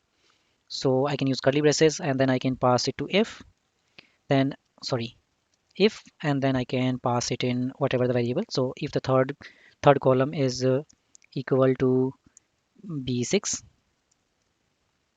okay, then then print it, and I will close the close this close this expression. Okay, if you will not close this, it will throw an error. So there are nothing like that. Okay, now also you can provide anything in it. It's not needed to provide a file, so it can work on its own expression. So how you can do that? So suppose if you want to print a cube of any specific lines, so how you can do that? So I will type awk. Okay, now I will begin the statements by typing begin. Hey, now let's begin. And then what I will do, I will use curly braces and close the first syntax here. Sorry, I will close here. Now in here, what I will do, I will use for loop for I equal to 0. So I'm hoping you know how to work with iterative command. I less than equal to 6, and then sorry, I plus plus. Okay, I've given the for loop, and then I'm here. I'm typing print. What you want to print? So I'm giving print of square of print square of, and then here I want to give I, that it will take that print of this, so it will take 1 2 3 4 5 6 from all of these from the beginning I, and then I will give another thing, and then I will in the double quote I will put is, and then what I want to put, so I want to put I, then multiply I. Okay, and I will end the expression. Okay, so if I will hit enter, so what it will do, so the square of 0 is 0, square of 1 is 1, square of 2 is, oh sorry, I was putting square, it should be cube, it should be cube, so the cube is here. Okay, so I am hoping you are clear with the awk command. It is much more powerful. Of course you can use it also in bash scripting, so it will also work without any keyword. You just define your variable like we did in SCD and use your awk command, so it will also work. So yeah, that's it for this lecture. We have learned about very much powerful command grep, SCD, and awk. These are known as much and more powerful command in Linux, so ensure to keep practice them. So yeah, that's it for this lecture. We'll meet you soon in the next lecture. Okay, till then, take care. Hi friends. So in the earlier chapter we have learned about grep, SED, and awk command, which makes Linux more powerful with their feature and with their supported option. So I am hoping you are clear with this in the earlier chapter as we discussed. So ensure to practice them as well by using more and more features. Uh, Try to make some script with those and try to practice them. Okay. Of course, you can go and find the help on man pages or internet if you find something difficult. Okay. Now let's move ahead and go to file archiving and compression thing on Linux. Okay. So I will move on my Ubuntu VM. I'm on my Ubuntu VM. I'm on my desktop. So before discussing this, I will give an example here. Suppose if you are going to market for some groceries, okay, and you have different stuff in there. So how you are going to collect them all together? So you are going to collect them all together in a bag, right? Similarly, if you have different of files, whether they are of same type or different type, and you are going to collect them in one file, so in Linux, we call it as creating a tarball. Okay, tarball, tarball. Okay, so that's helped in providing data here and there. Also, the file archiving and compression are good for backup. Suppose if you are creating a tar file and you can make it save everywhere else. Suppose you do not want to share all the files one by one to any person, and you, so what you can do, you can create a tarball and it, you can hand it over to them. Okay, if you have bunch of data, you don't want a separate folder and you want to store it on a single repository. So how you can do that? You can create a tarball and you can store it them here. Okay, so let's move forward. So for create, hope you have understood the concept behind tarball. So I have three of my files here. So these are only txt. You can of course have different kind of files here. So so let's see what's their size. So they are 89 bytes, 87 bytes, and 91 bytes. Means they are approx every all of these things are approx 90 bytes. Okay. Now let's create tarball for these three files. Okay. So of course you can see the man pages for tar if you want to find anything difficult and you want help in something. So you can go ahead and check bunch of options in here. Okay. So it will tell you all the options. So for creating a tar file, what we can use? We can use tar. I will use option C, means hey, create a tar file. I will provide option V. Of course you don't want this, means you can provide this. So basically it's for verbose, means whatever it will whenever it will create a tar, so it will be verbal to you and it will tell you that hey, I got these files and I have created this tar file in there. Okay. And what's the file type? So I will give the tar file as F file, and let's give the tar file our name. Any, so our archive dot tar. Okay. And of course I have these files, so I have to put my files here also. So I will use secret1.txt, secret2.txt. So instead of doing this, what I will do, I will use wildcard characters. So 123.txt. Okay. Hope we are clear. So that C option, we are telling that hey, create a tar file. V means verbose. Of course, you can mention or you don't. If you want, you can remove it. And F means the file should be it is type of the file. Okay. Okay. So if I will hit enter, so it's saying that secret one cannot state no such file or directory exiting due to previous error. So okay, I think it was unable to find something in here. Okay, I think I didn't provide space in between. Okay, so there was in space in between, right? So what I can do, let me rename those.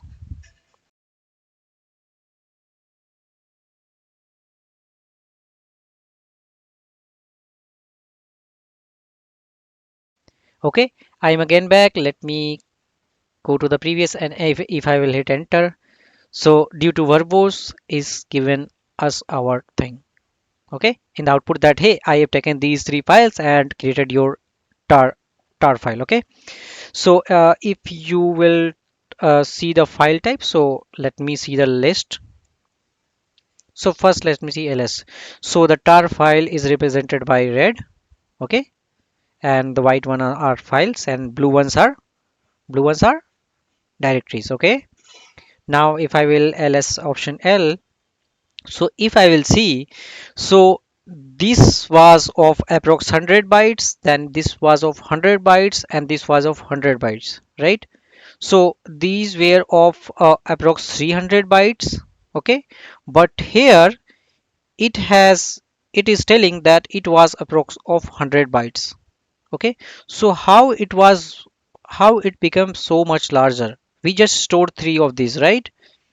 So how it becomes, so suppose if you are carrying a bag for a grocery purpose, so the bag is also having some weight. Okay, so the tar file is having this much size because it will also collect some metadata or something related to it internally. Okay, so that's why it has that much of memory, but with the help of compression we will minimize it. Okay, so first let's see the file option, file our archive.tar. So what's the file type? So it's a POSIX tar archive.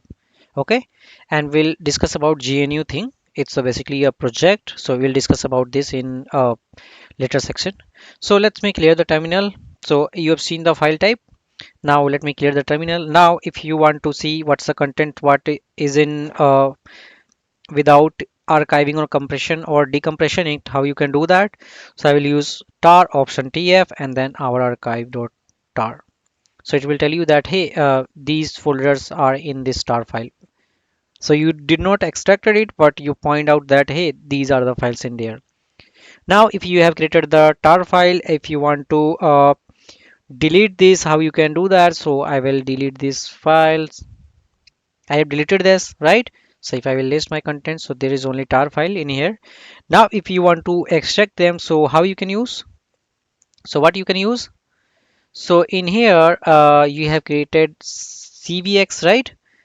Now you don't want to put these things because it will extract it, and instead of cvf, so instead of create I will give option to extract. So I will tell you extract, then be verbose, and we are having the file type of f file type. Okay, now if I will hit enter, so you can see all these things are there. Okay, now if I will still see the tar tf option, so it still has this kind of thing. So okay, so it's still containing this thing whether we have accepted also. So basically what it is doing, it is carrying a copy of the contents here and you are using it. So the tar file is very useful for creating backups and maintaining backups. Okay, now if we are clear with this, let's move ahead and let's learn about compression. Okay, so the compression by default comes with the two techniques. So first one is gzip. So first one is gzip compression technique. So this one is basically less compression, but it's fast. Okay, so it will basically compress a bit less. So it has a compatibility of compressing less, and but it will faster. Similarly, we have bzip. So it will compress more, but it is bit slow. Okay, now let's understand this. So I have this tar file, our archive.tar. Now if I want to create a compression, create a tar.gzip file, so how I can do that? So I will give option like zip. Okay, and then our archive.tar. Okay, if I will hit enter, so you can see we have another, so it has created this file to our archive.tar.gz. Okay, so if I will list the content, it's still in red. Now it has changed the extension also. uh, has it changed our file type also? So let's see, file our archive. So yeah, it has changed also, and it is gzip compressed data, and the original, and it was original tar. Okay, so it's the compressed gzip. Let me see the size. It has the size of 273. Okay, so 9 threes are 27, and yeah, it's compressed a bit lower. Okay, so basically the compression also depends on the types of data, what kind of data you have. Now you have your compressed tar file. Now if you want to unzip it, how you can do that? So just with this, I will just use option g unzip. Okay, z unzip our archive.tar.gz. Okay, so if I will hit enter, so it's given our tar back. Let's compress with our bzip option. So what I will do, and I will do with the bzip 2, and then our archive.tar. So it has created our bzip file. Okay, now if I will list, so now it has compressed more. Okay, so here it should be less than the gzip, but it's more. So basically it depends on the type of data. So if you have bunch of data and there are main data, so basically we have only some text, so that's why it's behaving weird. But gzip is less compression but fast, and bzip is more compression but it is slow. Okay, in the background it might be processing bit slow. If you want to unzip the bzip, so how you can do that? So I will type b, and then I will type on, I will just add unzip to. Okay, so if I will do that, okay, okay, I didn't provide bz2. Okay, so it has unarchived or uncompressed our data. Okay, also you can create zip files. So zip files are very useful and very supported in windows like os. So if you want to create zip file also, you can create that. So what I will do, I will give option zip, and then our zip file dot zip, and I want to paste secret 123 dot txt. Okay, so we can create the zip file also. So if you will see our zip file dot zip, so you can see that it is a zip archive data. If you want to see the contents, you can see that. Okay, so it has basically less than these things, basically less than our tar. Okay, so we were creating our tar file, and then we were archiving it, and we were compressing it, and then we will decompressing it, right? So how you will do all these in a single step? So how we can do that? So let me delete this. Let me delete this. Okay, now let me clear the terminal. Okay, now how I can create a gzip compressed data, and then I can unzip it also. I will tell you. So for creating, what I will use options. So earlier we used tar option, then cvf. Okay, and then we were using option our archive dot tar, right? And then we were providing our options secret 123 dot txt. Okay, so in here, if you want to do all these in a single step, like create a tar and then create a compressed data, how you can do that? So let's suppose you want to do that by zz option. So how you will do that? So on here, so it will create a zzip file. So I will give the extension like tar.gz, and then in here, if it is by zip, then I will use option z here. Okay, so if I will hit enter, so you can see that it has done here. Okay, how you want to compress the data by using bzip? So the extension is bz2. Okay, so in here you are not intermediating the tar file, right? So in here, instead of j, I will give option j instead of z. Okay, so here I am following option bz compression technique. So if I will hit enter, so it has given also. Okay, if I will take option, so you can see now gz option is also there. Okay, so you might have seen that earlier the bz2 and the gz file were bit larger. So why it is happening? Because in here we didn't take tar file, and it is not storing the metadata about that. It's just taking and creating. Okay, now if you want to extract it, so how you can do that for extracting the zzip? So so here you were using cvzf, so you just need to option use xgzf, and in here you don't want to provide that. Okay, let me delete this. Okay, so it will create the file. Similarly, if you want to extract it by using bz2 option, so how you will do that? So for extracting it, I will, instead of c option, I will give option x. Okay, so I'm hoping you are clear with the compression techniques and archiving and compression in Linux. Okay, so yeah, we have practiced with the files also. So yeah, that's it for this lecture, and in the next lecture we will learn how you can compare the files with the different method by default found in a Linux. Okay, so till then, take care. Now let's learn about comparing files in Linux. So for comparing files in Linux, we have three by default method, which is called diff, then sdiff and vimdiff. Okay, we will learn about all of this when we will be on our Ubuntu VM. Okay, so let's move on our Ubuntu VM and let's practice this. So I'm on my Ubuntu VM. So we have stuff from previous chapter, so how we can clear of this. So I will keep the secret 1, 2 and 3. So I will keep the secret 3 here. Now let's remove the avatar zz and bz2.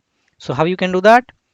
I will use option rm our archive.tar. Till here it was good. Then I will use option star. Okay, so it will delete both of these file. Now if you want to use option rm, then what I will do, I will press that, hey, delete everything which contains 3 in here. So it will delete secret.3.txt also. Okay, now we are with this one. Let me clear the terminal. Now if I will see the contents of cat of secret1 secret1.txt, so it has some tags, then site, user, password and tags. Okay, so it has this. Now also if you want to see the tags, let's see the contents of cat secret2. So it has some difference. So from credential it has credentials, then hooray is hooray, then the user is different. Okay, now let's see the difference how you can. So here I had to paste them in different type. So in here then I had to press enter, then I had to provide it here. So let's see how you can see them as in real time. So I will maximize the window. Now I will, so by default I will press, so I will use option diff. Okay, so diff, then I will give option secret1.txt and secret2.txt. If I will hit enter, so first it will give the option.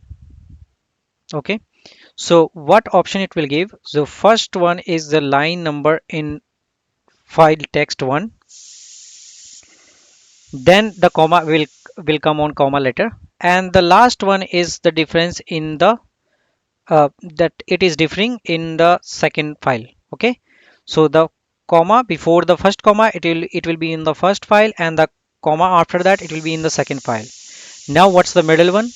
The middle one can be a b c. A means add, b means d means delete, d for deletion, and c for change. So here it is change, it means the fifth and third one is changed. Okay, so you can see the fifth one and third one are changed, and also the third thing and fifth thing is changed in first and third file. Okay, so here you can see that these things are changed. So it is showing from the first file, then three hyphens, then what's the difference of this thing to this thing in the second file. So it is saying that, hey, this is difference.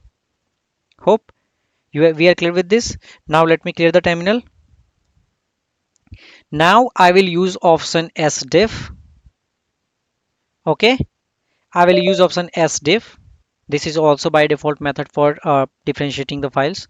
So if I will hit enter, so it will tell you the difference side by side by opening the files, and also it will add the lines where it is different. So okay, so on the different, on the diff only, so it was saying on the first line that it is change or add. So C means change, A means add, and D means deletion. Like, but here it is not telling anything. It's just adding a pipe symbol, right? So it's saying this one is different, this one is different, and this one is different, and these two are same, right? Now the next one and advanced we have is vimdiff. So it's basically a extension of vi editor. We have discussed about vi editor. So what we can do, we can use vimdiff, and let me press this one, and then I will use vim as a prefix. Okay, so vim diff secret1.txt secret2.txt. If I will hit enter, it will open the thing into window. Now the difference it will tell you is by default by orange color. Okay, so I don't know which color is this, so it's orange color for me. So and what's the, so the total things are difference, the total stuff are different, it will be shown in the orange color, and whatever the lines you are differing, it will be in the purple highlighted color. Okay, so in here it is telling me that, hey, line 3, 4 and 5 is different in both of these, and what stuff is different. So here it, in the user section it is DevOps, and it is here guy, it is hooray, there hooray, it is here credential, and there it is credentials. Okay, now if you want to switch between the tabs, you can press Control plus WW. So I press Control plus WW. Okay, so I'm in here. You can navigate here and there in this file. Of course, you can write anything to it if you want to write it. Okay, and so if I am in this, so everything will work here. So command mode, line mode, and insert mode, it will work here. So suppose if I am on second tab, if I will hit colon, so it's on secret, it's working in secret2.txt, right? So I will escape it. I want to go back to the first one, this one. So what I will do, I will press Control plus WW. So I'm in here. Now if you want to quit all of them, then if you want to quit one thing, then you can press colon Q. So it will quit first, then it will quit, then it will maximize the window. Okay, so if I will press Q, then you can see that one was closed, then it has two, then you can press here also, so it will close this. If you want to close all, so by forcing it, so how you can do, you can press Q A and then exclamation mark. Okay, so if you will hit enter, it will close both at the same time. Okay, yeah, of course you can add more stuff to it. So suppose if I will echo to any file, suppose if I am echoing echo, then this is new line, and what I am doing, I am ex let me append it, not update it, appending it to secret.txt. Okay, so I have appended it. This line was added, might be added in the next line in the secret.txt. If I will add to diff, okay, diff, let me see by diff. So what it will do, so you can see that these things are different, and this one was, let me delete some of the files. So what I will do, I will go in here and let me delete this one. I will hit save. So why I'm doing that, it's in here, it's only C, means change. Okay, let's see what happens if we delete some stuff. So once I will do that, so it is saying that first it is 0 A1, means A means add, C means change, and D means delete. So the first one is, so what it's showing, that in the first one, in the first file it is nothing, but in the second file it is added, and where it is added, it is at one's place, means the first line. Okay, and then the changing are saying here, so second in the first one and six in the second one, and then here it is the changing side. Okay, so I am hoping you are clear with diff, sdiff and vimdiff. So that's it for this lecture. We will meet you in the next lecture. Till then, take care. Hi friends, so in the earlier section we have seen how you can compare two files by using diff, sdiff and vimdiff. Okay, so now let's move forward and let's see how you can compare or transfer two files over the network within two different type of OS. They can be same type also, and they can be different types. So in my example, I will show you how you can transfer the file from Windows to Linux, okay, or Linux to Windows. So the first thing you have is command line clients. Okay, so you have three command line clients specifically. So first one is SFTP. So basically it is an extension for SSH, and it transfers the file using TLS layer. Okay, transport layer security protocol. Okay, now next one is, we have FTP, which is very old, and it uses TCP IP network for transferring the files, and it is less secure, so you should not use this FTP. And the third and most reliable we have is SCP, and it is most popular among all the CLI clients. So basically it uses SSH to authenticate between the system and encrypt data and transfer over there. Okay. Now, for connecting to SSH in our earlier section, we have configured how you can enable SSH connection from your local host to your Windows VM or Linux VM. Sorry. Okay. Okay. So how you can do that? So for enabling SSH, so first, if you are, so I am using Oracle VirtualBox Manager for connecting to my VM. So how you can make sure that your local VM is reachable to your Ubuntu VM? So for that, you need to make changes on your Ubuntu VMbox Manager. So you need to go to settings, then need to go to networks, and it will be by default net. So ensure to change it to bridge adapter, okay? So that it will be reachable from your local workstation to your VM. And the another, of course, you can enable the shared copy clipboard to bidirectional drag and drop also, okay? Now, if you want to use the SCP thing, so how you can do that? So the syntax is SCP, then the username and at the rate source machine IP of the source thing, and then the destination thing. Okay, so we'll understand this when we will be on our demo.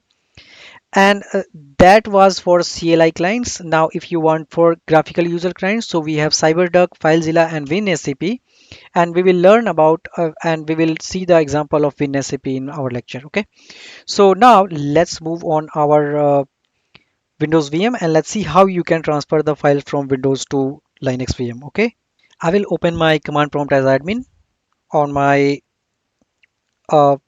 from source workstation. I will run it as admin. Okay, suppose so I will type SCP to see if it is installed or not. So it is installed, that's why it's showing various options. If it is not installed, then you might have to install it. So we have installed putty earlier, so it has installed SCP client for us. Okay, if it is not found, that you can use OpenSSH client or putty to install it by them. Okay, now for transferring the file, we can use SSH. So here it comes the local server. So I'm already on my local server and I'm already authenticated. That's why I had admin privilege. So what I will do, I will give a local path from here. So I will type C, then I will give temp, and then I have one file demo.pdf. I will tell you here. So I have demo.pdf in my C temp, okay, but it's not on my desktop of Ubuntu VM. Let me unlock it for you. Okay, so I don't have here. I have only this secret one or .txt, secret root.txt. So I have this one. If I want to transfer, how can I transfer? So this sorry, is it will be SCP, not SSH.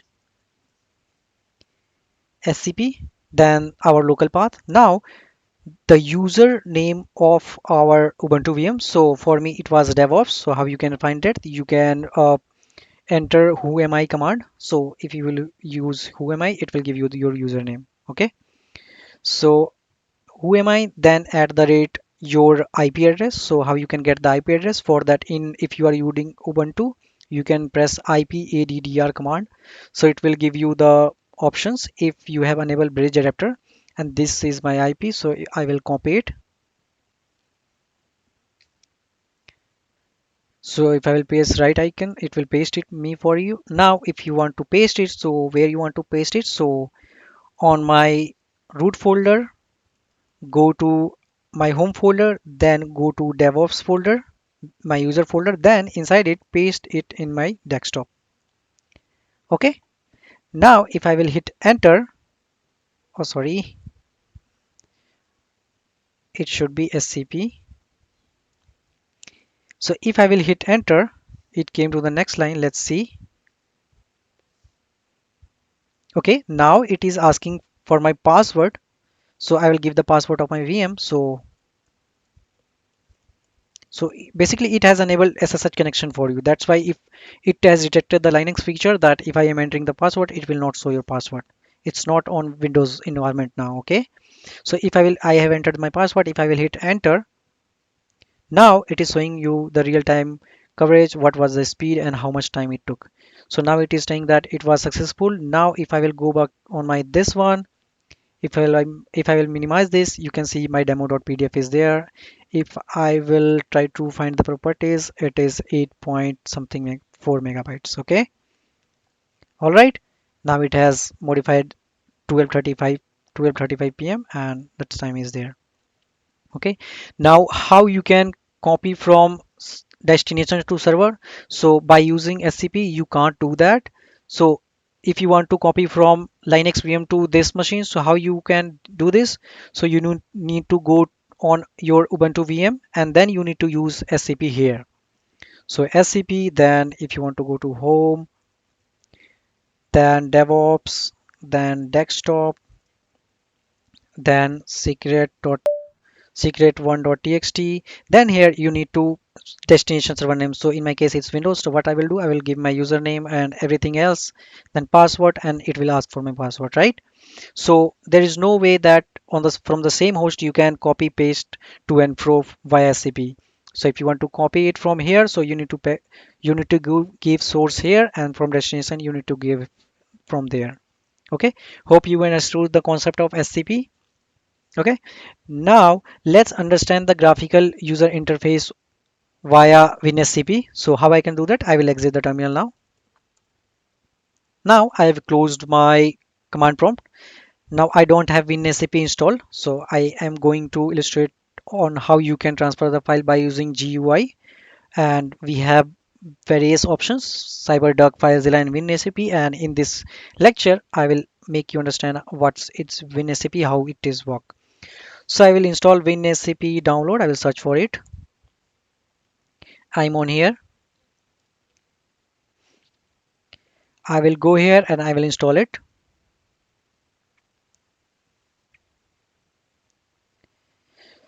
So it is installing. I will open it. I will install for all user. I will provide yes. It's just a click procedure. So I will go ahead next, next, and next. Install.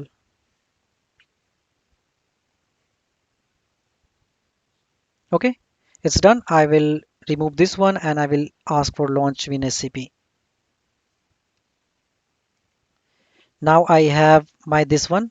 Now what I want to do, I can use either SFTP or SCP. So both uses SSH. So I will use SCP. I will give the client name as my IP address of my Linux VM. Okay. And in the username, I will give DevOps. If you want to provide password here, you can provide here. Okay. I will hit login. It has searched for the host and it has found. I will click on accept. Now in here, I'm there. So here is my demo folder. Okay. And inside my home, I am on my desktop. So here it is my okay. So so in the CLI we had one restriction that you cannot copy. If you are making connection from scp from here to there, you cannot do that unless you want to log into the scp here also. But in here it's just drag and drop. So if I want to drag and drop here from here, so I will just type okay. So it's just copying the files. Okay, so now it has copied. If I will move to my temp folder, so it you can see that it has copied the file. Now if I will delete the temp secret2.txt file from here, and also let me delete the demo.pdf from here. So if I want to copy this, if I want to copy these two to here, so how I can do that? So it's still saying secret do one demo. So you can press on repress. You can see it's gone. Now if you want to do that, so either you can select these two by, so I press shift and then I can drag and drop. So they will it will be copied. Now if I will move to my this one, you can see it's copied. Okay, so hope you have understood the concept behind the CLI thing for copying the files over network within the different host, and also we have illustrated how you can copy the file using graphical user interface. So in our example we have shown example of WinSCP. Okay, so hope you are clear with this. Now let's let's meet in the next module. So yeah, that's it for this lecture. Till then, take care. Hi friends, so in the previous module we have tried to cover every aspect of file related thing in Linux, whether it is to create or delete, move, and with the powerful commands also grep, SCD, and AWK command. Okay, so in this lecture, let's get started with controlling task and automation and also scheduling in Linux. Okay, so let's move ahead. So what's in this module for you? So first you will learn cell and their types. Okay, and what cell we use by default and what cell we are going to use in our demo. Now next we will learn how to create bash script. So bash is one kind of cell. We will learn about it. Then we have scheduling automation using cron job. We will cover every aspect of cron in our demo. Then we will learn about environmental variables, how you can set up, how you can unset up them. Then you can see how you can process and job control, how you can control them, how you can see and how you can filter them. And then we will learn about how you can switch user and run command. Also we will see how you can create new user and sign in with that user. Okay, so let's move ahead. So what is a cell? So you can refer cell as another program in Linux, so which provides the interface between user and operating system, right? So you are not that kernel is like it will provide an interface from hardware to software, right? Similarly, the cell is to provide an interface between the user and operating system. Okay, so when the user logs in OS, so OS starts a cell for the user. Kernel controls all essential computer operation and provides the restriction to hardware access, coordinates all the executing utilities and manage resources between the process. Using kernel only, user can access utilities provided by operating system. So there are varieties of shell. So currently the most common known as seven type of cell type. So first one is bash. So bash means born again, BA born again shell. So that's the most common default shell in Linux distribution. Okay, and it's an enhancement of the original born shell, the next cell. Okay, sh, and here sh means cell. Okay, now next one is we have sh cell. So this is original cell. Okay, so that was used on Unix. It is simple and fast but lacks some feature, and to overcome this feature we have bash. Okay, now next one we have dash. So it's a Debian Alquist cell, so a variant of Alchemist cell. So this is used as a default at bin sh on Debian based system. Okay, now next one is ksh corn cell. So this offers many features combining element of both the bond cell and c cell. Okay, next one is c shell and tsh cell. So csh offers a syntax that is quite similar to the programming c programming language, and it might be bit interesting to you. And while the tch is an improved version of csh. Okay, now ZSH, referred as Z shell, combines many of the useful features of BAS, KSH, and TCSH. Okay, it is known as its interactive, useful enhancement and extensive to customization capabilities. Now, next but not at last is we have Fish, which is friendly interactive cell. So it is known as a all of them user friendly and interactive feature like syntax highlighting, auto suggestions, and tab completion. Okay, so hope we are clear with the cell basics and the basics of the different types of the cell. So now let's move on our Ubuntu VM and let's see how you can create bash script. So we will cover them in two lecture. So first let's understand the basic of a bash and then we'll learn about it. Okay. So let's move ahead on our Ubuntu VM. So I'm on my Ubuntu VM. I will launch my terminal.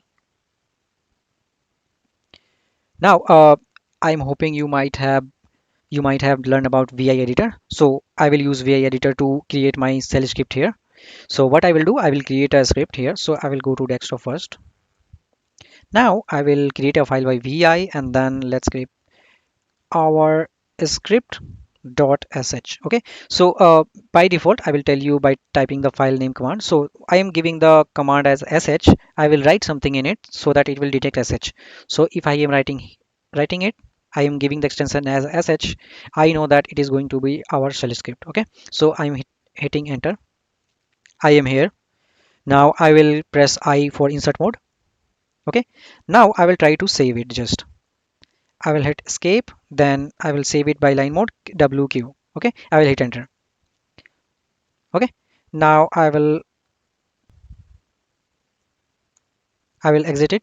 Now we have our script.sh file. Correct. Now let's see what's the file type of this our script.sh.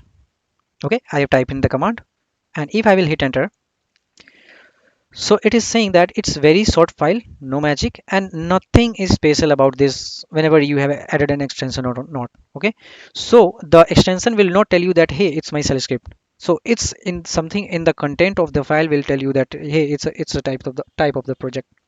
Okay, now let's move ahead on our file. I will hit insert I. So by default, what we used to do, we used to type echo and then it will type hello world, right? So in our terminal, what we used to write, we write echo hello world and then it's okay, and it used to write. So it's just a basic program. Okay, so we are telling that in the terminal just print this. Now for creating a file script, you should start our script with cbang line. So I will tell you. So basically that is a character called for shay sh bang, and then that's a bang. Okay, so every cell script will start with these two characters. Okay, now after this the interpreter knows that hey, it is going to write some code, that this guys is going to write this code. Okay, so I'm using born again shell bin bash, so I will use bin then bash. Okay, and now I will type echo whatever I can type, hello world. Okay, now I will exit from insert mode. I will go to line mode and then I will press WQ. Okay, write and save. Okay, and I will also exit it. So I have done that. Let me see the command of our script. What's the contents? Okay, now if I will type file our script.sh, so what it will tell you, hey, it was changed to born again shell script. Okay, and also it's an ASCII text executable. So how did it tell that hey, it's a born again script? Okay, and why did it? So you have understood the concept of writing this one. So that's a cbang. So it will tell you that hey, it in the whatever you are going to write in the next step, it will be as an interpreter. Okay, so here I have given the path of my bash. So how you know that hey, my bash is here? So for that you can use command which we have illustrated which in our earlier section. So you are going to type which bash. So my bash is stored at which location, and so that I can use it. So it's located in user bin bash. So you can press here user also. Okay, you can write in here. Now this is only for bash. Okay, this is only for bash. If you want to create a python executable, then also you can create it. How you can do that? So you can do that. So let me first get the where is my python, whether it is installed or not. Okay, it's not installed, so I should have installed it. So let me install the python and let me come back. Okay, now I have my python installed. Now if you want to see where your, so let's see how you can change it to another thing. So if I will type which perl, so okay, now my perl is in this section. Okay, now let me open my our script file, so cd desktop. Okay, and I will go to my, so what's the file type of our script? So it's born again shell. Okay, now how it has detected? So it has detected because of the our cbang line, and after that we have whatever we have wrote. So if I will go that, so I will press I for insert mode. Now here you can see that it was bin bash. Okay, so it's a cbang. Now after that we have typed bin bash. So whatever we have typed for per perl, so I am going to do that bin and then perl. If you have set up your python as environment variable, you can give it like here, so bin python. Okay, now let me exit from insert. I'm command mode. I will go to line mode and I will hit and q and hit and save. Okay, so if I will go there and if I will write file our skip.sh, so now it is So basically I haven't saved any my environment variable. That's why it's saying bin python, but it's a python script. Okay, so if you have set up your environment variable properly, so it will tell you that hey, it's a python script. Now let me again go to my vi script.sh, and I will go to insert mode. Now if I will, my Perl was set up, so what I will do, I will do this. I will go to line mode, exit by writing and saving it. Now if I will write file our script.sh, my Perl environment variable is set up. So once I will go, it will tell you that hey, it's a Perl script text executable. Okay, so the shell script is not for only born again shell. You can define your environment variable, and you can ready your any kind of script there, whether it could be Python or Perl. Okay, so hope you have understood this. So yeah, I don't want to make the video larger, so we will continue our creating bash script in the next lecture. Till then, take care.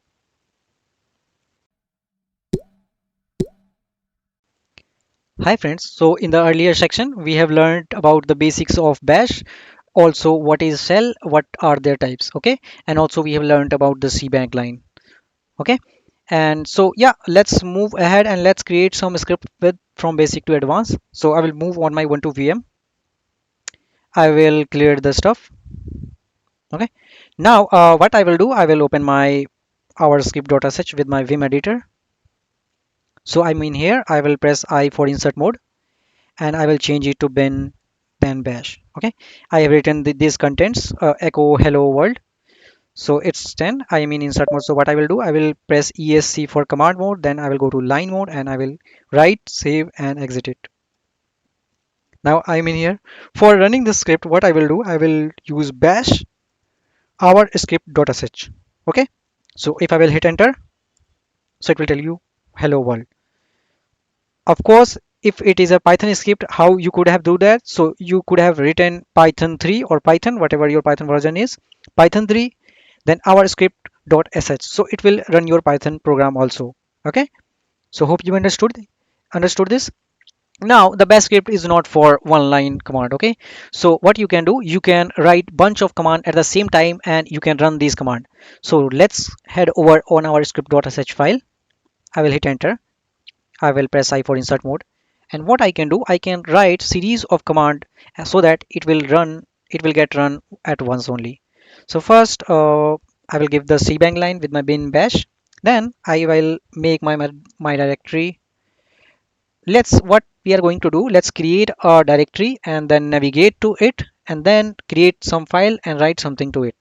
Okay, and also see whatever the files in there with ls option lh command, and press and keep the log of it on our desktop. Okay, so we are going to do this in a series of steps. So by default the bash will open in our home folder. So what it's gonna do, this command will go to our home folder, then our desktop, then it will create a folder called file. Okay, or let's give a folder name folder. Okay, now in the next, it should definitely navigate there. So it will navigate to desktop and then folder. Okay, it has navigated. Now I want to create file, so I will use touch command, touch file. Let's give from 1 to 50. We'll close the special character and then txt. All right, so it will create file 1, file 2, file 3 till file 50 in my this folder. Now I will write the contents to this file. So what I will write, echo hello there from all files. Okay, and what I will do, I will write it to file, I will write it to only 25 to 50. Okay, sorry,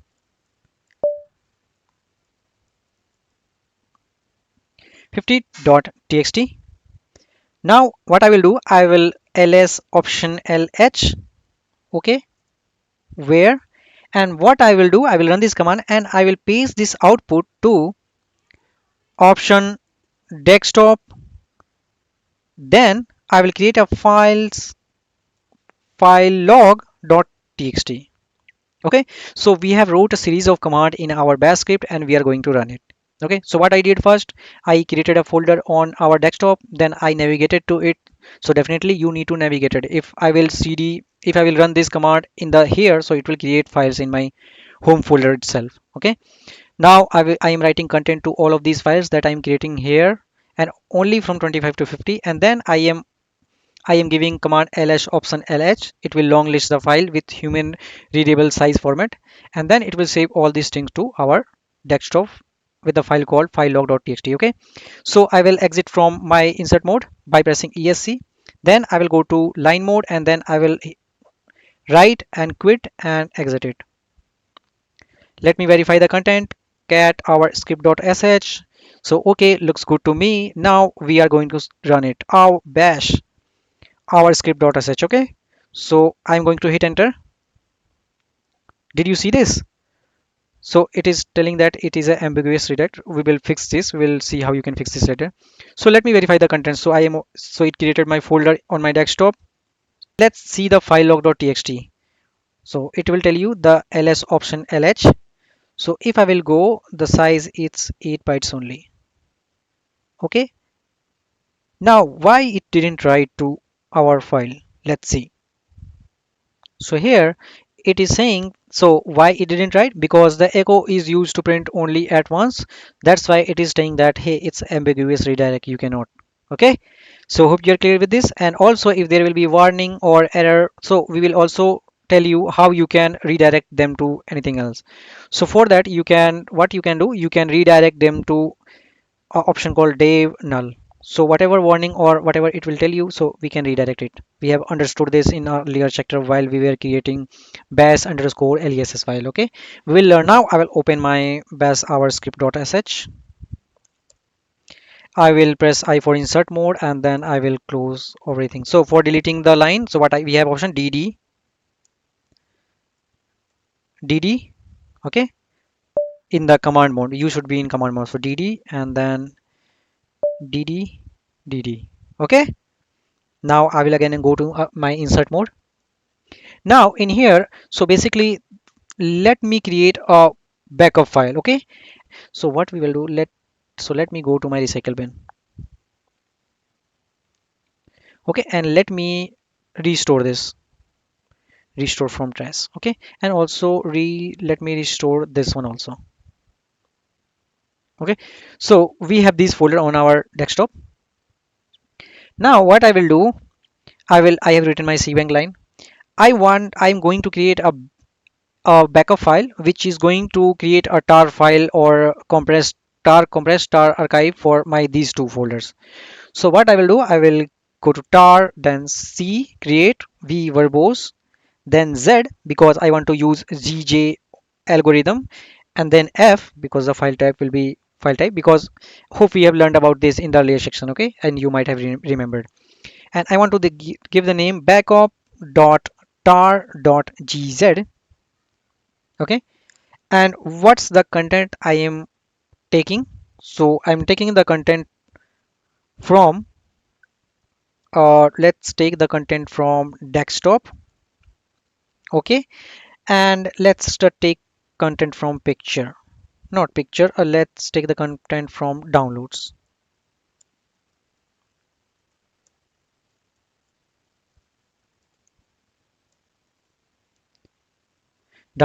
Okay, so you've given the content. Also before doing this, you need to navigate this. So I will go cd desktop. Okay, hope we are clear. So first I'm navigating to my desktop, then I am asking it to create a tar file with gz algorithm, creating a compressed archive with name as backup.tar.tzz, and I am telling that, hey, press all the contents from desktop and downloads. Okay, so what I can do, let me place one content in my downloads folder also. So is there something in my trash with pictures or something like that? No, there is nothing. That let me put a txt file. So restore from text, and then I will go to my desktop. Let me copy it, and let me go to my downloads and paste it here. Okay, so we have done that. Now hope we are clear with this. Now let me go to command mode, then line mode, then I will write and save and exit it. Okay, if I will see the content of our script.sh, so we are done with this. Now let me rename the file to our script.sh to backup.sh so that it will be not to be worried. Okay, and now let's not give the file name as script. Let me give the name as only backup. Okay, I'm giving the name as only backup. Okay, so hope we are clear with this. Now by default the backup will not have option for executable. So okay, so read write, so basically it is a cell executable, correct, but it does not have permission to execute. Okay, there is no x option either for user or a group. So what I will do, I will add a executable permission by string operation. So by default it will add to user plus x. Okay, and then I will give command backup, correct. Now I will press enter. So it was given. If I will use option dot L, so it has given permission for our x thing. Okay, and now the color is in red green, that means it is cell executable. Okay, now what I will do, let me create a folder on my bin. So I'm going on my home folder. I'm on my home folder and I will create a folder called bin. I'm on my bin, and what I will do, I am going to place this backup script in there. So I will copy it and place it in here. Okay, now I will delete it from here. I can also don't want to delete it. Now if I will run the backup, it will tell you that backup is not found. Okay, now it is telling me that hey, you need to install by this OpenAFS client. So basically it's asking for that, it's a program. Okay, but it's a not program, we have created a manual script. So how you can customize this, how you can, for that you need to go back. Now if I will ls.option la, there will be a file called bash underscore rc. So let's understand between the difference between bash aliases and bash rc. So bash aliases, what it was for. So if you will look for contents of dot bash underscore aliases, so what we did here, you needed to write one line code here and there, right? So you were able to write a one line code and give it a alias name, correct. Now the bash rc is used for customizing your whole script. Okay, so how you can do that, so I have given the file name as, in our case it was backup. So how we can tell that hey, in this bin folder, whatever everything in this bin folder, it should be treated as a cell executable. So how you can do that, I will go to .vi bash rc. I will open it. So you can see there are bunch of commands here already written. Okay, so what I will do, I will go at the end, I will press I will go at the end, and what I will write, I will write pyth. So basically I am defining one environment variable so that my system will go whatever script it will be in my bash bin folder, it will treat it. Okay, so what I'm giving paths equal to, then I'm giving path. So basically this path will, so basically I'm setting the path to which my environment variable path. So this is a variable, so I'm telling that it's an environment variable path, and I want to set it to which, let me, okay, I want to set it to my home folder of my user, and where it is, it's in my bin. Okay, hope we are clear with this. So every script, whatever it will be script stored in my bin folder, it will treat as an script, whether you give an extension like that or not. So what I will do, I will exit it. So okay, let me open another terminal here. open a terminal. So if I will type here echo unders dollar path, so it will give me folder of all the path. Okay, so here you can see that is a user local bin s bin user local bin user s bin user bin, but there's nothing like user home bin. Okay, so that's what I am setting here. I can also add here also. Okay, so once I am done, I will press escape key for exiting from insert mode, then I will colon wq and write. Okay, now of course I want to see the contents. What I can do, I can type cat, and then there was bunch of content here, so I will press pipe it to less. So now I will go at the down. I should see that my file was written.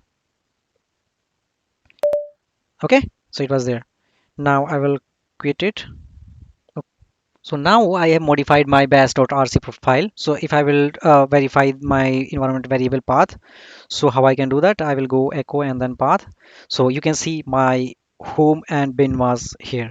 Okay, now uh, also I have given executable permission to my backup.ss file. So what I will do, I will go to my, so I have checked that hey it's in there. Now what I will do, I will just type backup. Okay, backup, because my script file had backup in my name. So if I will hit enter, so what it did, due to verbose, it's write everything in here. Also what it gave us, so it's gave us our backup.tar.gz. Okay, so here what we will do now, we will go to any other file directory and we will try to run the command from anywhere. So it will detect that hey it's a shell script, because in the environment variable, so let me tell you the environment variable. So in my environment variable, so I have provided that hey everything inside this folder should be treated as a script. Okay, so I am hoping you are clear with bash scripting in basic. Of course you can play with script by because it support if and expressions and many loops also. Okay, so try to create different type of expression, play with them and practice your bash script as it possible. Okay, so yeah, that's it for this lecture. In the next lecture we will learn how you can schedule your automation using cron jobs. Okay, so till then, take care. Hi friends, so in the earlier section we have learned how you can set up your own bash script and make some powerful thing. Also we have understood how you can change in .bash rc file to set up our persist environment variable, and so that we can use it on our own command terminal. Okay, so now in this lecture we will learn about environment variable. So it's much needed when we are talking about Linux or Unix system. So let's move ahead with environment variable. So the environment variable basically often has envs also. So they are dynamic value and they can change how an application should behave. Okay, so basically these are name and value pairs, and just keep in mind that these should be in capital letters. Okay, so whenever you are defining the environment variable, they should be in capital letter. Now so there are two types of environment variable. First one is global, and then we have local environment variable. And also the scope of an environment variable is crucial. So basically it dictates where the variable can be accessed or defined. Okay, now what's the global environment variable? So basically when they defined in a terminal, so its accessibility from anywhere is increased. Okay, so it means that it can be employed by script, program or processes running within the scope of that terminal, so it can be accessed or used anywhere, while the local environment variable are defined to the specific terminal. Okay, so if you will close the terminal and open it again, the local environment variable will be lost. Okay, so you cannot use that whenever you will reopen the terminal, right? So let's move ahead. So how you can display a particular environment variables? So we can type echo and then dollar variable name, and of course I have said earlier also that variable name should be in capital letter. Okay, so we will discuss about the some common environment variable. So we'll take example and also we will learn this in our demo. And so to print all the env variables, so how you can do that, so you just need to type print env in your terminal. Okay, to set a global environment variable, you just need to type export then name, whatever name in the in the capital letter and the value, and just to be sure that the value should be defined. Okay, so if you want to define anything in here, so suppose if you want to define a variable called home, so you will type the name as capital home and the value should be exist. Okay, it should not be any random value, either it will throw any error. And the local variable is bit easy, so you are just defining in them in your current terminal. Okay, so you just need to type $2 equal to anything, or $a equal to anything. Okay, so it will take you as local environment variable. Now, so to set user wide environment variables, so basically they are restricted to your user profile, so you can use these things. So dot bash rc bash underscore profile bash underscore login or profile dot profile. Okay, so in our earlier section we were setting up our bash, so we edited our bash rc file, right?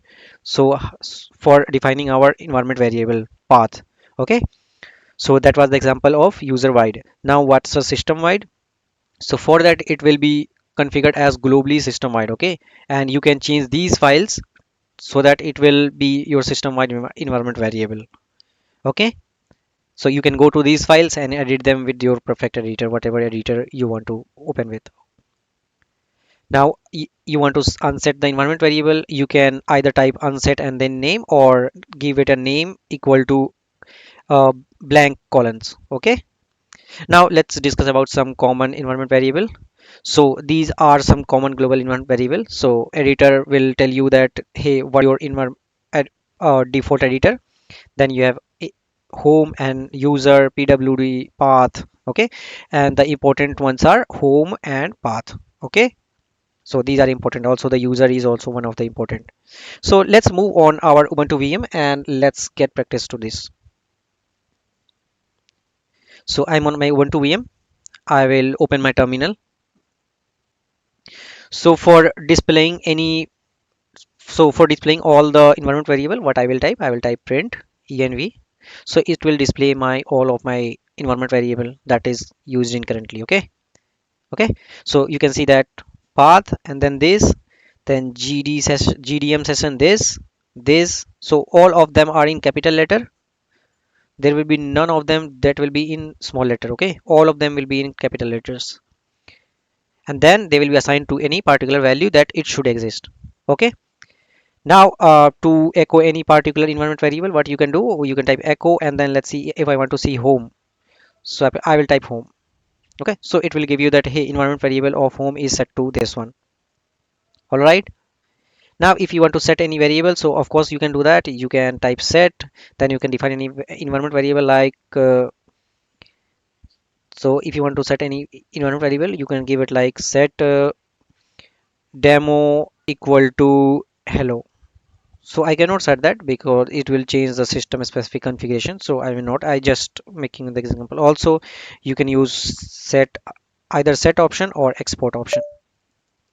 Okay, now if you want to set a local variable, so it's also a bit easier. So you just need to type that, hey, uh, just need to, so if you want to type b equal to 5,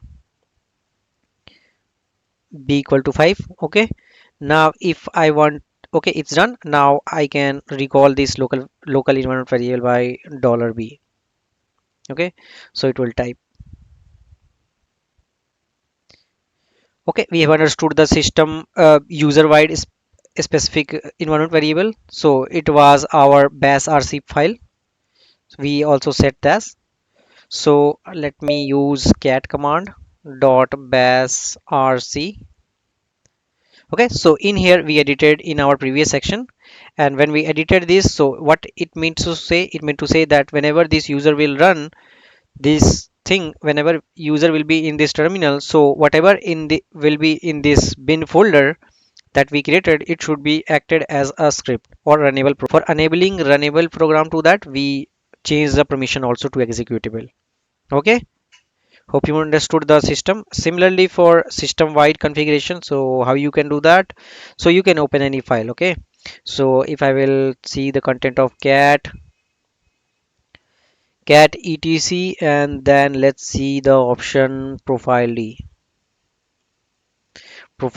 Okay, okay, it's a directory. If so basically you can define in here. So So basically they are stored, so these are the folders and you can define it in here. Okay, so my environment variable is set to this, so these are the environment variable. So in Windows also you might have listened about the environment variable, how to set environment variable whenever you are setting your Java. Okay, so hope you are clear with this. Now if you want to set the environment variable, we have discovered that one also. Okay, if I want to see my editor editor environment variable, so how can I see? So it's set to nothing, so I can set also. Okay, I can set also.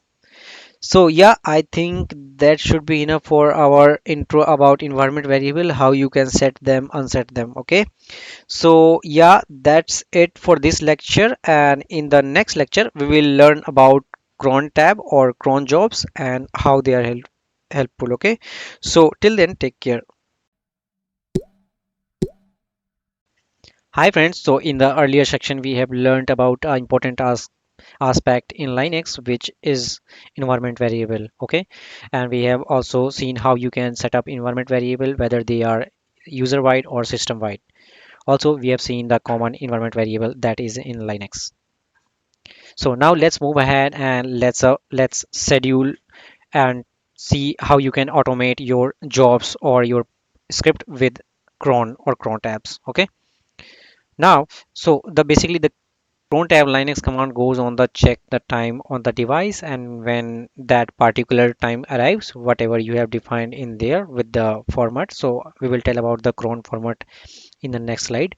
So basically it performs that task as it defined. Okay, so now the cron tab is also very powerful, and it is used for scheduling and automating a task in Unix like operating system, and it also facilitates the user to run the script or Linux command at specific times and interval. Basically the cron tabs are used for generating any kind of log so for our system, so whether that particular application should return a log within a particular amount, or it's also important for a backup. Okay, so if you want to set up a backup for to take automatically backup for a particular folder or file within a particular time, so you can set up or define in the cron tab. Now each, so basically we haven't mentioned here, but each user can have their own cron tab file. Okay, so where they can define the scheduling commands and that are to be executed. Now the cron tab, what's the cron tab here? So cron tab means cron table. Okay, so that's something in Linux. So we will see in our demo how you can edit that or how you can open that. And yeah, and also you might be wondering what is cron. So cron comes with word chronos, Greek word. So chronos means time. Okay, so you might have learned in your web series also chronos means time. Okay, so let's move ahead. Now the format of cron format is it defined as five spaces or five thing. So the first thing is of your hour of a minute. So basically it ranges from 0 to 59. So you can enter anything in 0 to 59. So what it says, so if you are writing 15, so it will this command will execute in every 15 minute of your day. Okay, now the next one is hour. Next section is your hour. So in here you can put anything between 0 to 23. So and also it's not needed that you need put a number. So basically you can put anything like star then forward slash anything. So we will learn about it also in the next slide. The next one is we have day of a month. So you can put anything between 1 to 31. The fourth position is for months, so you can put anything between 1 to 12. And the next one is our day of the week, so you can put anything from 0 to 7. Okay, and 0 and 7 both are considered for Sunday, so apologizing I haven't mentioned it there. Now after these five thing we have to mention our command to execute in our cron tab. Okay, so the command to execute is nothing special. These are just that those command that you use to run on your terminal, so they are not a any special command. Now the syntax of the thing is we have seen here. So first one is minute, then hour, then date of the month, then day of the then your month, and then day of your week. Okay, and then your command followed by date. So basically cron tab only supports star. Okay, it's do not it doesn't support any special character like question mark or braces. Okay, but yeah, it support at the rate and forward slash symbol. So how it supports the at the rate symbol? So if you will type at the rate yearly, so in here if you will type at the rate yearly in except of these five thing, so it will run also. So you just need to type at the rate yearly and then cmd, so it will get run. But what is the equivalent of this? So it is this. Okay, so every, so 0 minute, 0 hour, day of the month 1, month of the week 1, and then a star. Okay, similarly for daily, similarly for hourly, and if you will mention reboot, then it will start at, so the whatever command you have given here after at the rate of reboot, so it will run at a startup. Okay, so as I mentioned, so the basically the cron tab is basically used for creating a log file from an application, or basically used for backup, creating backup also. Okay, so now let's move on our ubuntu vm and let's get in practice. So I'm hoping you are clear with the cron format. So basically that's a star, star, then a star, then a star, and then a star. Okay, and then your command. Okay, now let's see how you can define this. So if you will run here star star star, so it will not get run. So for defining particular thing, you have something called cron tab, cron cron table. Okay, now let's see. So for editing this, I will go to e, I will give option e, and if I will hit enter. Okay, now it has selected the nano as my base editor. So what I will do, I will exit it by control plus x.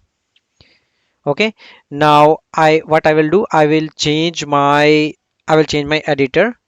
So how you can change the editor? So I will type vi dot select editor. I will open this. So currently the selected editor is bin nano. So what I will do, I will change it to my vim,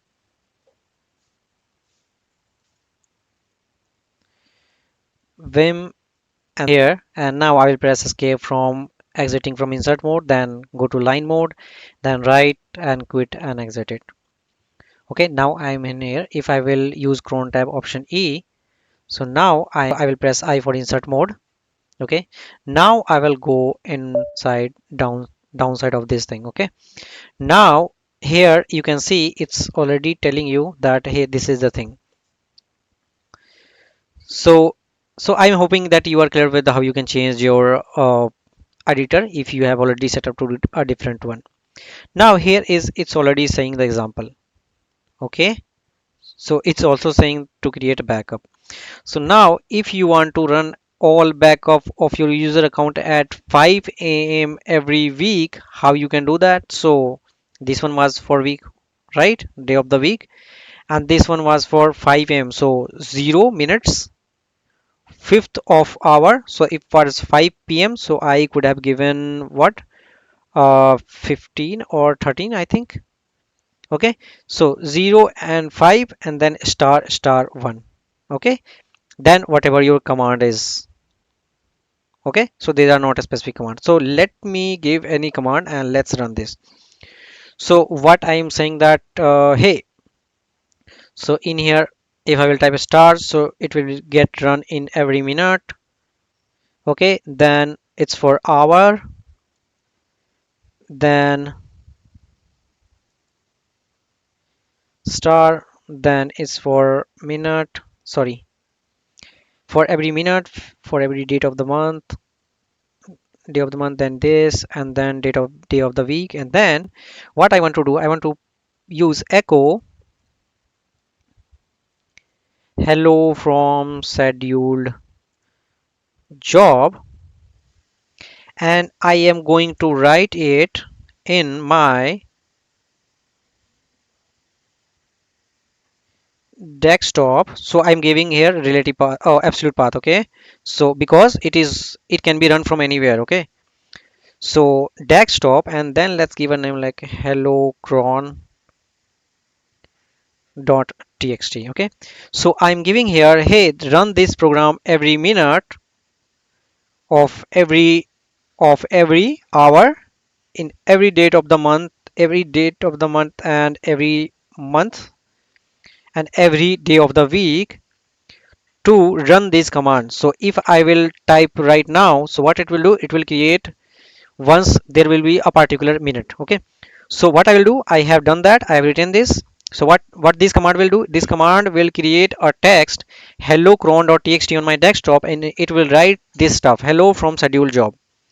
Whenever it will be another minute, it will append to this line. I'm not given a single line so that it will overwrite and we will not let know that hey, it's run again. Okay, it's ran again. So what it will do in another minute, so what it will do, it will append this thing to the cron thing. Okay, so now I will exit from insert mode by pressing escape key. Then I will go to my line mode by pressing colon, and then I will write hit and quit it. I have done that. Now it's saying installing new cron tab. So now let me type date. Now 51 seconds. So after 9 seconds, it should create a file here. Okay, let me see. After 4 minutes, 2 minutes, now it should create a file here.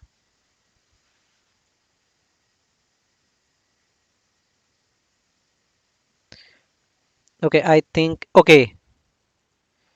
So in here it has created, so it took a bit longer. So it has created the file. Now it's 18. Now after 42 minutes, it will create another line to it. So if I will see right now, so it's the hello from schedule job, the first line. Now I will close this one. I will see date. It's 40. Let's wait for some more seconds. Okay, within 2 seconds, and also it is taking time to reflect, so I will wait for some time. Okay,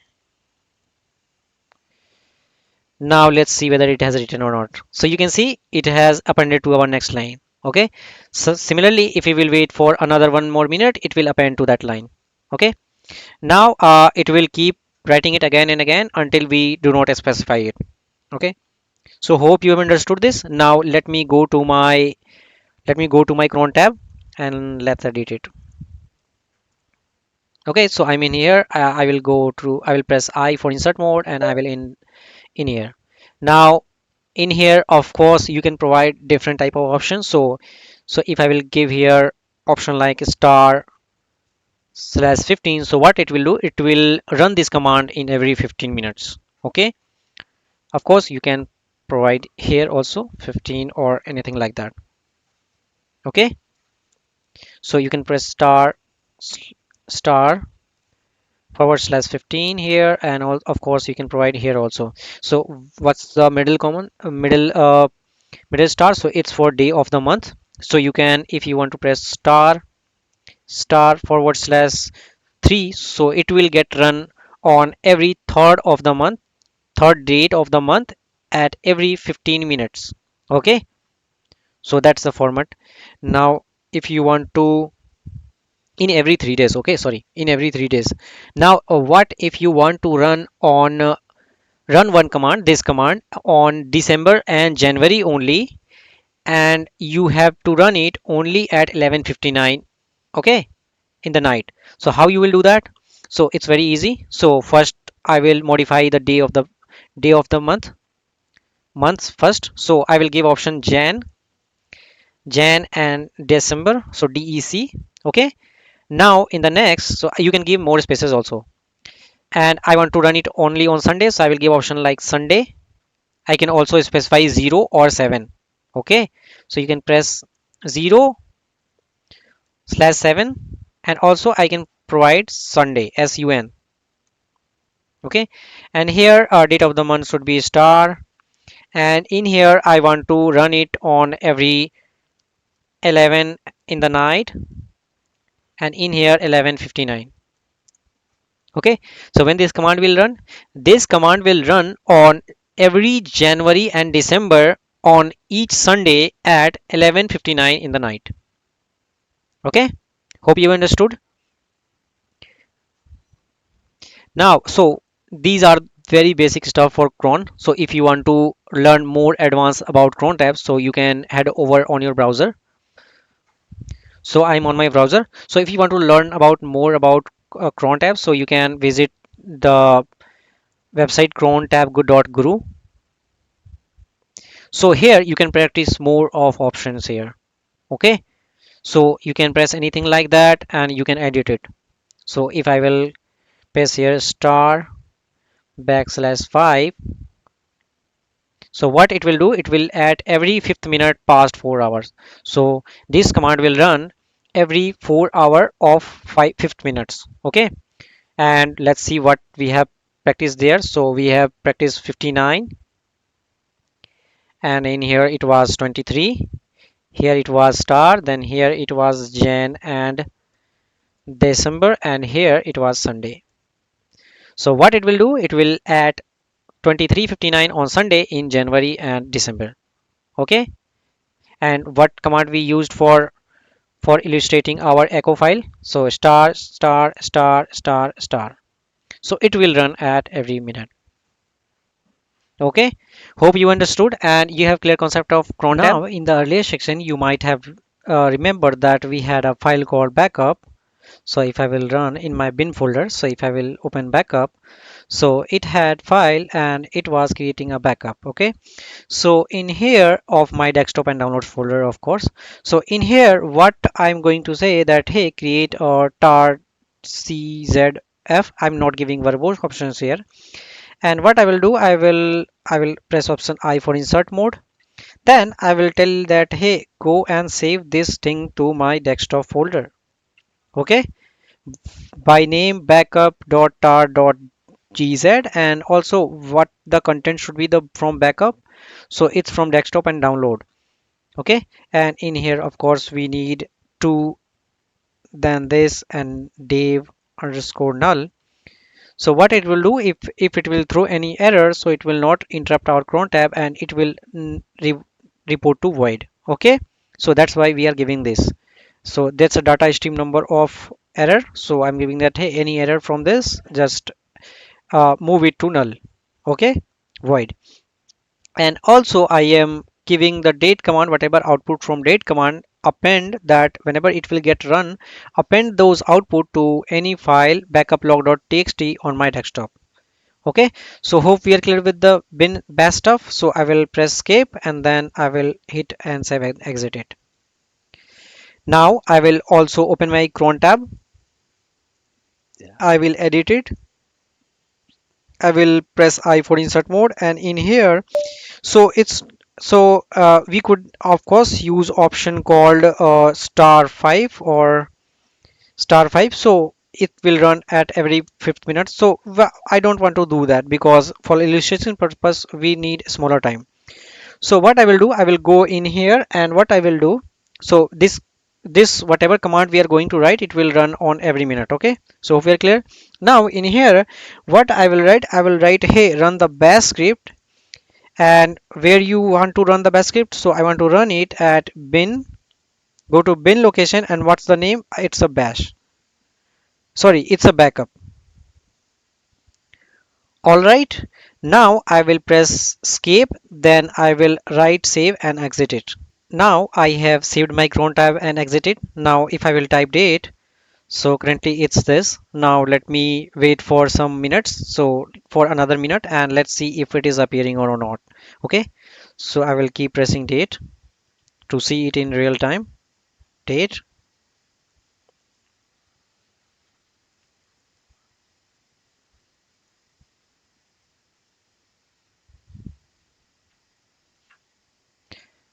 Now it should be any minute now.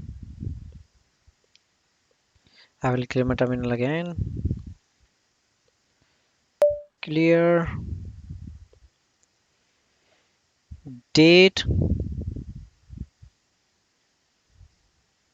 Here you go. Now we have our backup tar.gz and backup log.txt. So if I will open my backup.log.txt, so it was 12:22:23, and here it was 21. Let's wait for another minute and let's see. So it will write or overwrite the backup.tar.gz. So that's why let me delete it. and also it should write another line and append to it. So let's see. So we'll wait for another 1 minute.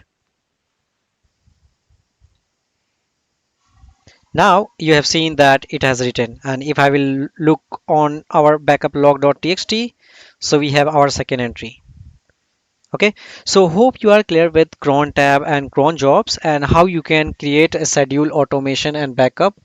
So yeah, that's it for this lecture. Use your cron tab for scheduling and automating more powerful commands and script. Okay, so yeah, that's it for this lecture. In the next lecture we will learn about process and job controls. So till then, take care. Hi friends, so in the earlier chapter we have seen how you can create schedule job with help of cron tab and cron jobs. So as I can see, so my desktop will be creating to these files again and again over every minute. So what I will do, I will try to remove it from my cron tab. So I'm hoping you have remember that it will be done by cron tab option E option. It will open my Vim editor. I will go to insert mode and I will go at my bottom of my line and I will remove this command so that it will not trigger and it will not create my folders here. Okay, then I will press escape for exiting insert mode, then I will go to line mode and then I will write and exit. Okay, now it will install and configure. Now I will clear these things from my desktop. Now let's move ahead with process and job control. So you all guys know that Linux is multitasking and multi-user system, right? So basically it allows a particular user to run multiple processes simultaneously. So process is one of the important fundamental concept in Linux OS. So basically what you can refer as process, so it can be referred as a running instance of any program. So when you execute a program, so it becomes a process. It might be dependent and it might be independent also. Okay, so now we have various thing here. So ps runs our list running processes, whatever processes currently running. If you want to kill a process, you can type kill and then your process id. And there are various options related to ps, so we will explore some of them. Now the next one is top command, so it will be by default and it will be installed in your unix system by default. So basically it will tell you how many processes are running with their cpu users and memory users. Okay, similarly we have edge top. This is bit advanced of top, so but you need to install it. By default it will not be installed. Similarly there is a top.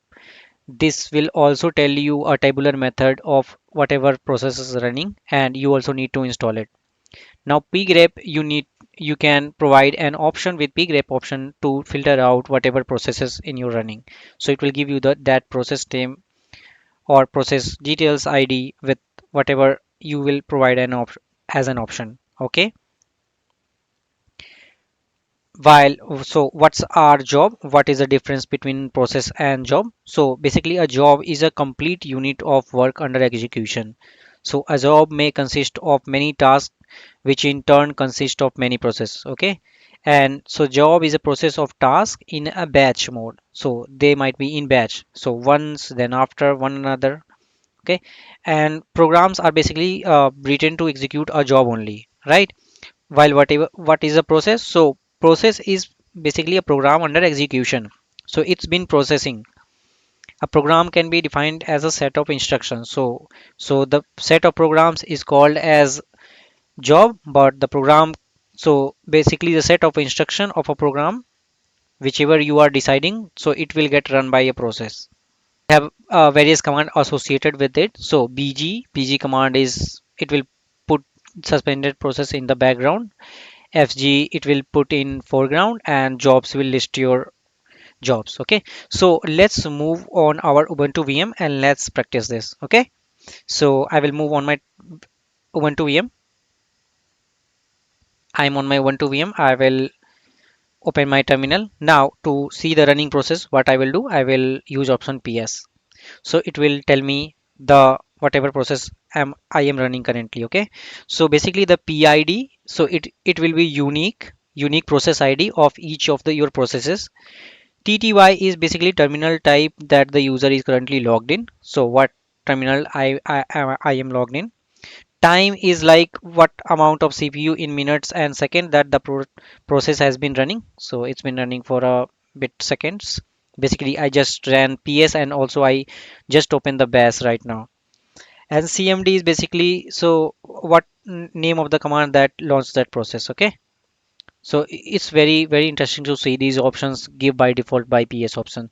So if you will see the option for man pages for PS, so you can see there will be various options supported here. Okay, so you can see there will be various options supported in here, so you can practice them. Okay, so select all processes is option A. Similarly, it will be done by option E.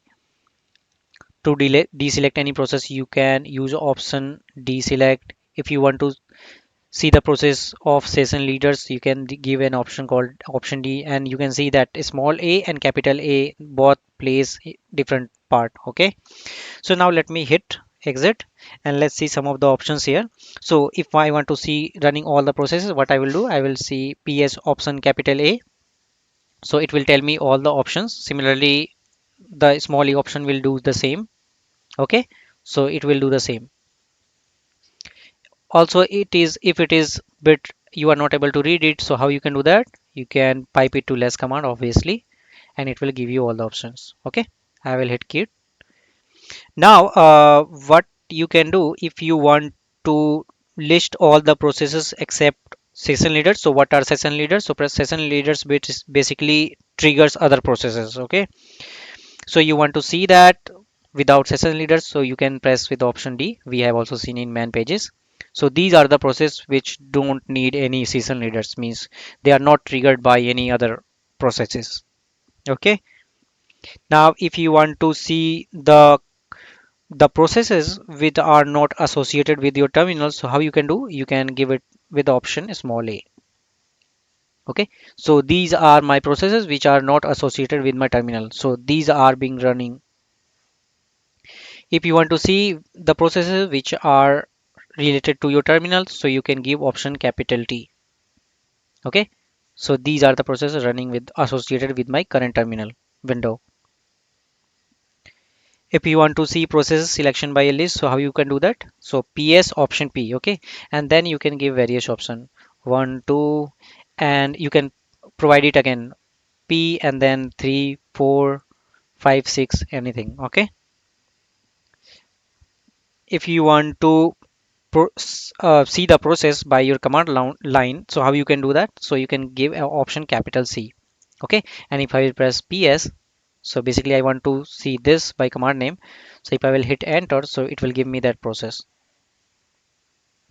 Okay, now it has, so you might be seeing that how it is changing the PID, so it will change. Okay, so if something is different, so it will change the process. So here I am using different kind of thing, but here I use different kind of thing to pass out the PS. So here it was different PID and here it was different PID. Okay, hope you have understood this. Now if you want to select the process by group name, so how you can do that, so what I will do, if you want to see by group name, so PS option capital G for group name, and you might have remembered that my username DevOps is added to already a group name DevOps, so I will give option called DevOps. So you can see the DevOps user is associated with this many of the commands. If you want to give the, if you want to see the process with process ID, so so you can give process option P option. Okay, and let's see, let's give 467. Okay, so I passed this, and he's saying that hey, it's a genome terminal, and it is being run from 16 seconds. Now let me clear the terminal. So now let's move on our top command. So top command basically will launch the thing in a tabular format, and it will tell you whatever the thing it is running. So here the PID is process ID. So it will tell you the user. Okay, user which user. So user which user is being owner of this and how it is running. The PR is priority. Okay, JNI is nice value. We'll discuss nice value later. VIRT virtual memory uses. res means resident send size. So basically it is a non-swept physical memory used. So shr means shared type of memory. Okay. S process status and percent CPU, percent memory. You are remembering this, and time plus and command. Okay. I will hit Q. Now you can definitely use htop for seeing more advanced than top, but you need to install it. Okay. So you can install it by, so if you are having Debian or Ubuntu based system, you can use this command sudo apt install htop. So it will install, and once it's installed, you can type htop and it will give you some more advanced like interface. Similarly with atop, it will also give you an interactive based processes overview. So it's also a bit advanced. You can also install it on your Debian or Ubuntu based system via sudo apt install it atop. Now, and so related to process, we have something called a pgrep command. So it is very useful tool for finding and listing process or PID based on their various criteria. Okay. So suppose if I want to give the name of pgrep and I want to find out about systemd process, so I will give pgrep and systemd. So it will give me all the process IDs associated with it and how many are running. Okay. So hope we are clear with the processes related thing. Of course, you can kill any process by giving any PID. So if I have this, if I want to kill this process, so I can give. So if I want to kill my terminal, so I will give the process ID of my terminal and it will close this. Okay. So you can do that. Now I will clear my terminal. Now, hope we are clear with the process related command. Let's move on job related command. So the BG is for put suspended process in the background. Similarly is the FG. So it will process into foreground, and then we have job. So I don't have any job running yet, so it will not list. Yeah. BG. So it is a process control command that resume your suspended process while keeping them running in the background. Okay. So you can give an option like BG and then your job. Similarly for your FG and then your job. Okay. So if you will provide FG, suppose if you're providing only FG, so what it will do, so it will resume the most recently suspended or background job. Okay. And if you will provide option FG option 1, then what it will do, so it brings the job with the ID 1 into the foreground. Okay. So if this job was suspended, it will bring this job ID number 1 to our foreground. So basically the jobs command. So if you will see the main pages of job, so it also supported various option. Okay, it has not, but I will tell you there is option called option L. So it will list all processes ID in addition to the normal information. Option P, it's list processes IDs only, and you have option R, which restricts output to running jobs only, and option S, so it will give only output of a stopped job. Okay, so can we see the jobs of option S, stop jobs? So there is no any jobs associated with my account, so it is not showing. So try to run any dummy jobs and try to run them. Okay, and there will be no any running jobs also. Yeah. Okay, so try to run your dummy jobs and try to play with these various command. Okay, so hope you are clear with process and jobs. So that's it for this lecture. In the next lecture we will learn how you can run a command and as various user or switch your user, and also how you can create new users. Okay, so till then, take care. Hi friends, so in the earlier section we have learned about processes and jobs related to any whole system or specific to a user, and also while discussing this we have discussed that the Linux is like multi-user operating system. Okay, so in this lecture we will learn about how you can create, modify or delete user, and also will play with various type of file like etc password file and etc shadow file, which is very important. And also we'll try to run command as another user. Okay, so let's move ahead. So whenever you will add an user or create a user, so it will modify to these files: etc password, etc shadow, etc group etc gshadow, and also it will create a new directory for a user in home. Okay, so also the etc password and etc shadow file, these are most important file and you should learn the concept of them. So we'll discuss about it also. So now let's on come on etc password file. The syntax of this file is like username, then password, then user id, group id, then the brief description about the user means its full name, then whatever the comment about him or her, then what's the home directory for this user, you can change it also, we'll learn about that, and what's the default shell path, whether it is shell, bash, or whether it's sh, bsh, ksh, or git shell. Okay, also what's the content of etc shadow file, so it is username, then encrypted password. In here the password will not be shown, it will be x. Okay, but in here if it is set in command prompt, it will show your password. If it is not, if it is default user, then it will show any parsed value. Okay, any random value. Then last password change by password validity, then warning date, and then account validity, and then account disability. Okay, we'll learn about it. Now for creating a user, you can use option user and there are bunch of options supported in there. Okay, so we'll learn about that.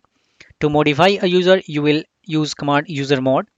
To delete a user, you will add user del command, and to switch to a user for running command as different user, you will use option su. So there are bunch of options supported for both of these three options. Okay, so let's move on our Ubuntu VM. Let's practice them. I am on my Ubuntu VM. I will go to my terminal. So before discussing it, I would like to show you my cat etc file. So password file. So it's not just random file. It should be open as administrator. So I will use sudo and I will pass it to cat. And also, so let's see the contents from it. Okay. So I will hit enter. It is asking for my password. I will give my password.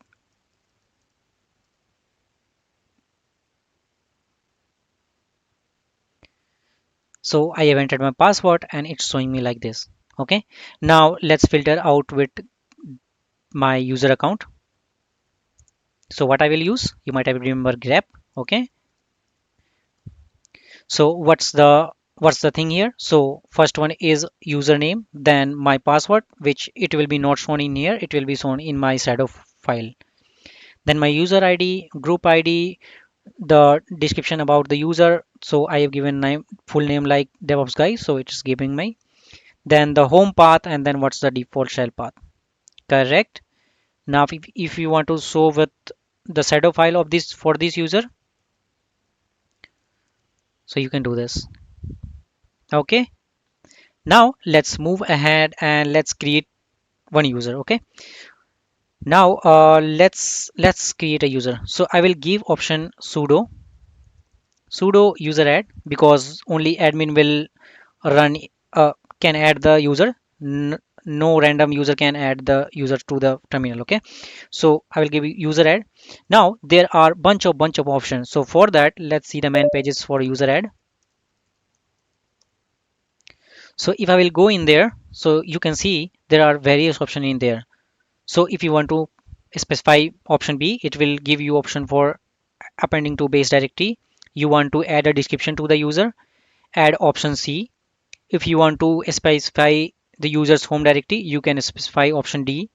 Okay, so you can set expiration date, you can give the group ID, and bunch of option in there. Okay, I will quit. I will just add my user name Jarvis. Okay, I will give user my name like Jarvis, and I will also give sudo user add Jarvis, and I will modify all of these things later by user mod command. So I'm just adding user for now. Okay, I think it's already there. So let me first delete my user account. User sudo user del Jarvis, because I might have created it earlier. I have deleted this. Now let me add. So what I did for deleting the user, I have used option user del. Okay. Now let me add the user add. Okay. I've done that. I will hit enter. It's done. Let me see the contents of etc shadow file, and I will filter it to Jarvis because there will be lots of content. Okay, so in here password was not set, so it's not there, and also the expiration date, validation date, and account disability date was not given, so it is not showing. Also, what is the content of password file? So it's random user id, random user group id, and then user, and the default cell is shell, normal shell. Okay, so let's move ahead and let's modify the user. Okay, so what I will do, I will go to my user. Now I will use user mode command. Okay, so first, if I want to add a description for the user, what I will do, I will do sudo user mod. Of course, you can provide all of these things while creating the user. All right, now I will modify the user by providing a comment like new developer, or let's give developer only. Developer, sorry, developer, and what's the user? The user is Jarvis. I've done that. Okay, let's modify one more thing. Let's try to change the expiry date. Okay, so for changing the expiry date for the user, we have option called option E. Of course, you can provide them while creating the account itself. Okay, user mod, sorry, user mod option E, and then let I will give a password like 2025 12 and then 12. Okay, and what was the user? So Jarvis. It was also modified. Let me, so I will, what I want to do, I don't want to create a default group Jarvis. I want to add this user to my DevOps group. So what I will do, I will also add user to sudo user mod group should be Jarvis. Sorry, group should be DevOps, my user account, my main account, and then which user you want to select? Jarvis. So it was also done. Now I don't want to change login name. You can change that by option small l. To lock and lock account, you can option capital L, and to unlock your account, you can use option capital E. Now I also want to change the password for the users. What I want to do, let's give option. So for changing the account, you have option called capital P. And what's the password? Let's give the password like DevOps at the rate 123. Okay, and who is the user? User is Jarvis. Okay, now you might have seen that for Jarvis, for shadow path, it was looking like this. Okay, there was no password and nothing in here. Also for password file for Jarvis, there was nothing in there. Okay, let me also modify the home path for the user for Jarvis. Let's rename it. Okay, so for modifying the cell, let's modify the cell first. So I will use sudo user mod. I want to change it to bin bash. My favorite is bash, that's why. And who is the user? Jarvis. It was also changed. And my user id is not looks, my favorite number is 23, so I will do that. I will also change my uh, I will also change my user id. So I will give option small u. I will give option 23. Okay, now done. Let's see the contents of etc password file, or and okay, and I will grep Jarvis. Okay, if I will hit enter, you can see what we have changed. We have changed our user id to 23 by this command. Then we have also added a description in here, developer. We have not changed our home path. You can also change your home path by option, by a supported option. You can find the all option in man pages. And also I have changed the cell path to bash. Right, let's see the contents of shadow.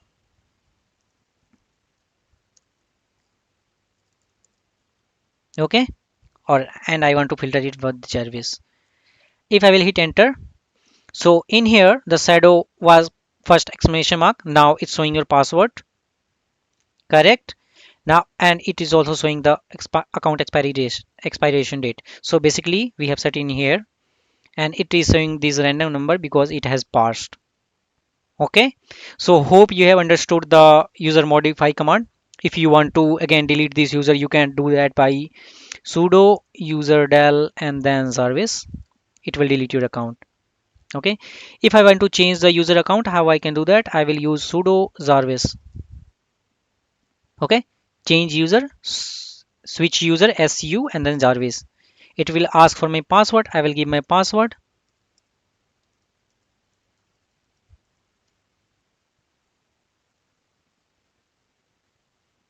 Okay, looks like my current account is not taking. I will use sudo su Jarvis. Okay, now I am logged in as my Jarvis account. Okay, and you can launch all the options in here. You can play with every command in there. Okay, so hope you have learned about this thing. Let me also quit from here. Uh, okay, I think it was not done. Let me quit it or exit. Okay, I have exited. Now let me also delete the user. So sudo user del and then service. Okay,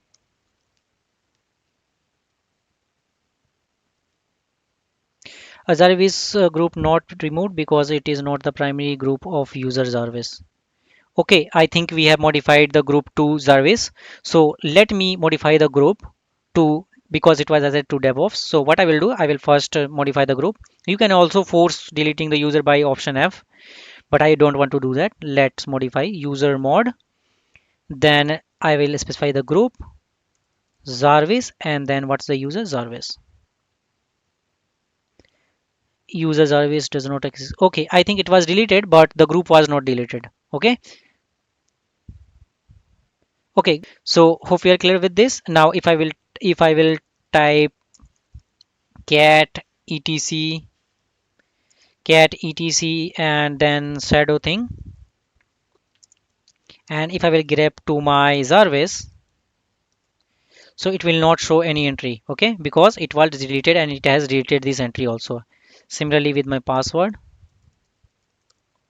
Okay, so I'm hoping you are clear with this. So yeah, that's it for this lecture. We have covered bunch of options supported for user add, user mode, and user delete. If you want to more play with this, so you can refer to main pages. Okay, so yeah, that's it for this lecture. In the next lecture, we will start our new module. We will be exploring our open source software, how the installation of package work in background, how you can uninstall them, how you can modify them, how you can use a custom package. Okay, so yeah, that's it for this lecture, and till next lecture, take care. Hi friends, so in the previous module we have learned about how you can automate your task or jobs, and also we have learned about by help of cron and cron job and cron tabs. Also, we discussed about jobs and processes and how you can create new users, how you can modify them, how you can log in them and run command as their users account. Okay, so in this lecture, we will learn about how you can explore and learn about open source software, what it is, how it is related to Unix or Linux. Okay.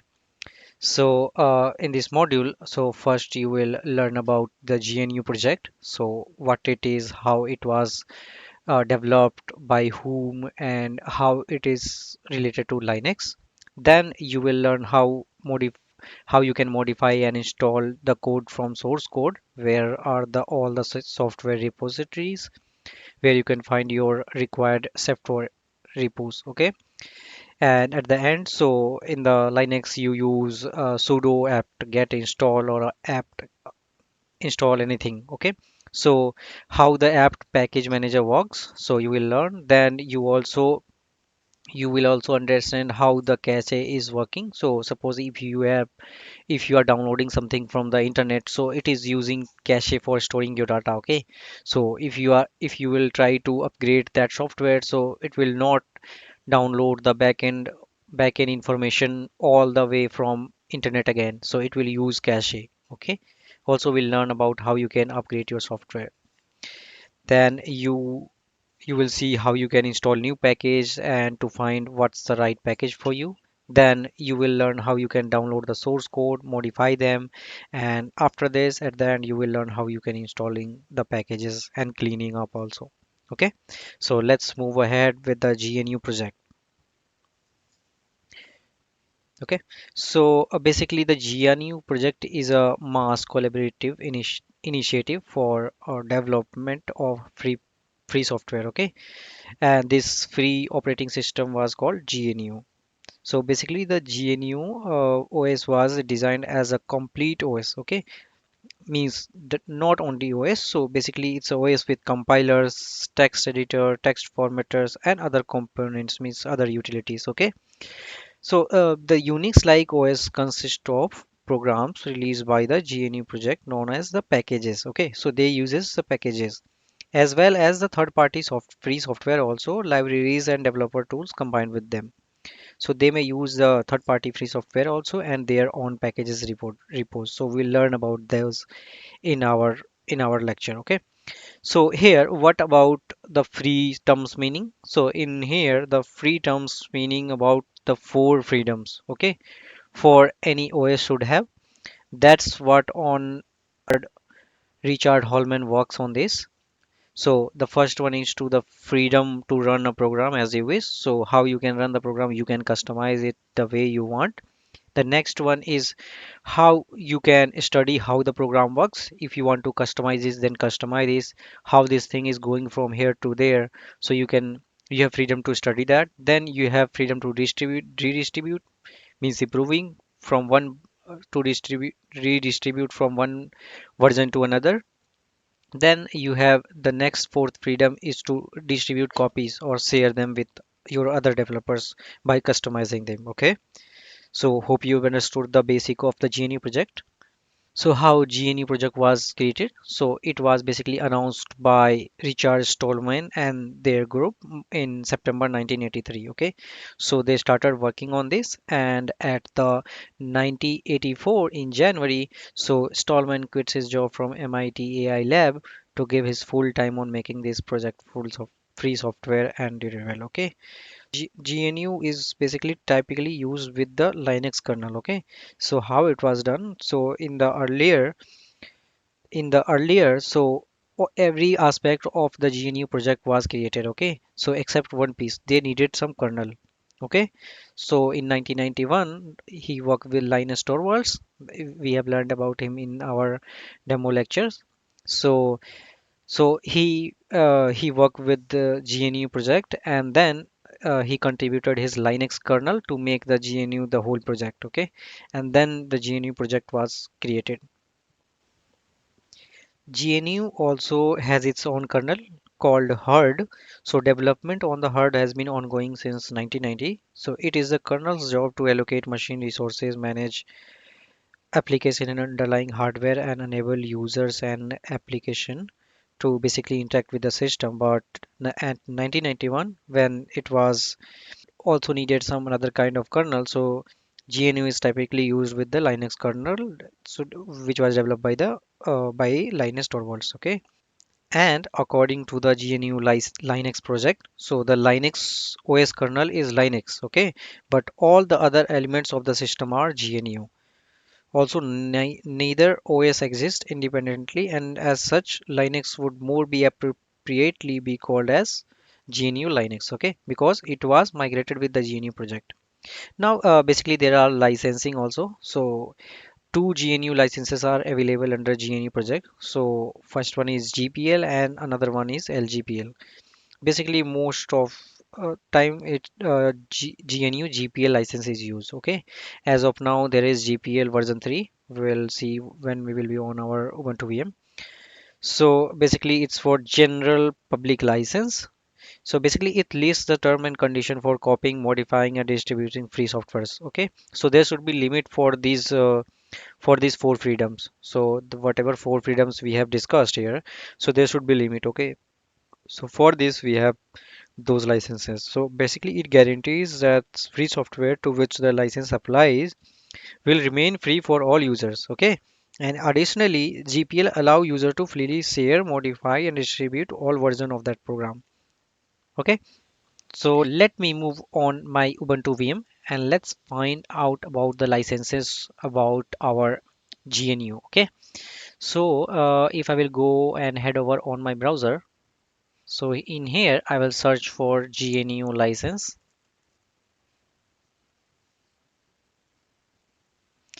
and in here if you will go to gnu.org, so it will tell you that current release version 3.0, and in here you will learn all about what applies on this license. Okay, all the terms and condition in here.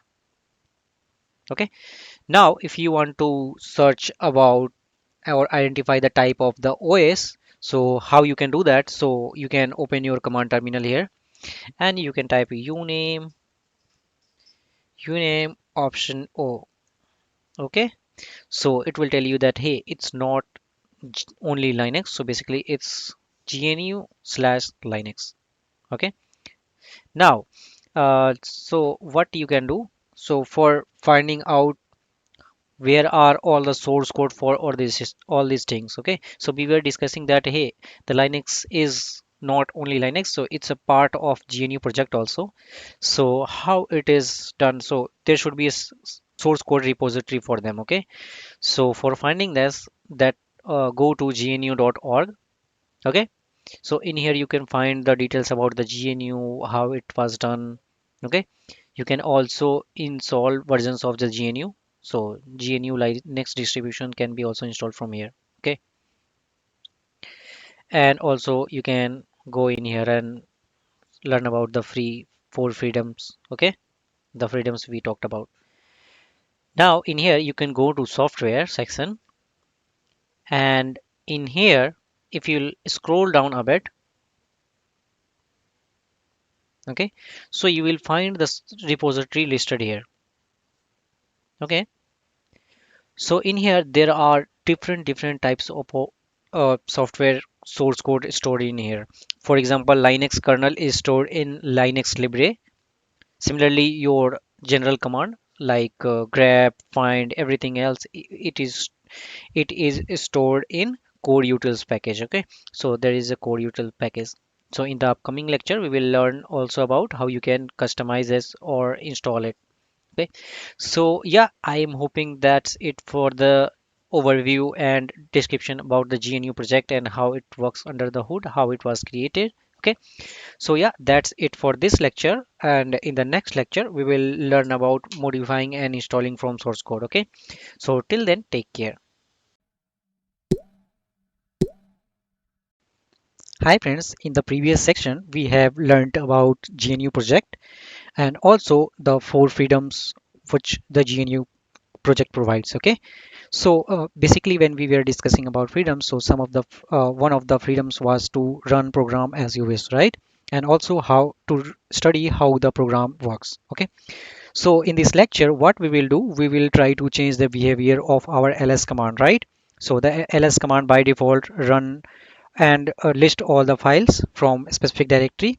So we'll try to change the behavior. Okay, so in this lecture what we are going to do, we are going to download the source code, then we will try to modify it, then we will try to compile it, and then we will try to install the updated source code. Okay, so this is a very interesting course, and yeah, so let's move on our Ubuntu VM. Let's practice this. I'm on my Ubuntu VM. I will open my browser and I will go on my gnu.org. So I'm already in my there, and I will go on my software. So if you are going to gnu.org, navigate to the software section.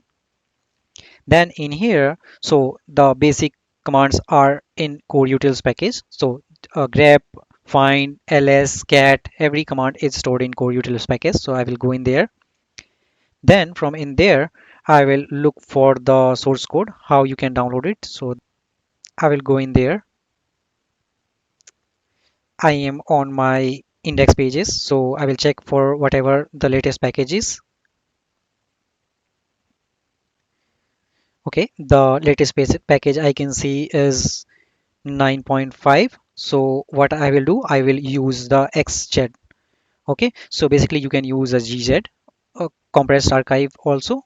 So let's go ahead with the latest .tar.xz. Okay, so let's go with tar.gz. Okay, so I will go ahead and I will download it. So it will start the downloading the latest package.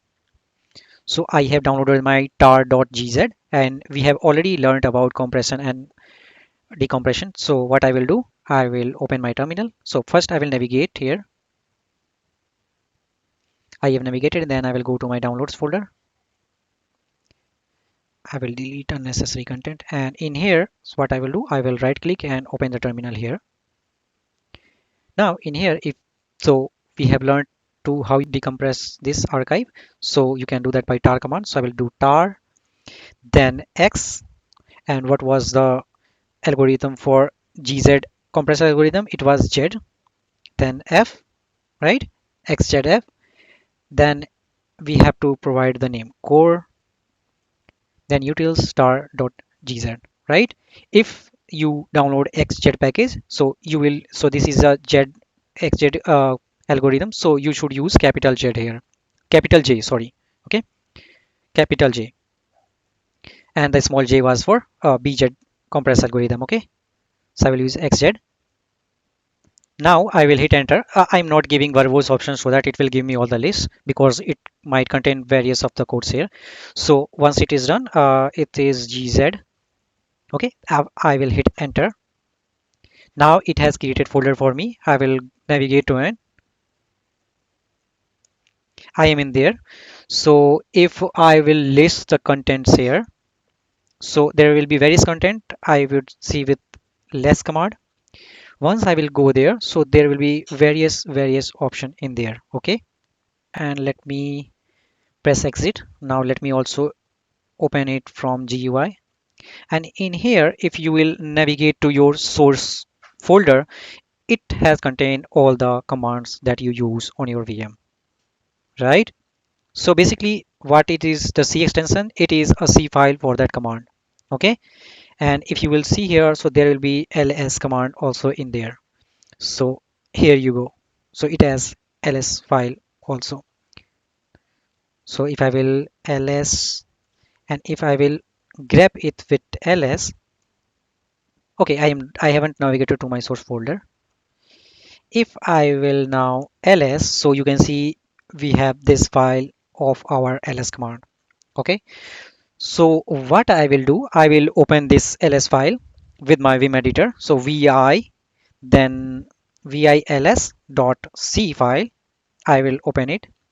Then there are various thing in there. Okay, you, if you are free, you may go through all the code that is written in here.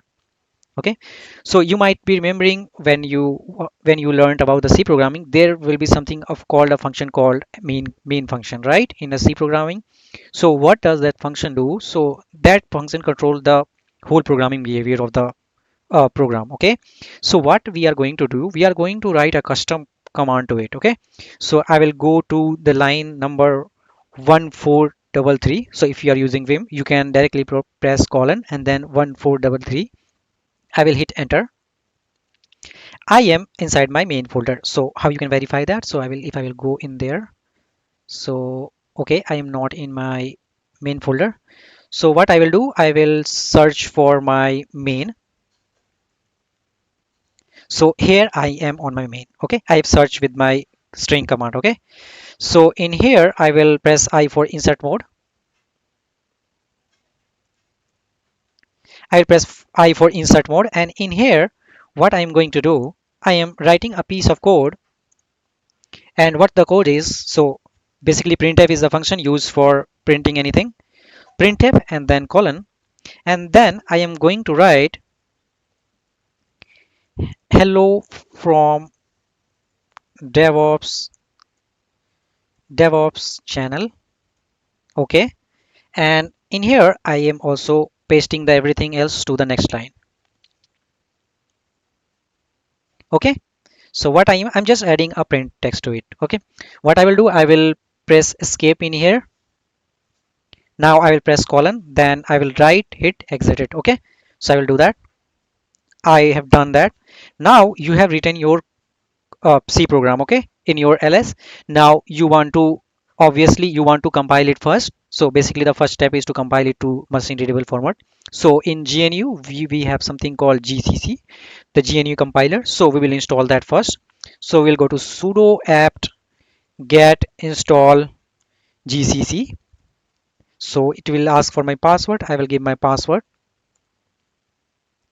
It will take some time, ask for my verification. I will give it yes. Now it will take some time. If needed, I will pause the video. Now it's done. I will navigate to my back folder. Here I will try to list the contents. So if you will go there, so there are some green file which are runnable program. So there is something called configure. So I will run it as bash script. So basically what it will do, it will start the configuration and it will detect that this user is going to use that. Okay. So I will run bash and then I will run configure. Okay. I will hit enter. Now what it will do, it will install a command called make. So basically the make command is very smart and very popular command. So basically what it will do, it will change the configuration at one go. Okay. If you will run the make command, it will try to install it everything on itself. So it is going to take some time. I will try to pause the video or fast forward it if possible. Okay. Now this command was run and it took approx 5 to 10 minutes, and also I got some error. I don't know if it will affect my result. So let's move forward. So basically what it will do, it will also create or make a repository called make, and which is now going to helpful for compiling or installing our new command. Okay. Now once it's done, what I will do, I will install a make command. So if I will try to run make, so it will not get installed, but I can install it. So I will use sudo apt-get apt-get install make. Okay. Once I will done, so it will go ahead and install the make package. Now if needed, I will, okay, it's not needed to pause any video. Now what I will do, I will just run make in there. So once I will run make, what it will do, it will take all the compiled code with which was compiled, and then it will it will just configure all the things. So I will run make. So now my make command is now ran fully. Now I will use sudo make install command to install all the applied updates to my computer.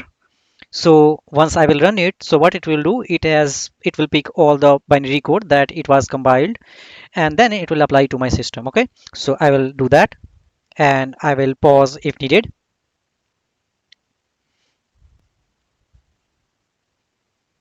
So once it's done, you should not get any error. Now if I will close my terminal, okay, I'm closing my terminal and I will reopen it again. Let me navigate to my any folder, or let's open this folder in here also. And here there are many files. So if I will list the files here, so you can see that I have added my hello from DevOps channel here. Okay, so every time when I will run my ls command, every time, so it will give hello from DevOps channel in the beginning. So that's how we have customized our ls command behavior. So that's make the one of the freedom of GNU project. Okay, so hope we have described it and you have made it too. Okay, now how you can revert it back. So what I will go to source folder again, cd source. Then I will open my ls command, ls.c. Okay, I will open it and I am already on my main thing. So what I will do, I will press I for insert mode and I will go ahead and delete this line. Okay, I've done that. I will press escape key for command mode, then I will write hit or save it. Okay, now I will try to open again to be sure that I haven't do anything wrong. Then I will quit it and exit it. Now it's done. Now what I will do, I will navigate to my back folder because all of the runnable programs are there. I will run make. so that it will change everything because we run make earlier to apply all the changes. So now we will run make, and at the same time we will run sudo make install. So first it will run the make file, whatever file in there, and then it will apply the changes. Okay. So once I will hit enter, so it will check for everything and it will asking for my password. I will hit it. Now it will check everything and pass everything in there. Once it's done, I will exit my terminal. I will try to open the terminal here again. I am in there. If I will list my files here, so you can see now it's gone. So we have reverted our changes, and I would also suggest to report your changes after playing with it. Okay, so I'm hoping that that was very interesting, and you know one of the freedom that you can change the behavior of your code of your any command. Okay, you can similarly play with the echo command. Whenever echo is typing with any custom name, it should say your name. Okay, so you can customize in your behavior. So I'm hoping that you were clear with this. So that's it for this lecture. And this was the interesting one. In the next lecture, we will learn about the software repos in Linux or Unix. Okay. So thank you all. And that's it for this lecture. We'll meet you in the next lecture. Hi friends, in the previous section you have seen how you can compile the source code and install the updated source code, okay, with the help of make command. And we have seen the example with our ls command. We have customized the ls command to see whenever we will type ls command, it will print our custom print. Okay, so let's move ahead, and in this lecture let's learn about the software repository. So basically, the software repository in Linux or Ubuntu is a database of programs, okay, and packages. So everything of application related is stored in there. So basically, it will allow user to search, install, update, or remove software. Correct? So repository is like similar to app stores or your Play stores, where they provide a safe and reliable place to download software and its latest update, right? And you should only install from your prescribed repository for your suitable architecture. Now, the software in Ubuntu repository, so basically it is divided into four category: main, restricted, universe, and multiverse. So we will see that. So let me move on my Ubuntu VM. I am on my Ubuntu VM. Now, if you will navigate to help.ubuntu.com /community /repositories /Ubuntu. So here you can see the details about the repository. You can find the description about the repository, and there are basically four types of repository in there. The first two are free, and the other two are basically depends on your drivers of your devices, and fourth one is restricted. So these are paid. Okay, so the first one is main repository, and most of the packages will be inside there. So basically they are created by canonical team which built the Ubuntu, and it's also open source. Second one is universe. So basically it is created by a community team, and so basically these are less recommended than the main, and these are also free and open. Okay, and the next one is restricted. So basically it is restricted to particular devices and it is paid. And similarly for the multiverse, in this the software restricted by copyright or legal issues. Okay, now the first two are free, and Fedora flavor that provides these two applications only, main and universe. Okay, and the other Ubuntu like Ubuntu, this can provide all of them unless you pay for them. Okay, so hope you are clear with this now. So this is the details about repository in Ubuntu. So if you want to find out, you can find out here. Now if I want you to go to https then packages.ubuntu.com. Okay, so let's go in there. Now in there, if you will go inside, you can see there are, so you can search for your package with your flavor of your OS. Okay, so what I can do, I can, for finding my flavor of my or type of my OS of my Ubuntu, I can go to my terminal. Okay, and I will type option lsb underscore release. Okay, and option A.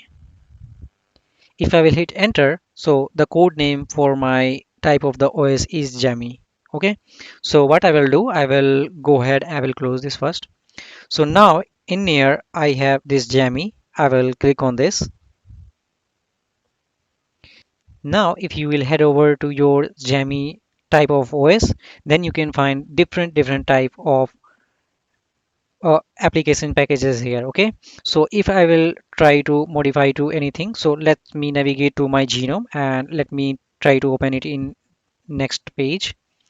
So what it will give, it will give all software packages stored in the Jammy with the genome. Okay, in the subsection genome, so it will give you all the things in here.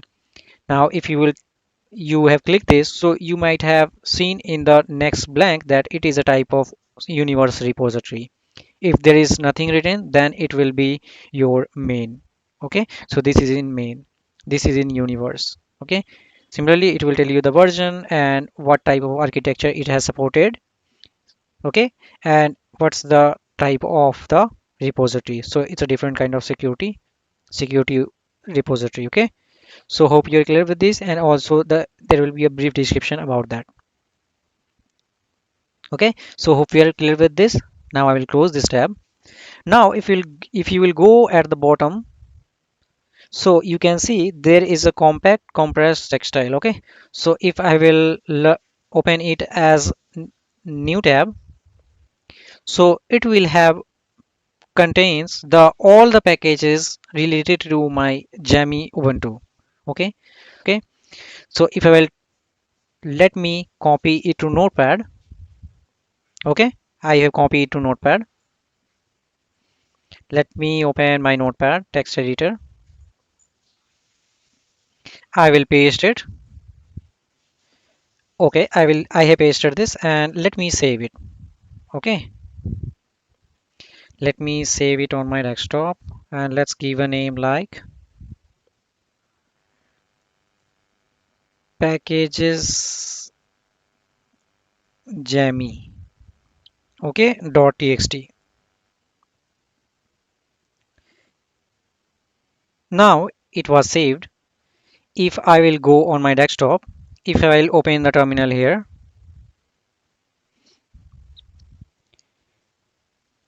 if I will see the numbers of line entries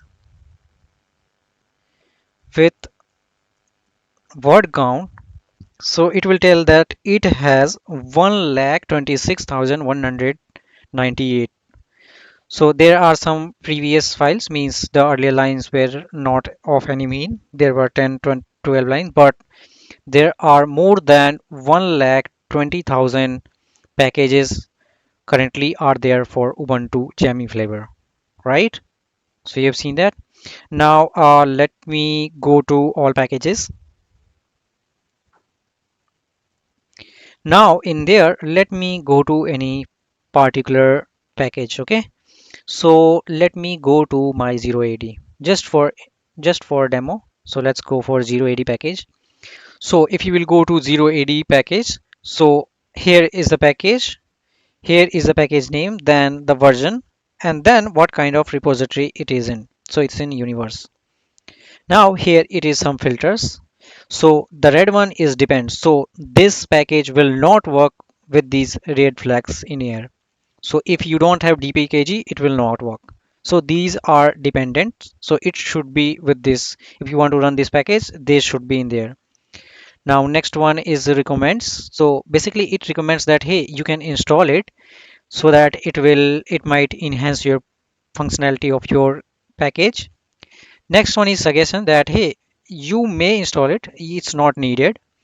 And the black dot is for enhances. So there is something in there, and if it is working with one version, so if you want to enhance that particular version feature, then you can use this additional package with it. Okay, so these are the package, and the package related to this all listed in here, and I can see that only red package is there. Okay. Now in here, if you want to download this 080 package, how you can do that? So first you need to identify your architecture. So for identifying your architecture, you can type uname and option small m. So it's saying that hey, it's x86. Okay. So it will be AMD. So I can install this one. So once I will click on this one, it will download it and then I can install the package. Okay. But you might be wondering how it is helpful. Okay, so what you are doing for installing any particular package, you are going inside the package.ubuntu.com, then you are searching for your type of the OS, then you are searching for your particular package, and if you will go in there, so there are many packages in there. So how you will find that hey, my package, my particular app is in there. So if you will go in Python, how you will find that hey, my Python and one of them is in here. So it is bit difficult. Okay, so how it is done in Ubuntu? So in Ubuntu there is package manager called apt advanced packaging tool, which helps in finding the right package for you. Okay, so if you type apt get install, so it will find the appropriate package for you and install it for yourself. Okay, so in the next lecture we will learn about it, about the app package manager, how it works under the hood, and we'll learn about it. Okay, so yeah, that's it for this lecture. In the next lecture we'll learn about app package manager. Okay, till then, take care.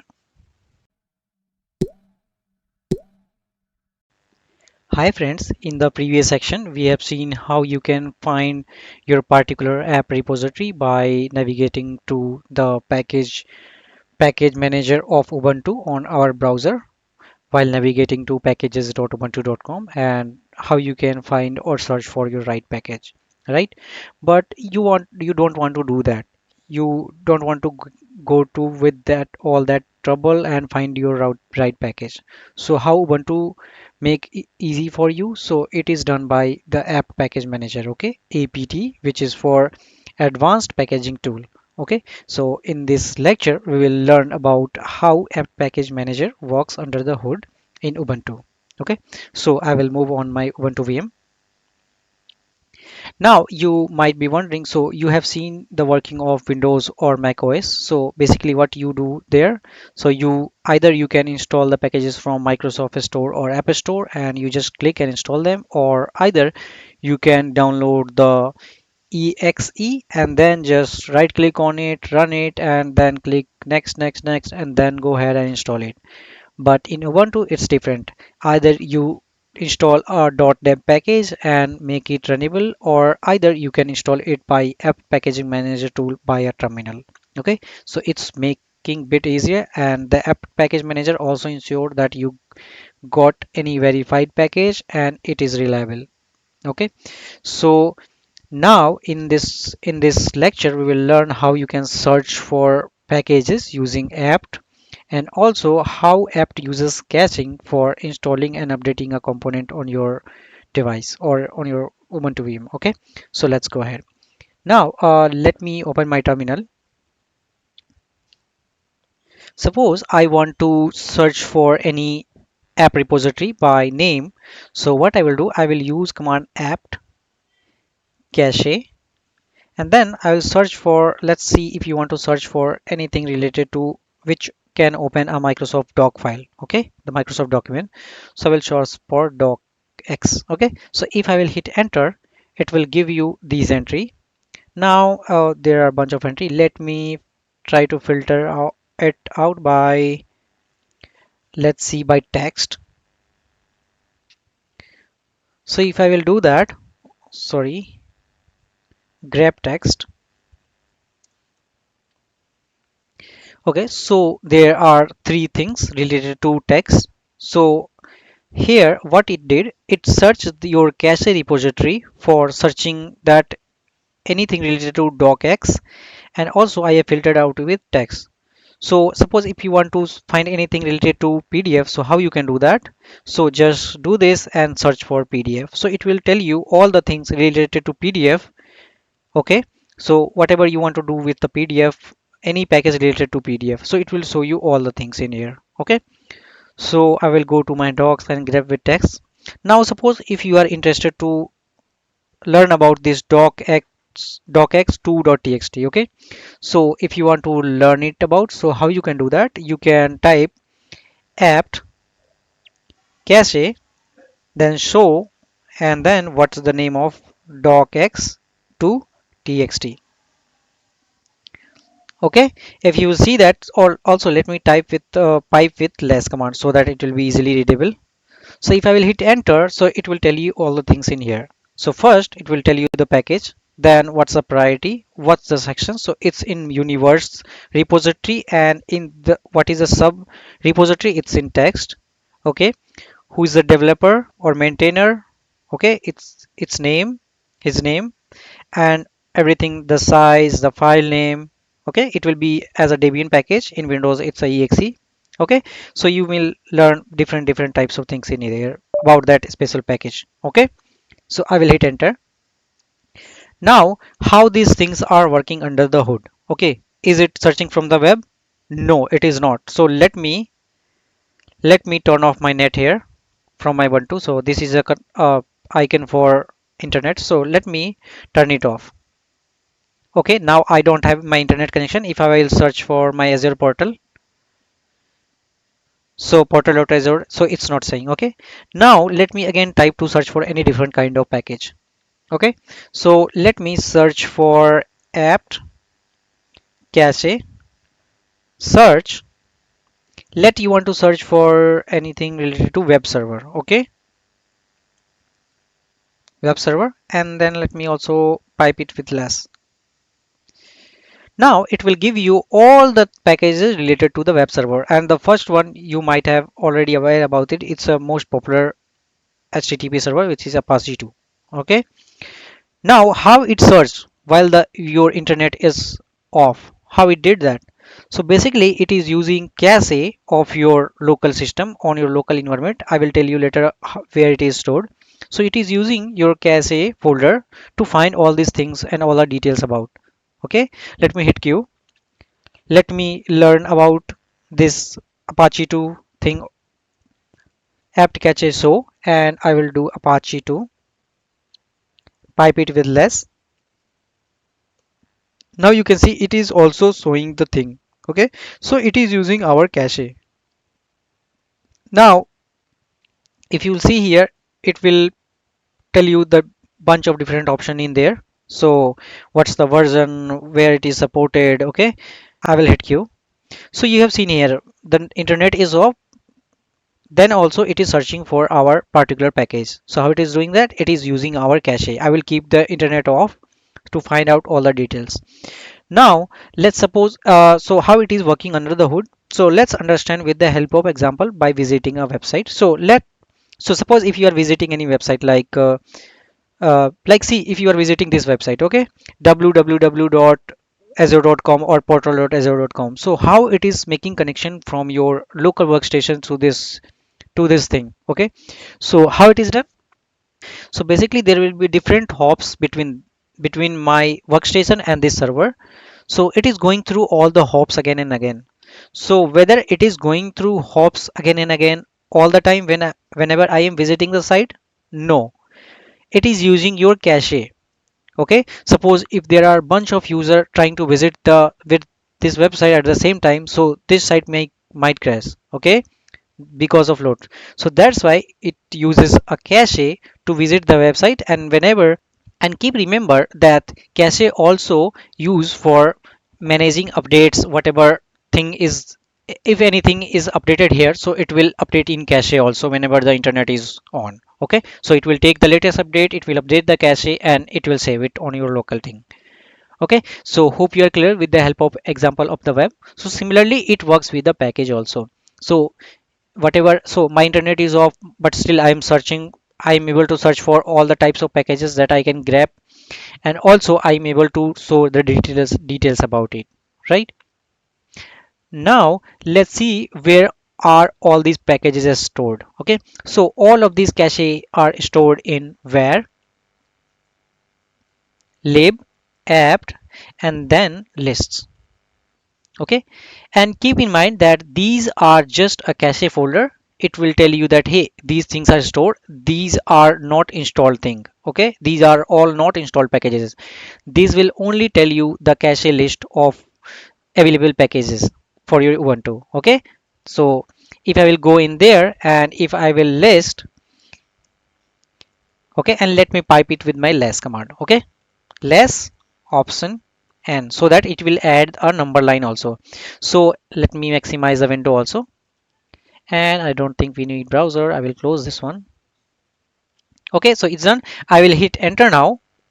So it will tell me all the available packages stored in my cache folder. Okay, and if the available means you can install them and or download them, but they are not available or they are not pre-installed. Okay, now what it is telling here, so the first column is telling about the area, the shortest area from your current location to the to that server. So basically here I am on Delhi based, so it is telling DL. So for your it might be different. So if you are in Karnataka it will be KA, and in here it's India IN if you are in different country. So basically it will tell you, it will search for the package depends on your city or state or your country. Okay, so if there are packages for this in Delhi, so it might have searched for DL and it might have stored here. So for some packages it is India and some packages it is Delhi. Okay, now in here it is archive.ubuntu.com, Ubuntu disk jammy. So in here we are till here. Okay, we are till here, but what we did when we visited via browser, so we need to find it out what about our flavor of our Ubuntu or the type of our Ubuntu. So we had to search for it was Jammy, but in here it is already there. Now the next one is about the type of the repository. So it's in main. These are in main. These are in multiverse. These are restricted, and this is universe. Okay, so these are available, but it is not installed. It is just showing that hey, it is in cache. Now the next one is your obviously your architecture and your package's name. Okay, hope you are clear with this. Where are the caches are stored? Also, they are updated. These caches are updated whenever you will connect it to the internet and whenever they will find anything updated. Okay, now I will navigate a bit back because my type of the OS was not Jammy backport. It was only Jammy. So if I will navigate down, so you can see related to my packages it is in here. Okay, so it is my package, so my every command or every packages will be stored in there. So what I will do, I will select it and let's copy it. So basically where it is in this and it is like a file. Okay, so it is stored in like a file. They are all the files. Okay, so what I will do, I will right copy and copy it. I have copied this thing, so you can find out about your architecture, and it will be in main and binary. Okay, so what I will do, I will hit Q. I'm in there. Now let me try to edit that file or open the file with my vim editor. I will paste. Now I will hit enter. Now it has entered. Now there will be, if you will go through the bottom, there will be different top packages in there. So there will be a list for the, so suppose there is ACCT package, then at the next there will be different package ACL, and there will be different package like ACPI support. Okay, now if you will try to modify the package by ADCLI, so I haven't opened by vi as sudo. So what I will do, let me exit it and let me open it with sudo.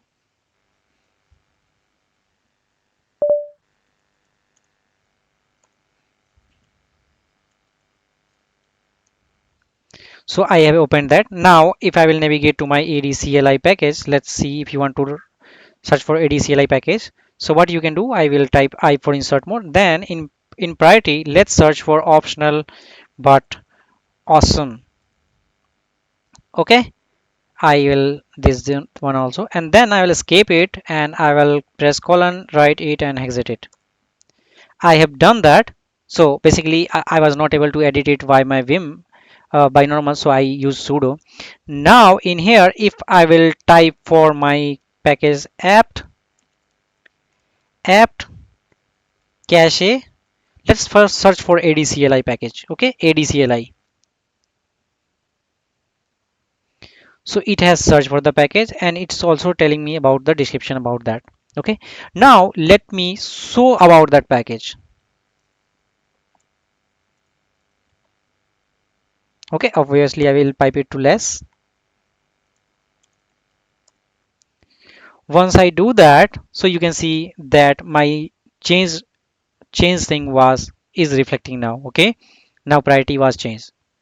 So that's how the apt cache is working and how you can install the packages from here by searching about them. So the apt use and still my internet is turned off and it is using my cache. Now my internet is off. If I will turn it on and if it will search for anything, so whenever I will get any update, I will get pop up like that, hey, if you want to search for any repository or anything like that. Okay, so hope you are clear with app package repository and app package manager, how it works, how cache works under the hood. Okay, so yeah, that's it for this lecture, and in the next lecture we will learn about how you can update the cache or upgrading the software. Okay, so till then, take care.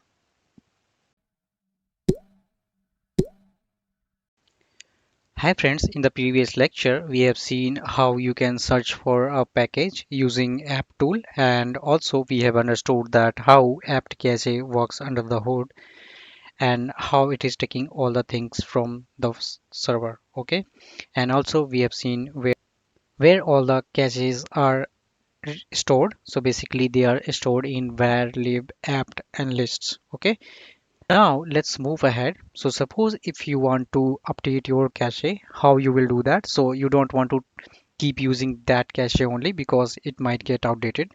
So let's move on our Ubuntu VM and let's understand how you can update your cache. Okay, so I'll move on my VM. I am on my VM. Now, the updating of cache is not a manual process. So many of the developers around the world are contributing that to that repository for Linux. Okay, so they are building the code, they are customizing the code, and they are upgrading it. They are enhancing the performance by security update and everything else. And after verify them from Debian.org, then it is stored at repository. And whenever our VM is connected to internet, it will ask and check for, hey, it is ready for an update, and it will try to ask you for update it. Okay, for cache to be working fine, the file in the cache folder and to the server, they should be same, right? They should not be differ. If they will differ and if they are very much outdated, and if you will try to install the package from that cache repository, so it will not work. So this would be synchronized, the cache in your local machine and a cache on a server. Okay, so they should be regular updated. So what I will do, I will open my terminal here. I have opened my terminal. Now you can update your cache with sudo apt and get. Here we are not using cache, we are using apt-get. Get is like, you might know about the API calls. So here the apt will make and get call, get API call to the server of Ubuntu, and it will try to update. And what command we are passing? We are passing sudo apt-get update. Okay, so for this your internet connection should be connected, and for it we are passing sudo privilege. Okay, so I will hit enter. It will ask for my password. I will give it. Once it done, it will try to update all my packages in my cache. So if you will go on the top, so it is, you may saying that, hey, it is making the API calls here. So it is checking all the things in here. So dl.google.com, okay, stable release and for jammy release. Okay, so it is checking all the things in there.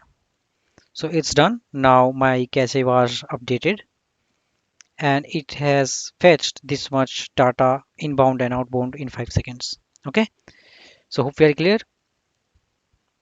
Now our app cache must be up to date. Okay, so our cache repository, and where is our cache repository? We have seen this. So it will be in cd var lib and var lib apt and lists. Okay, so if we will list here, so it will be updated. Okay, all the things will be of latest version. Okay, so I will press Q for exiting. Now how you can upgrade any app. Okay, so we have updated our cache, but suppose if you have any app installed, how you will update it. So for updating your app, you can get a pop-up on Ubuntu software app which is already pre-installed in here. So there is an install section, so from here you can uninstall it, but from uninstalling from here is not recommended. I will tell you how you can uninstall it via terminal. And also if you will go in there, so it will tell you if for these apps is there any update available, so it will update it. Okay, so that was you can do the upgrade from your GUI, but how you will do from your terminal. So for upgrading your application automatically, how you can do sudo apt get upgrade option. Okay, so once I will do that, so what it will do, so it will ask for my a confirmation, and also it will need this much for archives. So I will press yes, and it is going to update it. So I think my Google Chrome is being updated. Okay, and whatever things it will take to update, it will update it. Also when the upgradation is done, so what it will do, so it will, so for some apps it might ask for reboot, and some for some package it will not. Also my Thunderbird is also upgrading. So if I will go there, my Thunderbird mail is also updating. Okay, so it has updated the thing, and also it might have cleared something in the background if not needed package. Okay, now of course you don't want to manually do that. You can set up your cron jobs to run this command every Sunday or every Saturday in the night, so that you will not get trouble or any pop-up in your between.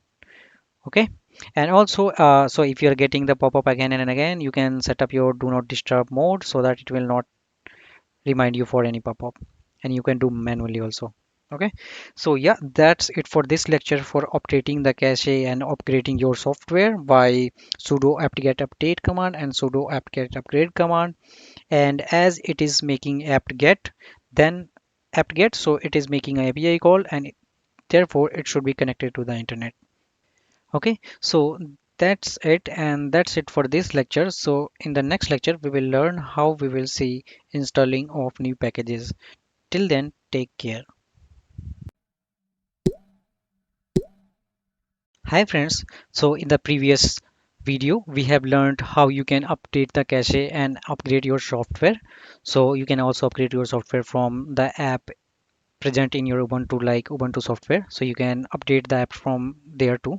So we have tried to do this by apt-get method, and we have tried to make apt-get update command and apt-get upgrade command. Okay, so it will do that.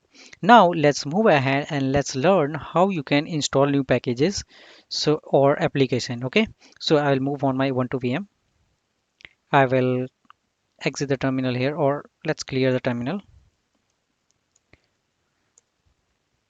Okay, now what I will do, so if you want to find any basic application, so it will be in here, so you can search for any application here. So it will also install a package with the GUI method. So if you want to use graphical user method, so it will find any application relevant to text, you may search it and you may install it. Okay, So so you in can the see here are a bunch of application. You may go to the categories and you may find in your application if it is present in here. So now let's go ahead and see how you can install the new packages via CLI. Okay, so suppose I have remembered the command name, so ADCLI. Now suppose I want to install it. So how you can install it via package? So if I will hit enter, so it is not installed. But the Ubuntu is smart enough; it will suggest me that hey, it is not found, but it you can install it via this command. Okay, so basically you can use apt get also. So basically apt is a newer version of apt get. Okay, now I didn't find this and I can install it with this. So okay, this one of the method. Now suppose if you want to find about the package info about this ADCLI, how you can do that? So we will follow the same method. We will check on our cache. So what I will do, I will here search for apt cache, search ADCLI. Okay, so if I will hit enter, so it had searched for these many packages, and first one is a package, and it is also telling me the described description. Okay, so tool for performing actions on AD domain. Okay, now let me show the packages of this one. So apt cache so ADCLI. Okay, also I will pipe it to less so that I can see how much packages in there. So here we have, and here are the details about it. Okay, so this is a packaging tool. It is showing here description. Okay, so if you want to install this package, if you want to learn about it, you can use this command. Okay, and if you directly want to install it, just type the command. It will not found, but the Ubuntu will suggest that, hey, it is this. Suppose if I am not giving this name, I haven't remembered, so what I will do, i will I will just type active CLI. Okay, so it is telling me just not is there. Now if I will type AMD CLI, so what it will do, it will also give you suggest that, hey, where you meaning ADCLI. Okay, so it will also tell you the suggestion that you might have entered this incorrectly, and you may try with ADCLI command, right? So Ubuntu is smart enough. So in here, what I'm going to do, I am going to install a package, or a package called xargs, which is in x all apps. Okay, so if I will search for apt cache search xis, so basically it is in x11 apps x package. Okay, it is in this package. So what I'm going to do, basically xis is an application. So what it does, so whenever you will move your cursor, so it will look, so there will be a two eyes here, and it will look on your cursor wherever you will move. Okay, so I have searched for this package, and it is in this package. The parent package is this, so I will install it, x11 apps. Okay, so let me install it. So what I will do, I will type sudo, either I can type apt-get, or apt will be fine, apt install x11 apps. Okay, I will hit enter. It will read everything, I think. Okay, I think it's already installed. Okay, now it's done. Now if I will try to run xis, what it will do, it will open this thing, and you are seeing this, wherever I am moving my cursor, it is looking here. Okay, see. Okay, so this is a very interesting program. So xis, similarly we have the same package in x11 apps. We have package called xman. Okay, before going on xman, let's customize this xis. So let's see the main pages of xis, see if we can customize anything. So if we will go here, so we can see, okay, it has some center option supported, and it is saying choose a different color in the center of the eyes. Okay, so let's do this. Okay, I will hit enter q. Now what I will do, I will type x eyes, and I will give option center equal to blue. Now did you see that it has changed the color to center? And now if I will move my cursor, it is showing this, right? So you customize it. Now this x11 apps package also comes with xman pages. Basically xman pages will open a man pages for a specific command in like a PDF format. So let's see that one also. So if I will open xman, so it's in there. So it has opened a small thing in here. So what I will do, I will go to manual page. Okay, so it has opened. Now I will go to options. So what I will do, I will click in here. I will keep clicking it, and I will go to search, and let's search for ls. I will click on manual pages. Once I do, so it will open a PDF like format in here. Okay, for my ls manual page. Of course you can go to selection, and you can select whatever your a type of section for our command. You might have remembered that. So if you want to see the all user command, you can go to this option. So it will tell you all the user like command. Okay. If you want to select any user administrator, just go in there and search for all user administrator commands. Okay, so yeah, that's it for this lecture. In the next lecture, we will learn about how you can uninstall or package or download a source code for any package. Okay, so thank you all. Hi friends, in the previous section, you have seen how we can install new package, and also we have seen how you can use a custom known name of any package, and Ubuntu will suggest you that hey, you can install it via this command. Okay, and also if you know any package name, so you can directly install it via sudo apt-get install followed by the package name. Okay, now you might have remember in the earlier section when we learned about compiling the code and applying the updates. So what we did, we were trying to manually change the behavior of ls command. So in this lecture, what we will do, let's change the behavior of xargs command. Basically, we will not change that, but we'll see how we can do that. And also, whenever for downloading the source code, we went through the internet and then downloaded the zip file from there. Okay, but here let's do from the CLI. So I will head over on my terminal. I will go in there. Now, all the list for your source code are stored in etc apt sources list. Okay, so if I will see that sudo vi etc apt sources list. Okay, so if I will hit enter, so it will ask for my password. Let's give the password. So in here, there will be various option in here. Okay, and some of them are commented here. So if you are trying to play with various packages, so you need to uncomment this dev options src. Okay, so you need to uncomment these things. Okay, so that it will search for all the packages. If in case those whatever package you are playing with, if this package in this repository, so it will not find. So that's why you need to uncomment them. Okay, so let's me press I, and then I will uncomment all with the name of deb. Okay,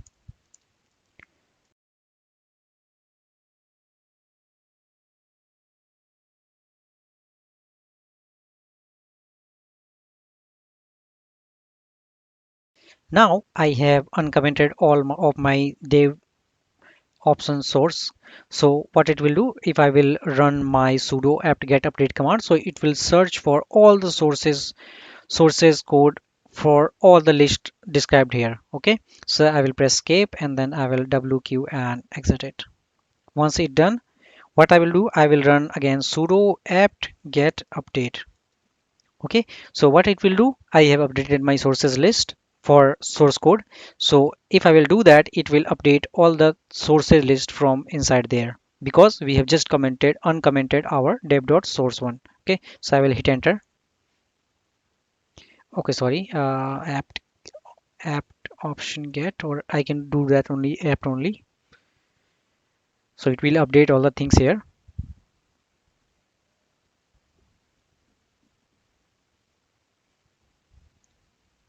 If needed, I will pause the video. Now my sudo apt get update was ran successfully.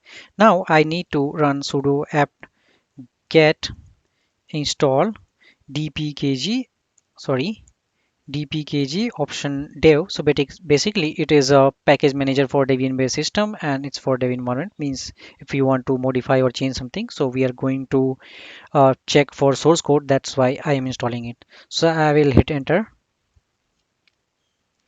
It is asking for my confirmation. I will give yes. Now it will take some time. If needed, I will pause the video. Now let me navigate to my desktop.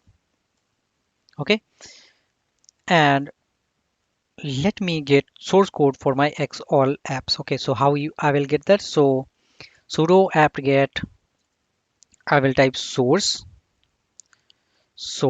and then I will type the package name x all option apps. So I can get any source code with the help of this command, any packages source code. Okay, so once I will hit enter, so it was unable to find the source package for xolabs. So no worries, let me try the source code for ADCLI. Okay, let's try with that one. So once I will hit enter, so it's going with this, and it has installed the package. So it has downloaded my archive file here, okay, with all the source code. So let me navigate to my this folder. So I will go to cd ad cli, this one, and I will list the thing. So here we have our configure file, make file, and every other file. Okay, so here we have. Now if you want to unarchive this, you can unarchive this also. So it will go, it's a original folder org. Okay, so here you can play with it. So basically now you can go to bash and configure the thing. Bash, by bash configure, then you can, make is already installed, you just need to type make, and then after you can install make dot install. Okay, so yeah, you can customize this. So I'm hoping you have got the package or source code for your required package, and you can play with it the same as we learned in our chapter while we were compiling the source code and installing with the help of ls command. Okay, so yeah, that's it for this lecture. In the next lecture we will try to clean up everything, and we'll try to uninstall any specific package. Okay, because cleaning is also necessary. Okay, so yeah, that's it for this lecture. In the next lecture we will meet you. Till then, take care.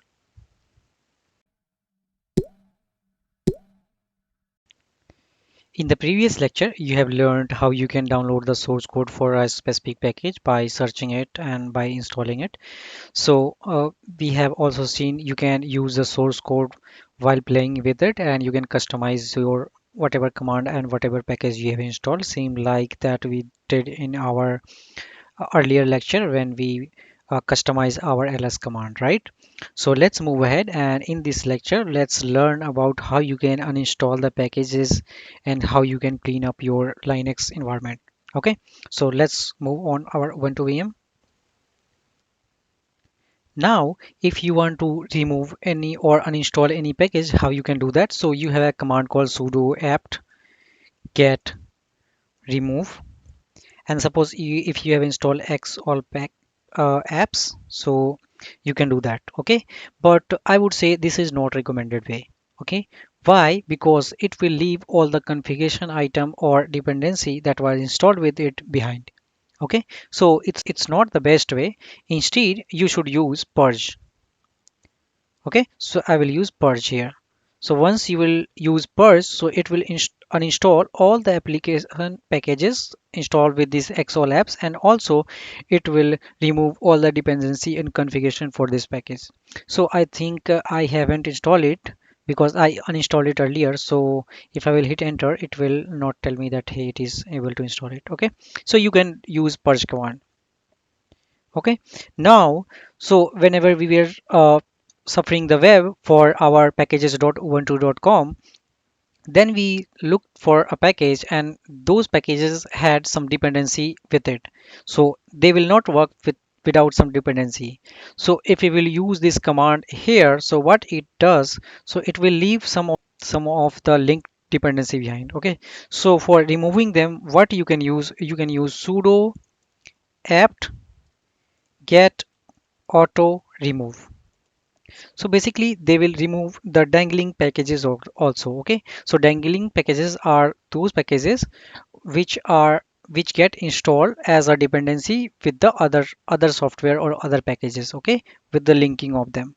So I will do that, and it will remove whatever is necessary. Okay, so it didn't remove anything else. Now we have run our auto remove command. Now, so some of the packages also make a copy on your local system. So basically, whenever you will try to install that package or do something or modify the package again, so it will not ask for you to go again and go on the web and download all the packages from beginning. Okay, so they store somewhere on your local system, and if you are sure that you are not going to use them again, you can install them. Okay, so by default, the repository for storing the archive is at var cache, then apt, and then we have archives, cd archives. If you will go there and list the content, so you can see there are various packages in there, they are stored, and if you don't need them you can uninstall them. Okay, if I will see the size here, so these are the size, and what's the total size? If I will go on the top, so it is total 857 megabytes. Okay, so we can clean it. So how you can clean it? So you can go to sudo apt get and clean. Okay, once you do that, and if you will see the command again, cd archive, sorry, I am already in my archive. If I will list the contents here, so you can see all the things are gone, all these packages or Debian packages are gone. So these are basically .dev. So in Windows it is .exe executable file, in here it is .dev. Okay, and also if you want to delete so some of them it's not needed and some of them they are not needed. So if you want to do that also, then you can use sudo apt-get auto clean. So what auto clean will do, auto clean will uninstall the packages or delete these packages which are completely not needed. Those were only stored whenever they were getting installed for the first time. Okay, so it will clean up. Okay, so yeah, hope you are clear with the uninstalling the packages. Now we are now at the end of our journey, and that's it. So it's definitely no, so you can go and practice more. So if you are not able to set your own VM, if in case, so you may go to a browser and search for online Ubuntu terminal, so it will give you various links for playing with some basic command of Linux. If you are not able to create a Linux, then you can also use your Azure portal or cloud platform to create a VM for you. So they will create a VM, you can resize them whatever you want. And if you want to practice more, then look for man pages, see how you can troubleshoot them. If you are having issue with anything, then look for man pages, seek for community support, search on the web, so you will find all the help whatever is needed. Okay, so Linux community is very big, you will definitely find the solution for any specific issue. Okay, so adding, so basically the community of Linux is adding new features day by day on your Ubuntu OS. So basically, if you see that some function are not working, just search on the web and see what's the way around. Okay, so yeah, that's it for this lecture. So we'll try to create a new practical wonderful course again, and we'll meet you in that new course. Okay, so till then, take care everyone. Bye.